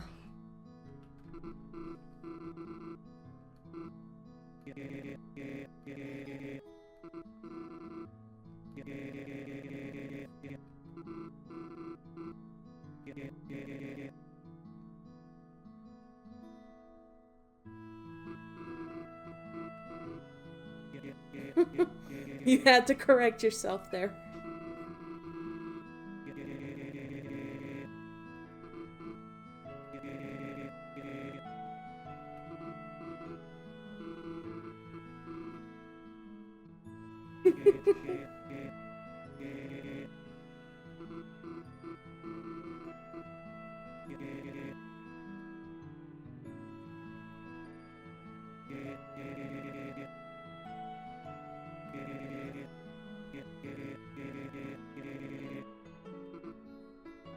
Why would you leave the sugar in the car? Because that makes for a sweet ride.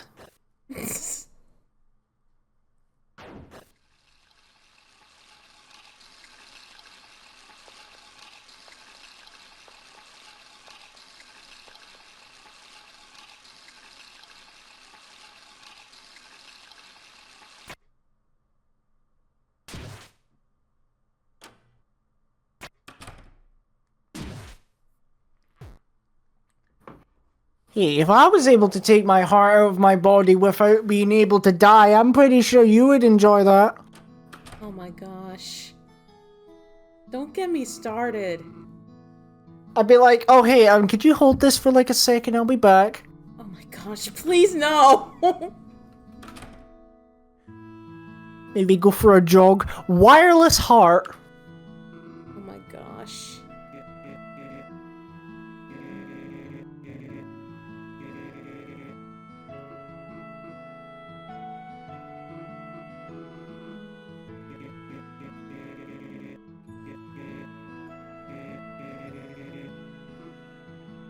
Also, I do love, like, going ahead a bit, I do love how I made it that Kokoro-san, during the nighttime, turns into Kokoro EXE.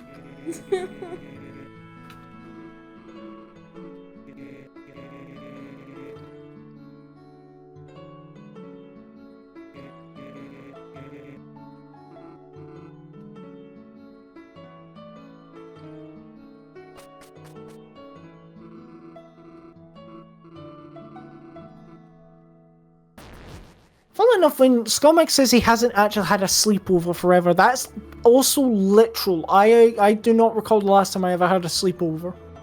Mm-hmm.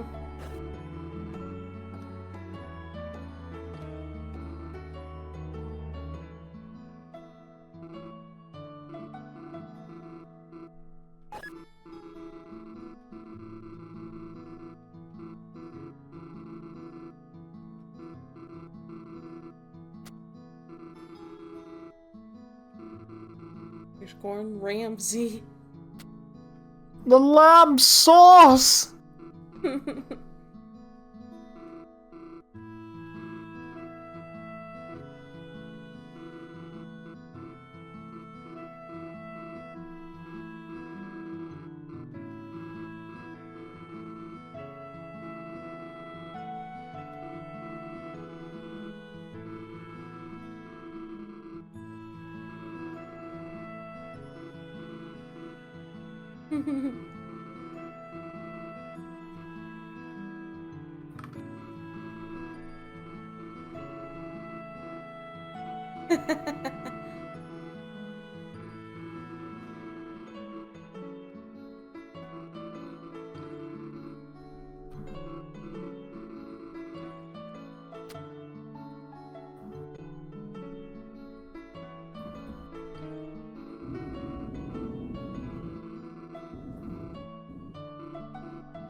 I feel like if I had to go back and change one thing, I would change this last one to instead be instead from being a monster movie marathon, I would have probably have actually changed it to make it look like a scene from War of the Worlds. Oh. Or something Dalek based or something.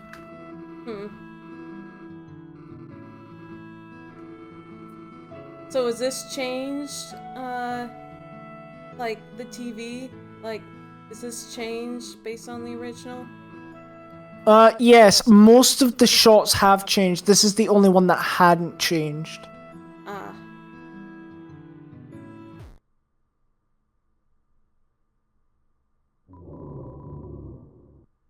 Bro fell asleep with his hat on. Although I have actually done that a couple of times. I have actually fallen asleep with my hat on. Sometimes I even use it to, like, hide light from my eyes, so I just, it's like a cover. Mm-hmm. And that roaring that was in the background, what is that supposed to be your snoring or was that the TV? Yep, that's snoring. Okay. I was originally going to have Steve actually hold the phone, but I thought it'd be funnier if he just telepathically holds it to his ear. Huh.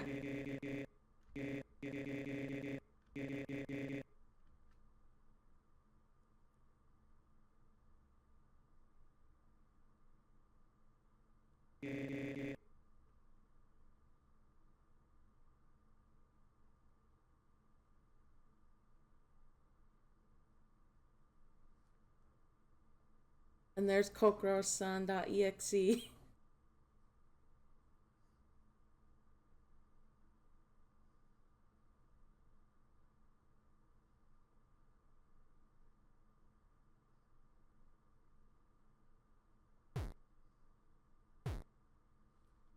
I suppose one other thing I should mention, I know I've told this to Christina before, but I'll say it just for the audience.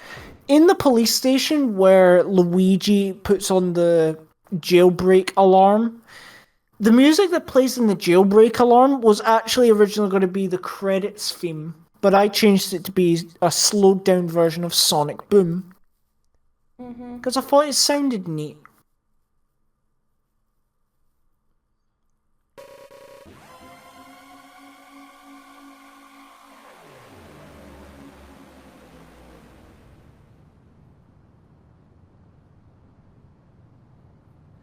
Funnily enough, for my Chapter 3 YouTube short, I actually had to recreate the fountain effect in Blender. And I think I did a very good job of it, actually.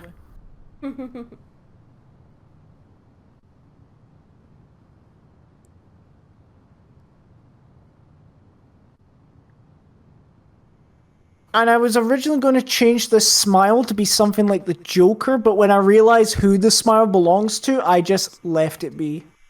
And there is only really one final thing to say that changed. Apart from the credits. May as well watch them through.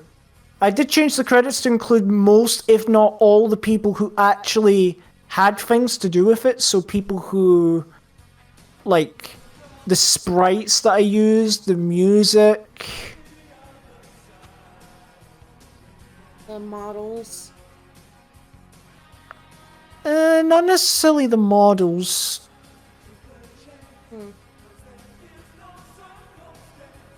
I even got a random plate of spaghetti or pancakes there.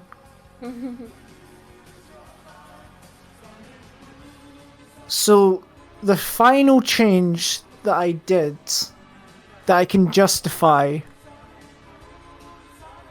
is right here. Now let your imagination take hold and tell the rest of the story. That originally said to be continued in Chapter 3. But what that message is essentially telling is, there is no Chapter 3. Yeah. There won't be a Chapter 3. And what that message is essentially telling you, the player or the viewer, is use your imagination to come up with whatever scenario you want now. Whatever you come up with in your head is the new chapter 3. Let the fanfics be written. Oh, don't actually. I'm just more saying, the story is now up to you to make. For I have officially concluded the Kokororune. Yep. Some would say for the worst, some would say for the better, but I'd say it's quite bittersweet. Yes, it is. It ends at a sort of cliffhanger. Mm-hmm. As I said, I might drop a what-if scenario, but I'll only do that after Christina has either played or watched Chapter 3. Mm-hmm. But I suppose that concludes this Q&A at probably like 3 hours long. Actually, it's been 4 hours. What?! Yep. Well, that concludes the director's commentary for Kokororune Chapter 2. If you guys want to play it for yourself, including Chapter 1, you can go into the description and join Team Sonicu Kokoro. Go to the About This Server channel, and you'll be able to download Chapters 1 and 2. So, you can play it for yourself. Anyways, thank you all so much for watching, and we'll see you in another upload. Bye-bye.